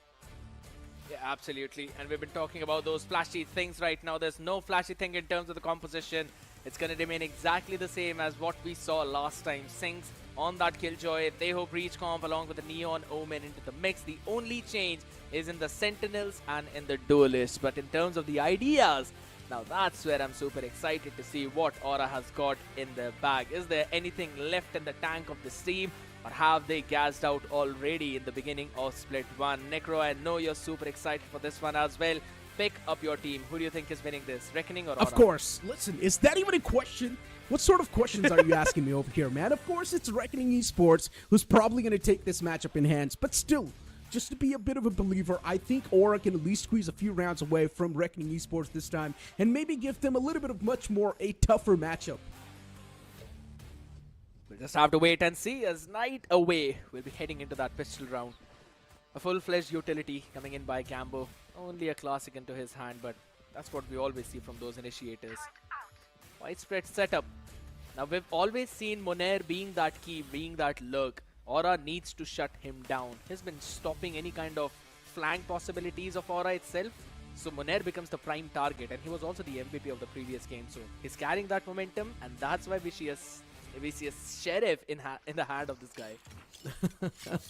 Let's not forget experience counts as well, and that's where Reckoning Esports, they've got the upper edge. Aura on the opposite side, struggling. Mentality not exactly the way they want it to be in this game itself. In the previous game, they got 13 out, and now Reckoning Esports, they've got the heavier side. They've got every single advantage they can ask for, be it the mental, be it the tactical. And now Aura just left to try and defend. A take towards C-side maybe. Reckoning Esports trying to take a bit of that dig. Utilities were tossed out to try and bait out a few more traps. You've got the man on the opposite side. Tricky's just waiting for someone to overextend. Oh boy. He's going to come out with that peek, but still, Tricky's good for 2. Even Deadly 10 was able to back up with 1, but he instantly gets picked off. Trades did happen, but in the favor of Reckoning Esports, they just lost out on 1 man, and Aura's down to just 2. Rough luck. We already know who's going to be the one to convert this round, unless Prime or even Gambo pulls a rabbit out of their hat. Yeah, I mean, it all was again BGG's big brain cells. Set his team up already, and he made them ready for any kind of push out over towards the mount. As he goes towards the A, opens the door. Enemy remaining. Shot. Gambo's down, and it's all down to just Prime. 1 man. Oh, flank. He's getting knifed. No, maybe not. Prime expected the flank. For a moment, I thought BGG can definitely go for the knife, considering, I mean, they've got every single advantage they can ask for, right? They can even afford to drop down a few bodies if they want, so they could have went for the knife if they wanted to, but unfortunately for BGG, Prime was aware. Yeah, Monair did the knife thingy in the previous map itself already. If I'm not wrong, it was probably Sova. I don't know who Sova was at that time. It's fine, absolutely fine. Aura now onto their save round, want to push out directly outside the B, and Reckoning they do have an idea that this might actually be the case. So they're just slow pushing out on the other avenues while Monair is just watching out. Shame. What a shot that was. Disgusting. Still the push continues. Aura does not want to back away from this. It's one of the most classic pushes that you would see. Just straight up rush outside of B, and Reckoning Esports. It's a complete meat grinder. Tricky on the opposite side. It's just funneling in the kills. And a flawless round on the board. They understood what's going to happen right away. And they were ready for that B push. And what a lovely support, specifically from Deadly 10 as well as Rio. Jumped in right away as soon as they heard that Monair is being pushed down. He had the rifle. They didn't want to give that possibility to Aura. With the salvos, flashpoints, and the Fault 9. Clear that entire angle out and just finish them out in that 1 choke point, wall banged as well. Setup is being changed a bit by Aura. They're starting with 4 players over towards the A side, and C is the weaker one. Reckoning starting with something similar to what they did in pistol round though. Reckoning, once again, pretty much pulling out the classic. Who's next? Going towards the C site. A flash to back it up. Even the dimensional drift is active. The man's already pushed up so deep, and he's got so much intel to play with. Tricky knows exactly where every single player's positioned for now. Spike planted. He knows exactly how many players are going to walk in from the back, and how many players can walk in from the fountain. Reckoning Esports ready with the post plan. Paranoia out. That's going to delay the push maybe for a bit more, but Homeboy, he's still got the judge to back him up, but he instantly gets shut down with a tap from that Guardian. What is going on? But Aura, they still retaliate. Beautiful stuff from Six, and even backed up with Robster, but still eventually Monair is going to be the one to strike them both. Does not even matter, as eventually Gambo, he just stuck down to that defuse. Lovely approach from Aura. They saved every single bit of utility for that retake.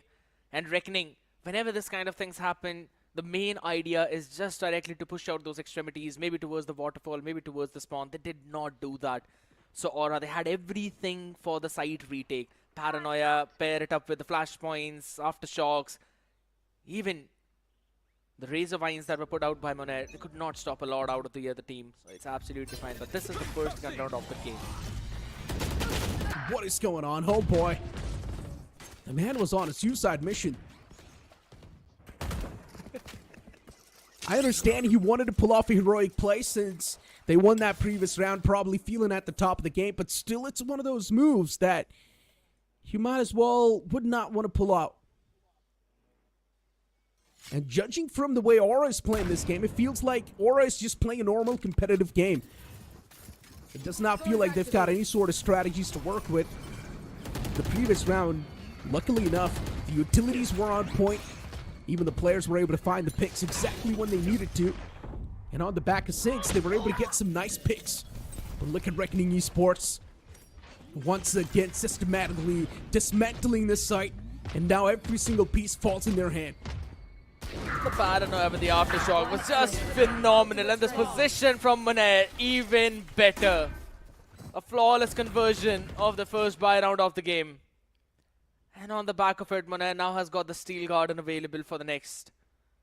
Few points away from the Rolling Thunder, but on the other side, Alt economy is not looking pretty. Neither is their economy either. I mean, running in with a couple of Stingers, a Sheriff. Seems to be fourth coming on board for Reckoning Esports, unless they fall into this field side trap where everyone from Aura is stacked up. 3-1 being the score. Wall set. Reckoning Esports once again looking to pull out the same shenanigans. And I'm not gonna lie, I'm in two doubts about this position from Sinks. Maybe he can't be getting the first pick, but it's one of those positions that's gonna be just one and done, and that's exactly what happens. He was able to find the first pick, but that's it. Instantly, the entire site falls in the hands of Reckoning Esports, and this should be another round converted if Reckoning Esports does not screw up this post plan. And it seems like they're not actually screwing it up. Again, a lot of utilities to just hold down, push back the members of Aura. Moving out of stairs though, Prime will be caught up. Paranoia comes in, but does not catch Deadly 10, and neither was it. Of course, sure, Monair, sure. A shorty at that range. Yeah, I mean, at this point, it's Reckoning Esports just trolling Aura. A little bit of mind game, you know, just tickling the man with shorty bullets that far away. The pellets. I would have thrown out my coffee on the screen right away if he would have got the kill with that. Why would you do that? Because that's not. How would you cast? I've got two monitors in front of me. Enough. Right Rich there. man. Of course not. It's the setup from the office, but Aura. At least I like the fact that Aura has one round in their hands, right? They've got something to work with.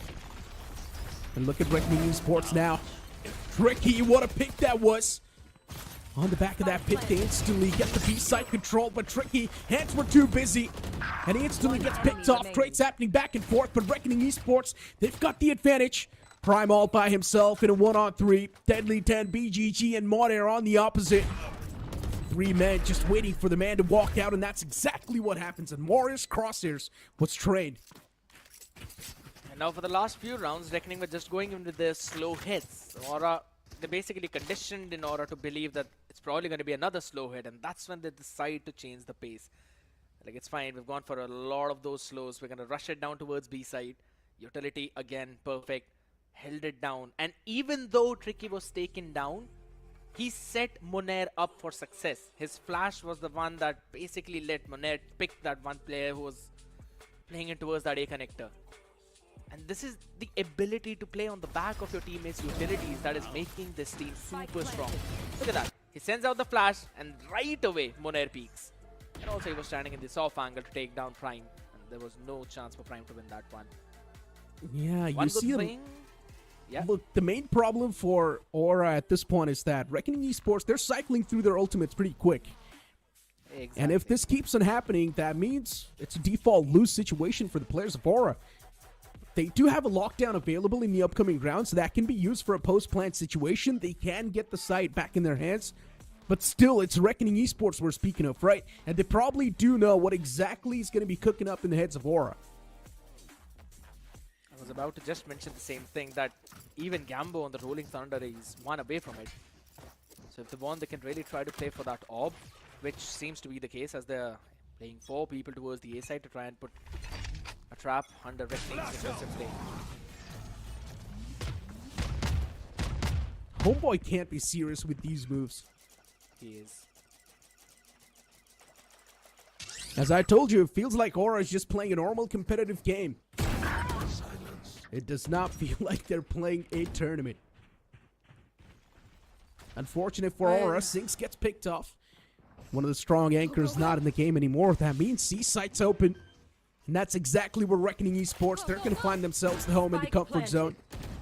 Aura playing it defensive now. As I mentioned, they did have the lockdown available, but since they've already funneled out Sinks, the lockdown is not there for the post plant. But they still do have Rolling Thunder. But as I mentioned, Aura... Okay, hold on. I just left speechless. Oh boy, what was that shot? But hold on, the Rolling Thunder, even though it was invested, this one way is not going to be in his favor. PGG, this man does not need a rifle. He's on with a ghost, probably the ghost of Tsushima, as Deadly catches Robo. What a round by Reckoning, and I must say, I love the adaptation from Reckoning. They do realize what their mistake was in the round which they lost, so they pushed out directly towards the waterfall as well as towards the spawn, just to take all of that space away. It was just Aura who was playing flank heavy in this round, where even after all of that, Reckoning had a perfect answer. The fact that Homeboy was able to pull that off in a tournament like this, it just boggled my mind. I just lost my words when I saw that Bucky shot come through. Just b-hopping his way straight up to the face, and the Bucky shot just nails him down. But yeah, in my opinion, they should not have used that Rolling Thunder, considering it was an eco round for them. They did not have the proper weaponries to go for the retake, but they still invested that. And now everything's going to rely on this lockdown. Reckoning Esports probably knows the lockdown's coming in soon. And they gotta leave someone on the lurk for that. Lockdown already invested. I think so that's a bit too preemptive out there. They haven't even too triggered the early. backstab wall. It's a bit too early. They want to funnel out the players in one direction. And Aura now finally towards Rubble as well. You can see the Omen. Things not looking fluid. Pride, what a pick that was. That maybe is going to open up the floodgates, and that's exactly what happens. Pride with a nice 2 pieces, able to open up the site, but still 3 players remain in the hands of Reckoning Esports, and these 3 can instantly turn the tides. Prime's good for 3, but no time on the defuse. He's losing out on the time, which is the most essential thing, and Reckoning Esports, on the back of that pressure, they close out the round. Prime had the ultimate available. He had Armageddon. He still went in to go for the peak. He could have just flushed out the players in the 3. Oh my goodness gracious. This was their round, Aura. Not in this way. They did everything perfectly. They sent out Robo with the TP so that the backstab wall of Munair was not triggered, Sheer was not triggered, and Homeboy was just waiting for the entire duration out there. Everything was perfect until it wasn't.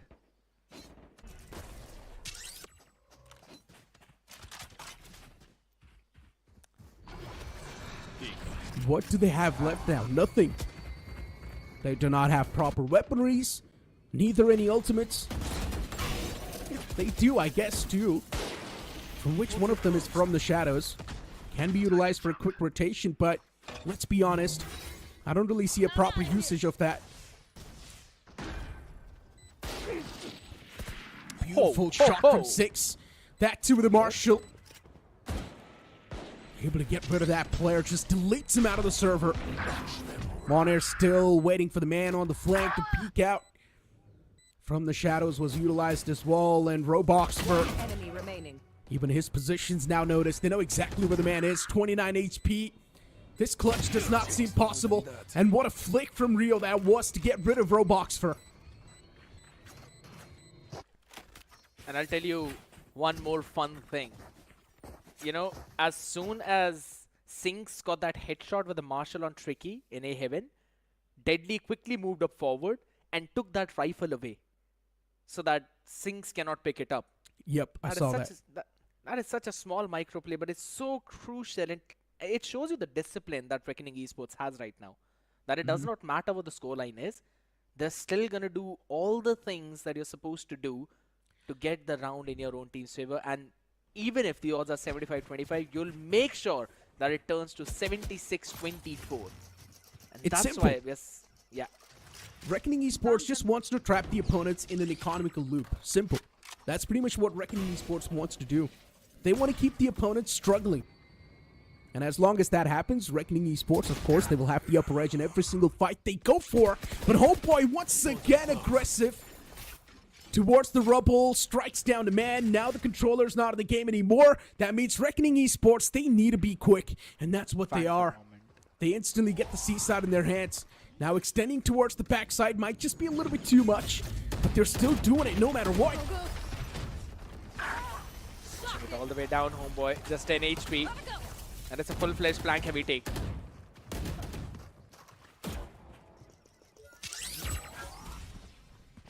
Grenade is live. Nah, no way you missed onto that one, but it's still a couple of players. Now it's trying to hold it down. I like what Reckoning is doing. They're trying to double up. Want to play together. 30 seconds left. Not trying to take any of those individual duels. And Aura at the same time as well, I'd have to say. They're just watching out for all of those avenues, but this lurk now Spike from Tricky planted. could be the key.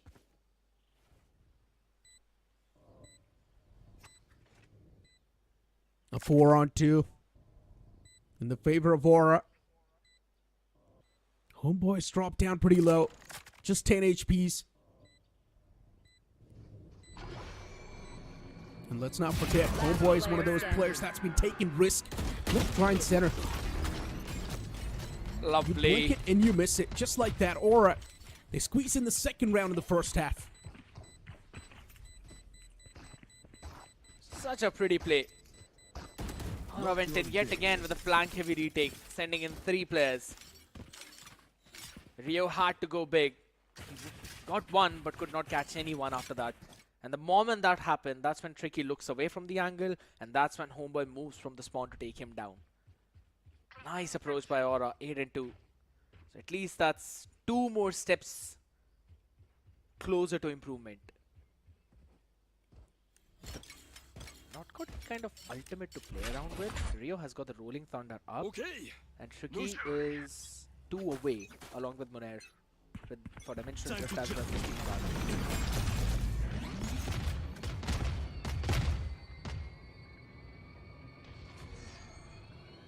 Reckoning Esports is done playing games now. They've realized if you let things a little bit too loose, Aura can catch up. And now it's time to take things a little bit more serious. Prime's been popping off this game. How can you forget that 3-piece earlier? Single-handedly just giving the site to his team. And that really just caught the players of Reckoning Esports off guard. Did not exactly knew how to counter Prime. They were stun-locked. And if these type of individual plays keep on catching Reckoning Esports off guard, the game gets tougher. But we cannot really forget Reckoning Esports. Even they're just trying to pull off some weird shenanigans. They're going for the risk they would not normally go for. Boy. Pushed out all the way, finds the first one. Are they expecting Tricky on the drop though? Rolling Thunder, it's dodged entirely. Prime sinks, they find one each and Prime goes in for 2. And with all of that, it's only Rio who finds something. Azora now one more step closer for an 8-4 half. And I hope that was seemed lost is now being reignited in this team. Last round before the switch. Steel Garden. 8-3. Yep.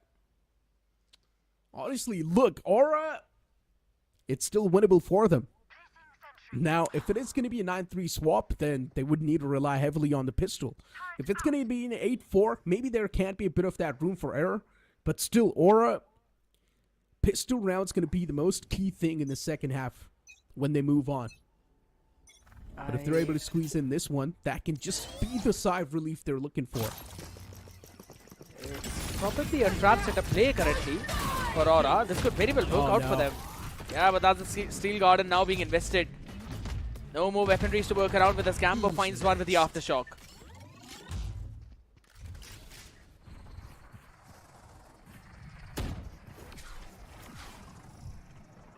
Solid stuff. Tricky now wants to go for a risky play as well. Prime one's going to be on the opposite side. And a beautiful flash from Gambo. He's able to shut down Tricky, and even 6 on the site takes down BGG. And Rio, the man was all by himself, and he's not able to hold down the site. Aura, what's going on? Slowly and steadily, these guys are rising up from the ashes. Punishing the indiscipline of Reckoning. They wanted to push out way too fast towards the B side, but Aura learned from their mistake. They gave up on that side and then just doubled up over towards the connector. Their setup perfect. It was a trap. And even after the investment of Steel Garden, they found the perfect opener, picked off Monair, and then just allowed the members of Reckoning to flow in on site, fall in that trap, and then clench their fists. Even finding a pick with a Nano Swarm, the Aftershock was perfect as well. Lovely approach. Hopefully, they've got enough time because this map pick is of Reckoning. Starting with the 2-3 setup right now, heavy towards it. Oh, a Mount Pinch. Go, go, go. Oh, once again, the man's looking to be extra aggressive. Yeah. Oh boy. Just wanted to trip that wall over towards the B to create a question mark. Keep the opponents guessing. Tricky in a one-and-done angle. He's gonna get flushed out soon, but still is able to get 2. Deadly tennis wall on the back is able to provide that cover fire. What was that play? From a one-and-done angle, he's good for 2. And now Tricky, there's no stopping him. He's going to make that push once again as he dopes down Prime as well. In pistol round, Reckoning Esports unmatched. And Monair, even though he had the HP disadvantage, he still strikes down Homeboy. Well, you think about the comeback, specifically from an 8-4 down, maybe a 9-3 down. The first thing you need is pistol, and that's exactly what Reckoning stole away. And what a setup, what a play. As you mentioned, Tricky was supposed to be one and done in that angle, but the support from Deadly 10, impeccable. And also, Rio. They flushed all of the people forward because of the guided salvos, and then eventually it was a meat grinder. Idiot. One way to kick things off. Gets rid of that Killjoy. Even the dialogue. Tricky. On the side of Aura, it was Homeboy every single time pushing up A. And now it's Tricky from Reckoning Esports. The man who was supposed to watch the flanks not there. Stricky's gotten rid of him. And here comes Old Boy once again. B-hopping his way through, but it's not going to work out this time. The man gets taken down to just 9 HP. One single shot connection. It's going to shut down Old Boy. And even more air when air replies back. Able to find a nice 2-piece on the back of that. And Revenant Esports, now it's just going to be their flood moving up and claiming this round. 8-4 was the half, which has now turned into a 10-4 because of the pistols. Great stuff from Reckoning. Again, even though they lost the momentum over towards the last few rounds, super solid to pick it up. Nothing much to talk about in the previous one because again, it was a save round for Aura. They didn't have anything. The outlaw aggressive play by Tricky towards Rubble. Found themselves the first pick onto Sinks, the opener, and then eventually it was just a trap set up towards C. They knew that someone's gonna make a play. They were ready with their own utilities for the trap. Sent out all of them, shut them out. First pick there, and then the follow-up. Unfortunately for Gambo, he was just stuck in an angle where maximum he could have got was 1. But now, this round becomes even more crucial for Aura. What approach are they going to use? What do you believe? Is Lotus attacking side or a defensive sided? Oh, super attacking sided. Exactly. That's my point. And Aura right now, they're on the attack. They still do have the overall advantage when it comes to the tactical aspect of the game. And considering given the map favors the attacking side, Aura in the first half, they were able to squeeze in 4 rounds, which is not bad. But considering now they're on the attack, in my opinion, they should do even better. On paper, Aura does still stand a chance to win this round. It needs to be constant rounds after rounds. That's the main thing. Oh my god. Oh no. Nasty. What just happened? That's the combination today. I like the idea from Reckoning Esports, quickly going in for the re-clear and... Oh no! Sinks! The perfect play from the mat, pushed up exactly at the timing as well. And now Aura with every single advantage on the board. Just mowing down the players of Reckoning Esports. Who would have thought about this? As I mentioned, on paper, they did have a chance to win that round, and that's exactly what happens. Rio is completely lost, never expected Prime to push up that deep. And just like that, Reckoning Esports wrapped up in a sheet. Rhymes you did there out. But yes, the first one with again the guided salvos was able to catch on to Moner. And on the back of it, Sinks just holding down for the push of Reckoning. That is a good adaptation. That seems like Aura have done their homework. They know how Reckoning like to play on defense. They always like to push the extremity in the response to what the other team is doing. So they were just super ready with this one. The judge in the hand of Prime, one away from Armageddon, but so is Tricky with the Dimensional Drift. Full-fledged utility to take control of the rubble while they give up the space on the mound where Aura is moving.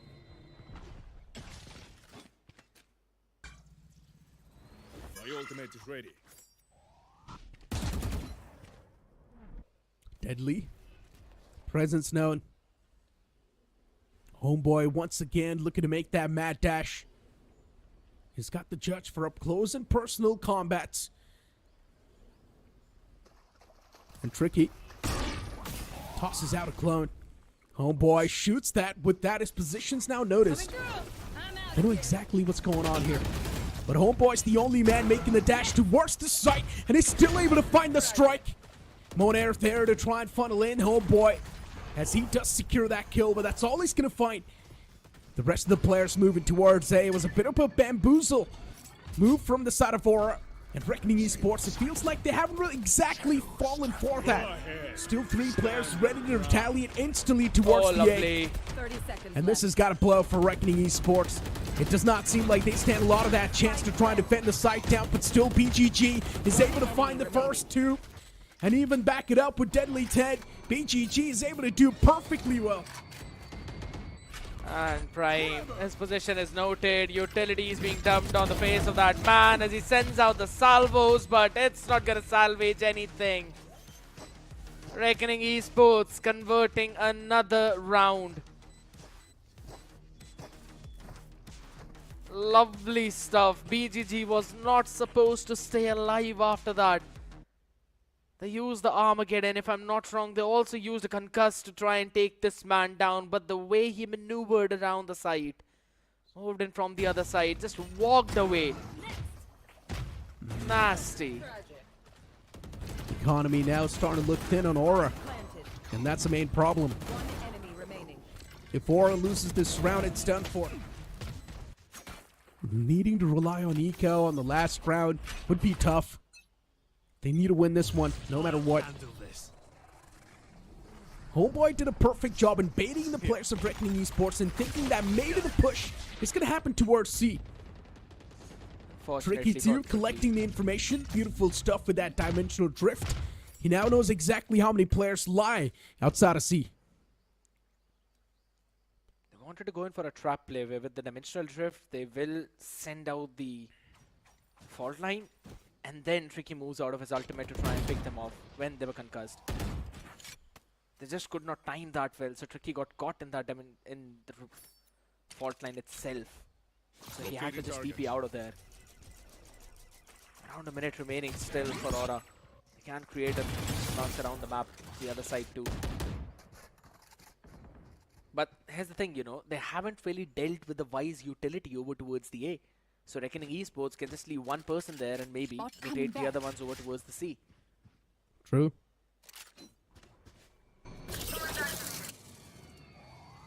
It does feel like Aura is quite confused.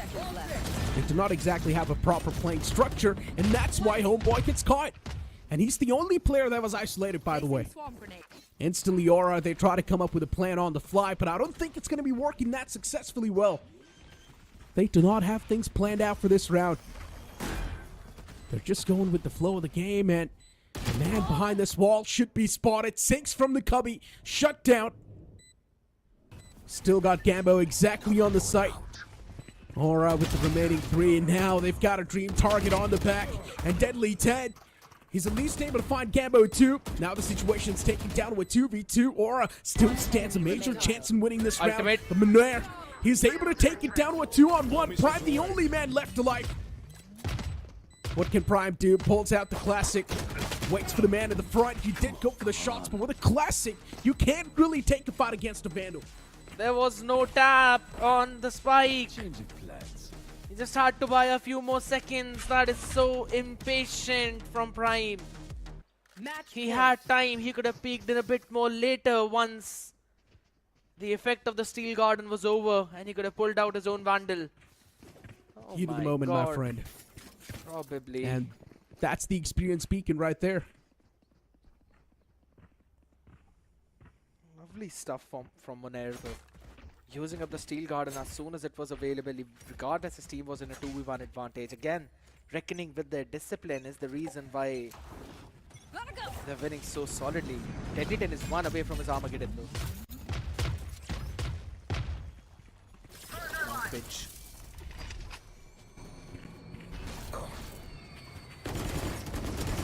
The pressure's now starting to build up on Aura. Still, BGG gets caught.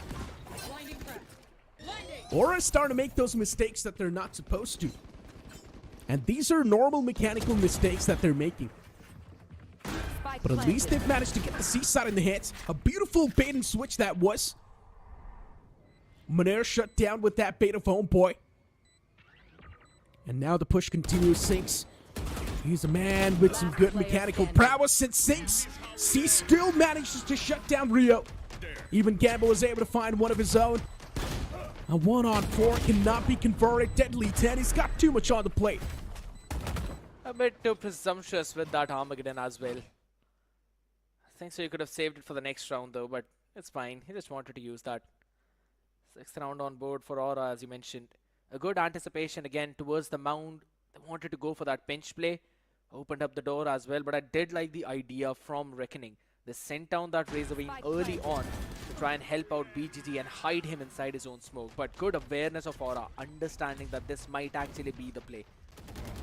So we're able to take care of him, then took control of the site, and then that bait and switch to take down Monair. Now Reckoning play aggressive over towards C bound, but there's the lockdown over towards the B side. The rest of the team will probably move towards the A.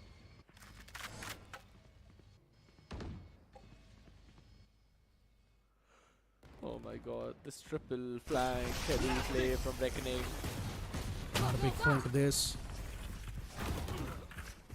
Deadly 10 once again into what I'd done. And how did they not check one of the basic angles? Oh Deadly my 10 god! Still messes up big time. What just happened? Reckoning Esports. You do not really expect such sort of plays from a team like that. Deadly 10 at least expected a one piece from the man, but he was not even able to secure that. He whipped both those shots onto Gambo. And that lifeline given to the players of Aura might just mean a round cost for Reckoning Esports. A judge in the hands of Homeboy. The man's just waiting for the players to funnel in from that main entrance. The rotating doors triggered. A few players showcasing their presence. And yeah, a play was tried from Homeboy, but it instantly gets shut down. Not entertained enough.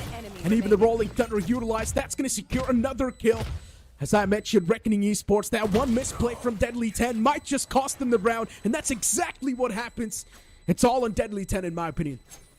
It is. He just needed to pick one there. And he could have probably played in for survival. No one checked him. Not even Sinks. That's going to be clip, 100%.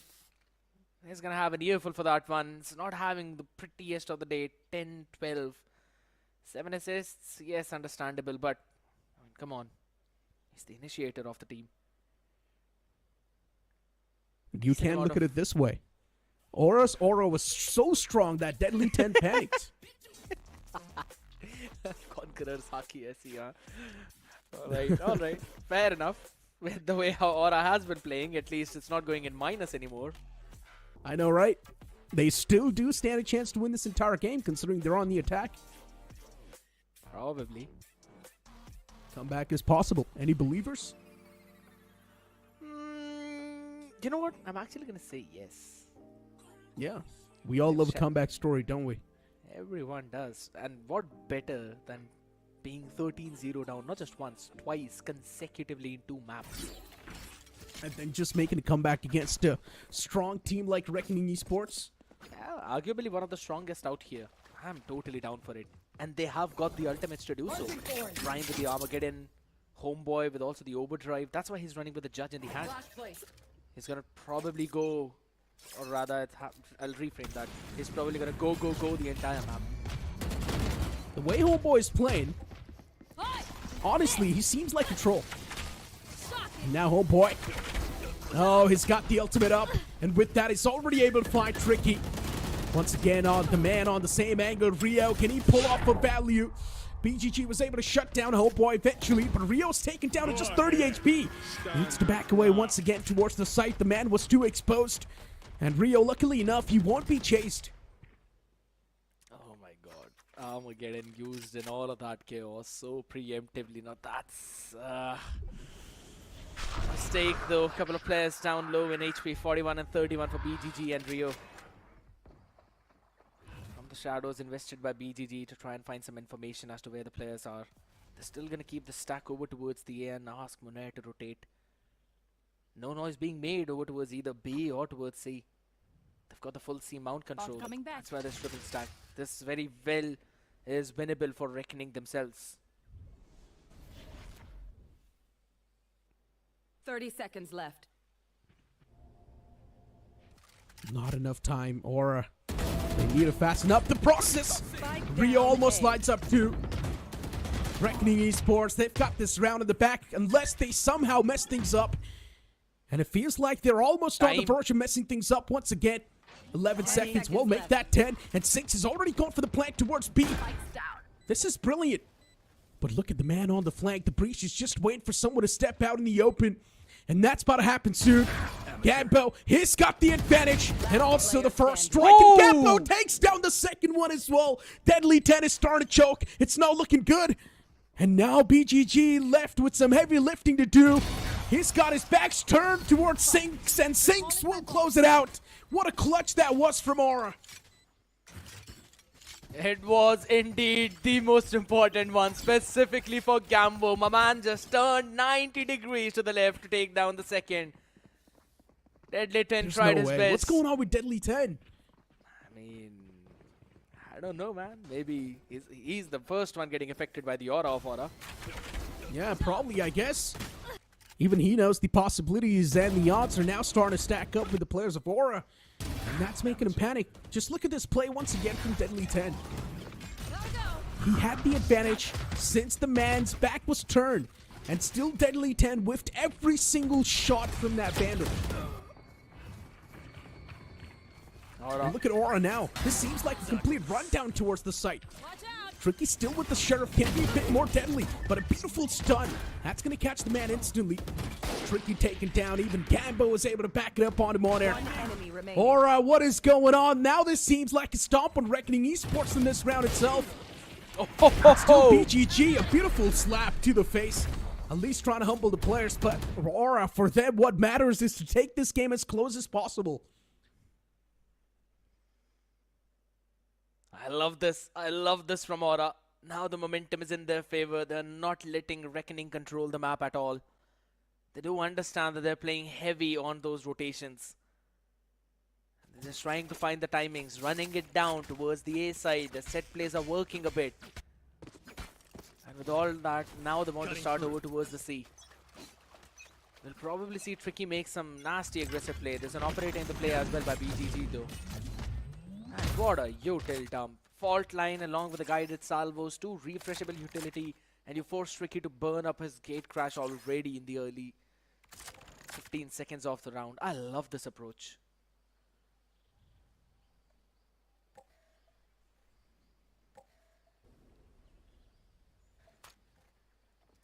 Twelve to 9. Aura slowly and steadily making it close. They're now clawing their way back up on the board. Locating targets.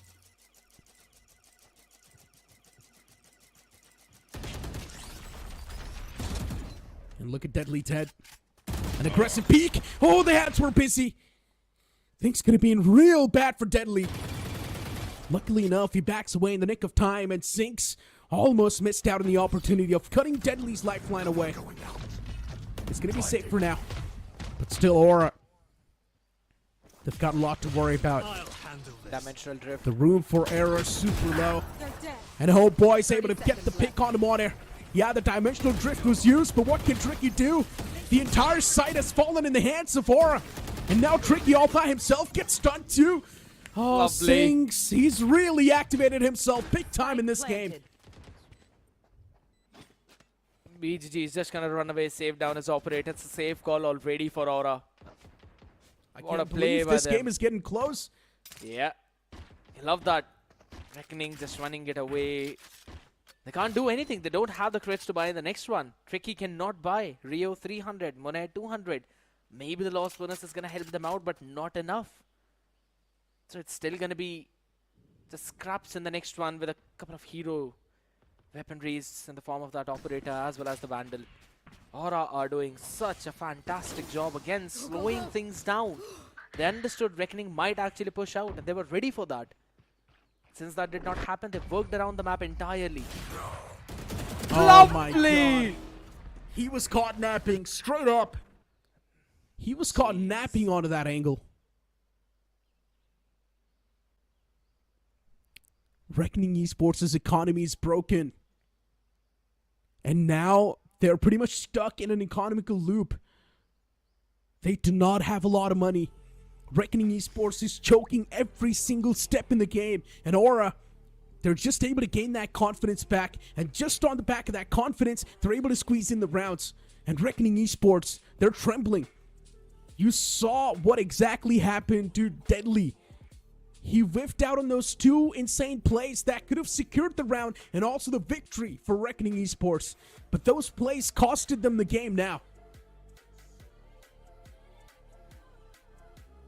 Just 2 more rounds. Can they do it? Is the question. You know, there might be a lot of people asking the questions. Is it Reckoning making the mistakes? I'd say damn not. It's Aura just outclassing them. If you think about it, it's not like Aura is something pulling out. Aura is pulling out something that's completely new. Aura is pretty much just bringing in the textbook classic. And they're still able to take away the players of Reckoning Esports. It's because they're just able to win the duels. Simple. Yep. And right now, with all the sheriffs on the board, Aura should win this one out. They've got the lockdown up as well. Fast lanes along with the guided salvo, pushing the entire team of Reckoning back down. Wow. I like this idea as well from Aura.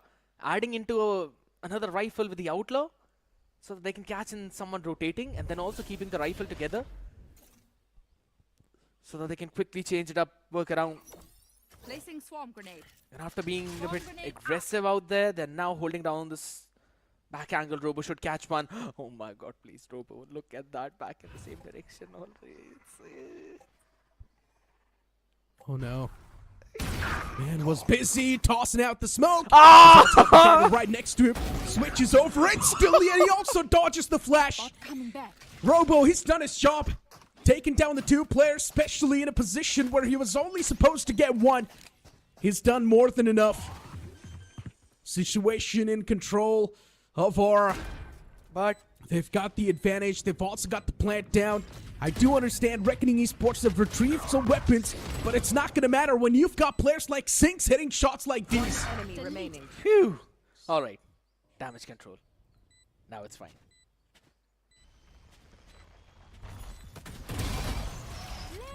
Sinks is just on a different level. What just happened to him on Lotus? What happened to him in second half of Lotus? Even in the first half, Sinks was popping off. He had some crazy individual plays. In general, on this map, Sinks has just woken up from the slumber. And he's single-handedly just carrying his team on the back. Not exactly a carry. Yeah, I do understand it's a team effort, but he's doing more than anyone else. He's trading the teammates out so very well.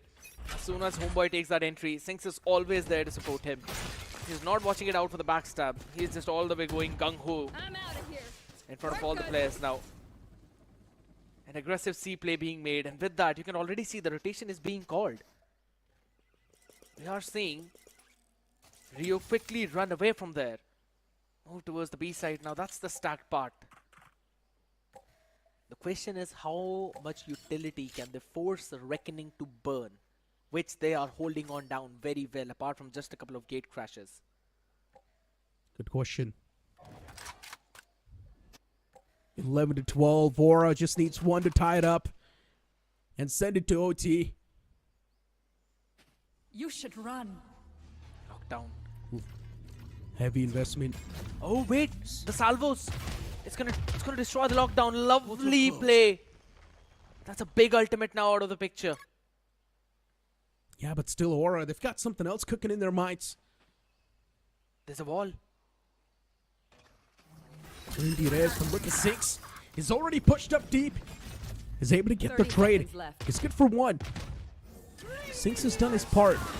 That might just make sure that the site falls apart in the hands of Aura. And just like that, Robo is able to get the second strike as well with the shorty. Reckoning Esports, still one more man towards the side. Maybe he can't be the table turner, and he needs to be the table turner, but he still gets struck down. Aura, now they've got the man advantage in the hands, and just like that, Gambo with that two-piece will close things off, and we move on to overtime. Switching sides. Overtime. An overtime from being down by 8-4. It was a 10-4. Then it turned into a 5-10 and then a 12-5. They've won 7 rounds after that consecutively. Aura, comeback is for real. The trade, impeccable. Robo, perfect onto that. He needed to win the duel near the waterfall, and he did so. That is what gave rest of his teammate confidence to eventually turn around and take care of the players who are playing towards the lane. BGG only good for one with that operator, and he is going for the glass cannon. He does not have the paranoia. Indeed does not.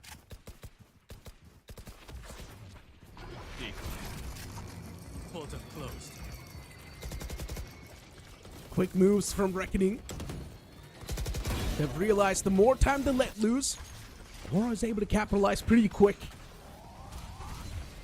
Homeboy. A lot of flashes on the side. Everyone's blind at this point. Reckoning Esports, still they haven't cleared the backside. And just like that, Aura, they once again get the advantage. Reckoning Esports, they're choking this majorly. Oh my But god. at least they're able to win the major duels now once again. The situation's taken down with 3v3. A team which we thought does not stand a chance to convert even a single map. Now Aura is given a tough fight to Reckoning Esports. And Reckoning Esports left with no answers. But this Rolling Thunder, it will catch the players off guard. Aura, both the players just falling back. Sinks, he once again needs to pull off a big play. But everything on the one man's shoulder might just be too much for him to try and get anything done. Aura running loose on time, and eventually Monair will catch the last man sneak by. And just like that, Reckoning Esports, they make it 13. They found the opening picks, but it was eventual repositioning of Rio that won them the round. Catching a couple of players as well, and then going in for the Rolling Thunder. Most crucial ultimate in this one OT round. They did not check the backside. Yes, the punish was there by Sinks and Homeboy. But then this play towards the stairs. A double push out by Monair and Rio. Taking that space, eventually leading Rio to lurk towards the heaven. It set things up for Monair again so that he could reposition and play in for the spam. Aura, they have shown that they can run in this marathon. But can they push through that finish line? Can they take the first map in VCSA Split 1 2025?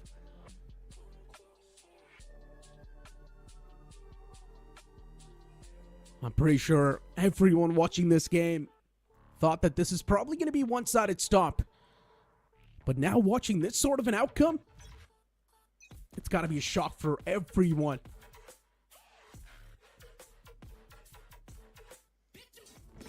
BGG with the operator. Reckoning on defense. They need to go for some heroic plays. But just make sure you cannot really make any sort of mistakes. Homeboy. Oh Once my again, the quick god. one.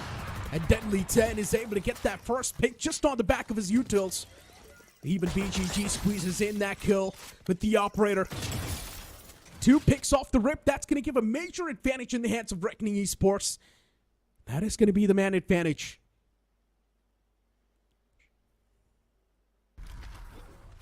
Not just 1 but 2. And it's a glass cannon operator for BGG. He's got both the smokes up now.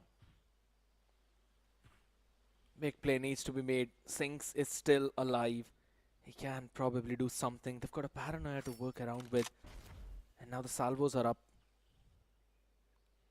But Reckoning are just playing for the retake now. They've got everything that they need. Rio has got the full util available, barring just 1 flash. Tricky also got the clone up. Couple of flashes for himself too. So if in case Aura decide to play backside, they're done for. They'll have to find some way to push forward. And Sinks needs to be the guy. It is 30 a dry seconds swing, left. but he needs to take it and he needs to win it.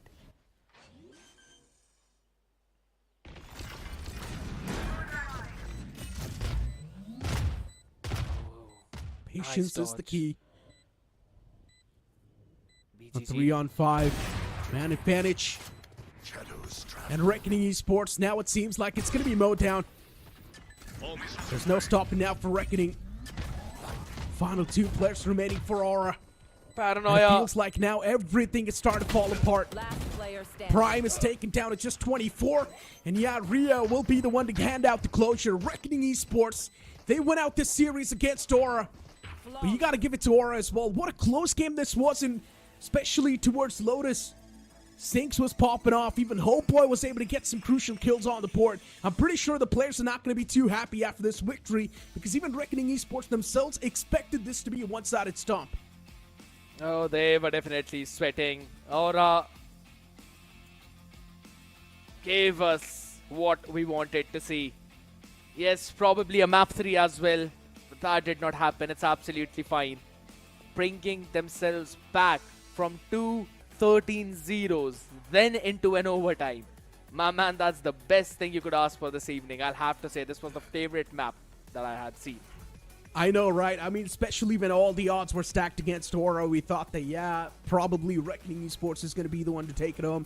But then they just coming out of nowhere, scoop in so many rounds, pretty much take it to OT. But unfortunately, in the overtime, Reckoning Esports realized what exactly was going on. Reckoning Esports started to make some quick moves on the board. They started to counter aggression with aggression, and things pretty much just worked out. Yeah, and it's also the glass cannon operator eventually in the OT that BGG brought out, right? In the attacking rounds, they were also able to make some quick decisions on the fly, pushing out the stairs, catching a couple of players there, and then Rio going all the way towards the heaven, go for that rolling thunder play. Good adjustment out there from Reckoning. Yes, it took its own time, but I'll have to give it to Aura, man. Pulling yourself out from such a brink of defeat when you are 7 rounds in the deficit and then pushing it to the OT, when you've lost 26 consecutive rounds, I'll have to hand it to them. They showed great resilience. Without a doubt, it was an impressive game from Aura, but still Reckoning Esports, on the back of the experience they've gotten so far, they were able to squeeze in the victory in the series, taking down Aura with any sort of problems. Now, for Reckoning Esports, looking at the entire course of action, we all knew that it's going to be one-sided stomp. We all somewhere down the line knew that this is going to be a Reckoning Esports win. But Aura gave it such a tough fight. Now this just makes us hope for the better future for this team. If anything, I just want to see this team not long into the future, but rather a couple of days later now, to perform against the rest of the matchups that they've got. And I think so, if this is how they can perform against Reckoning, this team is very well capable of being in the top 4, or at least in the top 5 of the BCSS Split 1. Let's not forget, even Reckoning Esports was choking hard. We're speaking of the mechanical chokes. The tactical chokes, yeah, sometimes the strategies cannot unfold the way you want it to, but especially when it comes to the mechanical side of things, and if the players are choking individual fights, then that's a real big problem. And Reckoning Esports, the only reason why they were losing so many rounds was on the back of that. Yeah, and also at the same time, Aura just started to play together. They were trying to create as much chaos as possible into the field, and that's why we also saw where they were constantly pairing up their utilities with the rest of the few things. Now, there were some hero moments, as we mentioned, that one moment as well from Robo, who was able to quickly catch them off guard. And this was the push that I was mentioning, which eventually turned the entire round on its head, even though Aura were up by 5-3. And over towards the end, BGG, with his own operator, was also able to close things out. Good game from Reckoning. Yes, a 2-0 victory, which everyone anticipated. But yeah, Aura definitely gave them a run for their money. Exactly, especially trapping the players of Reckoning Esports in a mechanical loop. Trapping them in an economical loop was definitely a big thing from the side of Aura. Reckoning Esports was not able to get a proper economy. That also was fiddling with their mindset too much. We've got the stats on the board too. You can see the first picks. They're a lot more from the side of Aura. As I mentioned, Aura was playing aggressive off the rip. And then in the OT, Reckoning Esports realized that maybe countering aggression with aggression is probably the best thing you can do. And that's what they did, and it worked out. Worked out really well. Even in the post-plant conversions, it's exactly the same for both of these teams. But let's have a look at the MVP of the previous one. I believe in the first one it was Moner. Maybe this time it's going to be the same guy he is.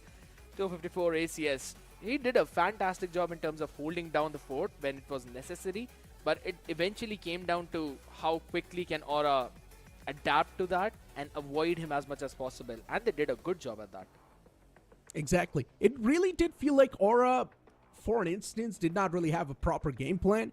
They were stepping inside of the round and then figuring out stuff on the fly. It's not like they had a proper playing structure already, knowing exactly what they need to do in that particular round. They would step in towards a random site. They're like, yeah, you know what? Let's try and get in some sort of info. If we're not able to successfully breach in over there, then let's move on to a different site. And I guess that switch from A to B was a prime example of that. Yes. That's how Lotus is eventually played by most of the other teams as well. That you try and find those openings. As soon as you see that it's going to be a struggle or an uphill battle for this side, you quickly pivot. And those close connectors, those doors, that's what they allow you. You can quickly pivot to the other side. Now, there was an interesting stat that I noticed in the previous screen, and that was 5 first bloods for Sinks. The man is playing on a killjoy, not on a duelist. Exactly. And that clearly shows you that he was always there stopping out any kind of backstab, and he was so very ready to take those fights. when you look at the stats, it feels like, yeah, Sinks is just doing okay. It's not like he's carrying the team. But it's about the amount of impact the man was having on the board. Now, Sinks, I do understand it's not really a lot of kills separating him and the second fragger on the team. But as I mentioned, it's about the impact frag Sinks had. He was able to clutch in so many rounds that the players were pretty much dropping out left, right, and center. And Sinks was there to hold the string and pretty much keep the team on track. Absolutely. But let's quickly throw it to an interview with Tricky. Hello मैं ठीक हूँ आप कैसे हो all good भाई okay पहला सवाल आपसे यही है कॉल्स का चल रहे थे जब लोटस वो 12-5 से लगातार स्लिप होता हुआ जा रहा था what was going on in the team right that time देखो लोटस पे ऑनेस्टली हम लोग का अच्छा चल रहा था बट देन धीरे धीरे छोटी छोटी मिस्टेक्स होती रही एंड देन वो बड़ी हो गई सो एंड हमको पता नहीं चला कब 12-5 से 12-12 हो गया एंड हम लोग ने इंडिविजुअली बहुत मिस्टेक्स करी और एज अ टीम भी मिस्टेक्स करी हम लोग ने बहुत ओवर कॉम्प्लिकेट करा चीज़ों को जो कि नहीं करना चाहिए था एंड अगली बार से नहीं होगा सो जो भी हुआ it's for the better of us hopefully future में नहीं होगा यस एक और सवाल मेरा मेन यही है कि बीजीजी और स्नाइपर राइफल ये कनेक्शन क्या कोच का गिवन है कि ऑपरेटर थमाई जाएगी उमन के हाथ में आउटलॉ बहुत ज्यादा चला रहे हैं वो या फिर इट इज जस्ट समथिंग जो बीजीजी को करना बहुत पसंद है इन गेम इट्स जस्ट कि he is really good with op and वो बंदा मिस ही नहीं करता है स्नाइपर से एंड ऐसे अगर हम स्क्रिम्स वगैरह भी कर रहे हैं वो ऑप खेलता रहेगा मारता रहेगा and is just free rounds for us तो उसका बस टैलेंट ये है कि वो ऑप बहुत अच्छा करता है and he likes to play op and हमारे टीम में वो वर्क भी करती है तो I think it's good that is true man वो ऑपरेटर काम तो करी थी खास करके फाइनल राउंड के अंदर बट एक चीज है यूजली जब मिड राउंड के अंदर जब कभी कभी कुछ प्लेयर चल नहीं रहे थे जैसे डेडली के शॉट मिस हुए थे उस टाइम पे कुछ कॉम्स थे या फिर सब बिल्कुल शांत नहीं like what was going on क्योंकि क्रूशियल राउंड आपके हाथ से निकले थे तब कॉम्स तो हो रहे थे कॉम्स का भी हमारे कम नहीं होता है अब वो इंडिविजुअल मिस्टेक हो रही है तो हम लोग लाइक कुछ होता नहीं हम लोग हमेशा ट्राई करते हैं कि जो इंडिविजुअल मिस्टेक है वो हमेशा इग्नोर मारे बिकॉज उसको उसके ऊपर पॉइंट आउट करना कुछ मतलब नहीं बनता है तो इंडिविजुअली अब हम सब विफ कर ही रहते हैं जो कि अब से नहीं होना चाहिए yes okay another question from my side lotus पे कहीं ना कहीं वो चीजें अच्छी हो रही थी बट अगेन लोटस एक ऐसा मैप बन चुका है जो हर एक टीम ही पिक कर रही है और सबके लिए क्लोज गेम जा रहे हैं तो क्या फ्यूचर में रेकनिंग लोटस बैन करने का कुछ पर्सपेक्टिव है ये देखो ये जैसे मैं बस एक चीज बोलूंगा कि लोटस हम लोग खेलते रहेंगे एंड मे बी आप लोग को कुछ चेंजेस देखने को मिल सकता है लोटस में that's a key भाई ये तो I really hope कि वो changes थोड़ा सा ज्यादा इंटरेस्टिंग हो क्योंकि आज के दिन तो भाई आपकी टीम और जितने भी प्लेयर्स आपने खुद भी बनाए थे वो बहुत ज्यादा इंटरेस्टिंग थे congratulations Tricky and thanks a lot for joining us for this amazing interview and best of luck for the future matches. You know what? They did bring Tricky, but I really wish for Deadly 10 to be on that interview. I would have definitely asked Same. him. Yeah. Same. I really wanted Deadly 10 to be there. He messed up 2 plays, and those 2 plays could have actually stopped the game from going to OT. And let's not forget, especially in a 1-on-10 angle, he had all the 4 players in front of him with the sheriff in his hands. 2 taps could have sealed the deal onto a player, but still Deadly 10 whiffed those shots. And because of that, he pretty much lost the opportunity to close out the round for his team. Yeah, there's this one opportunity, you know, that people always say that God gives you that one chance. I believe that was the chance Aura got, and they capitalized on it, pushing it to the OT. So, super fun. Maybe in the future we're probably gonna ask him that, but it's absolutely fine. That was about it for this entire series, right? And Necro, it's your first day here. Yeah. How were those 2 games, man? You were witnessing only the one match, but we saw both the maps, right? Look, the first game, not really to take away from that because considering it was a complete one-sided stop, a 13-0, you cannot really take a lot of things. But the second game was definitely entertaining. And I love to be a part of it, and I love casting that because considering Aura is one of those teams that we never really expected to do so well against the OGs like Revenant Esports, I would love to see a bit more of the Aura from them. Absolutely. Really want to see that. But for now, we're going to be witnessing the top 3 players in terms of different departments. ACS, KDA, first kills, damage per round. Munair, highest with 301 ACS. That is nasty. Followed up closely by Wenka and Aziz. Wow. It's actually too crazy considering the fact that he plays on those sentinel and lurking roles as well. So yeah, he's been doing a phenomenal job. But that's about it for this one. We're going to have a look at the overall standings in this entire event, where the first place now goes for Reckoning. Round difference plus 26, followed up closely by Velocity with a round difference of 24. That's going to stink for Aura. All the way at the bottom in the overall standings on the 8th spot.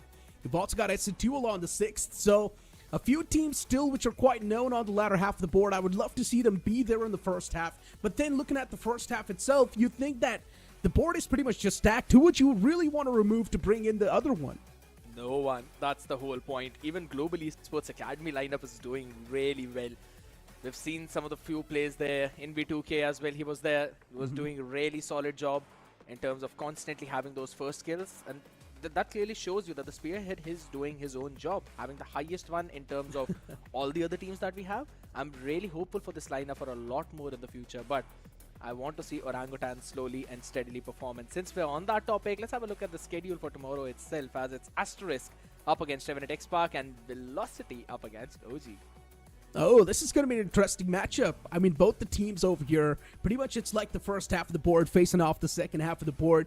And you got to feel bad for teams like Asterisk, considering they're not doing too hot in the overall standings. That matchup is pretty much going to feel the same way that the players were feeling in the previous one. Aura was able to pull off a comeback on Lotus, but for Asterisk to do that same thing against their opponents, it might be a little bit tough, but let's hope for the best. True.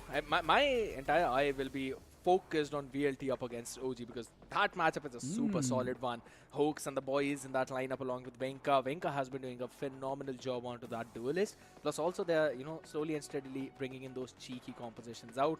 Velocity on the other hand, they stormed Aura on day number 1 with 13-0.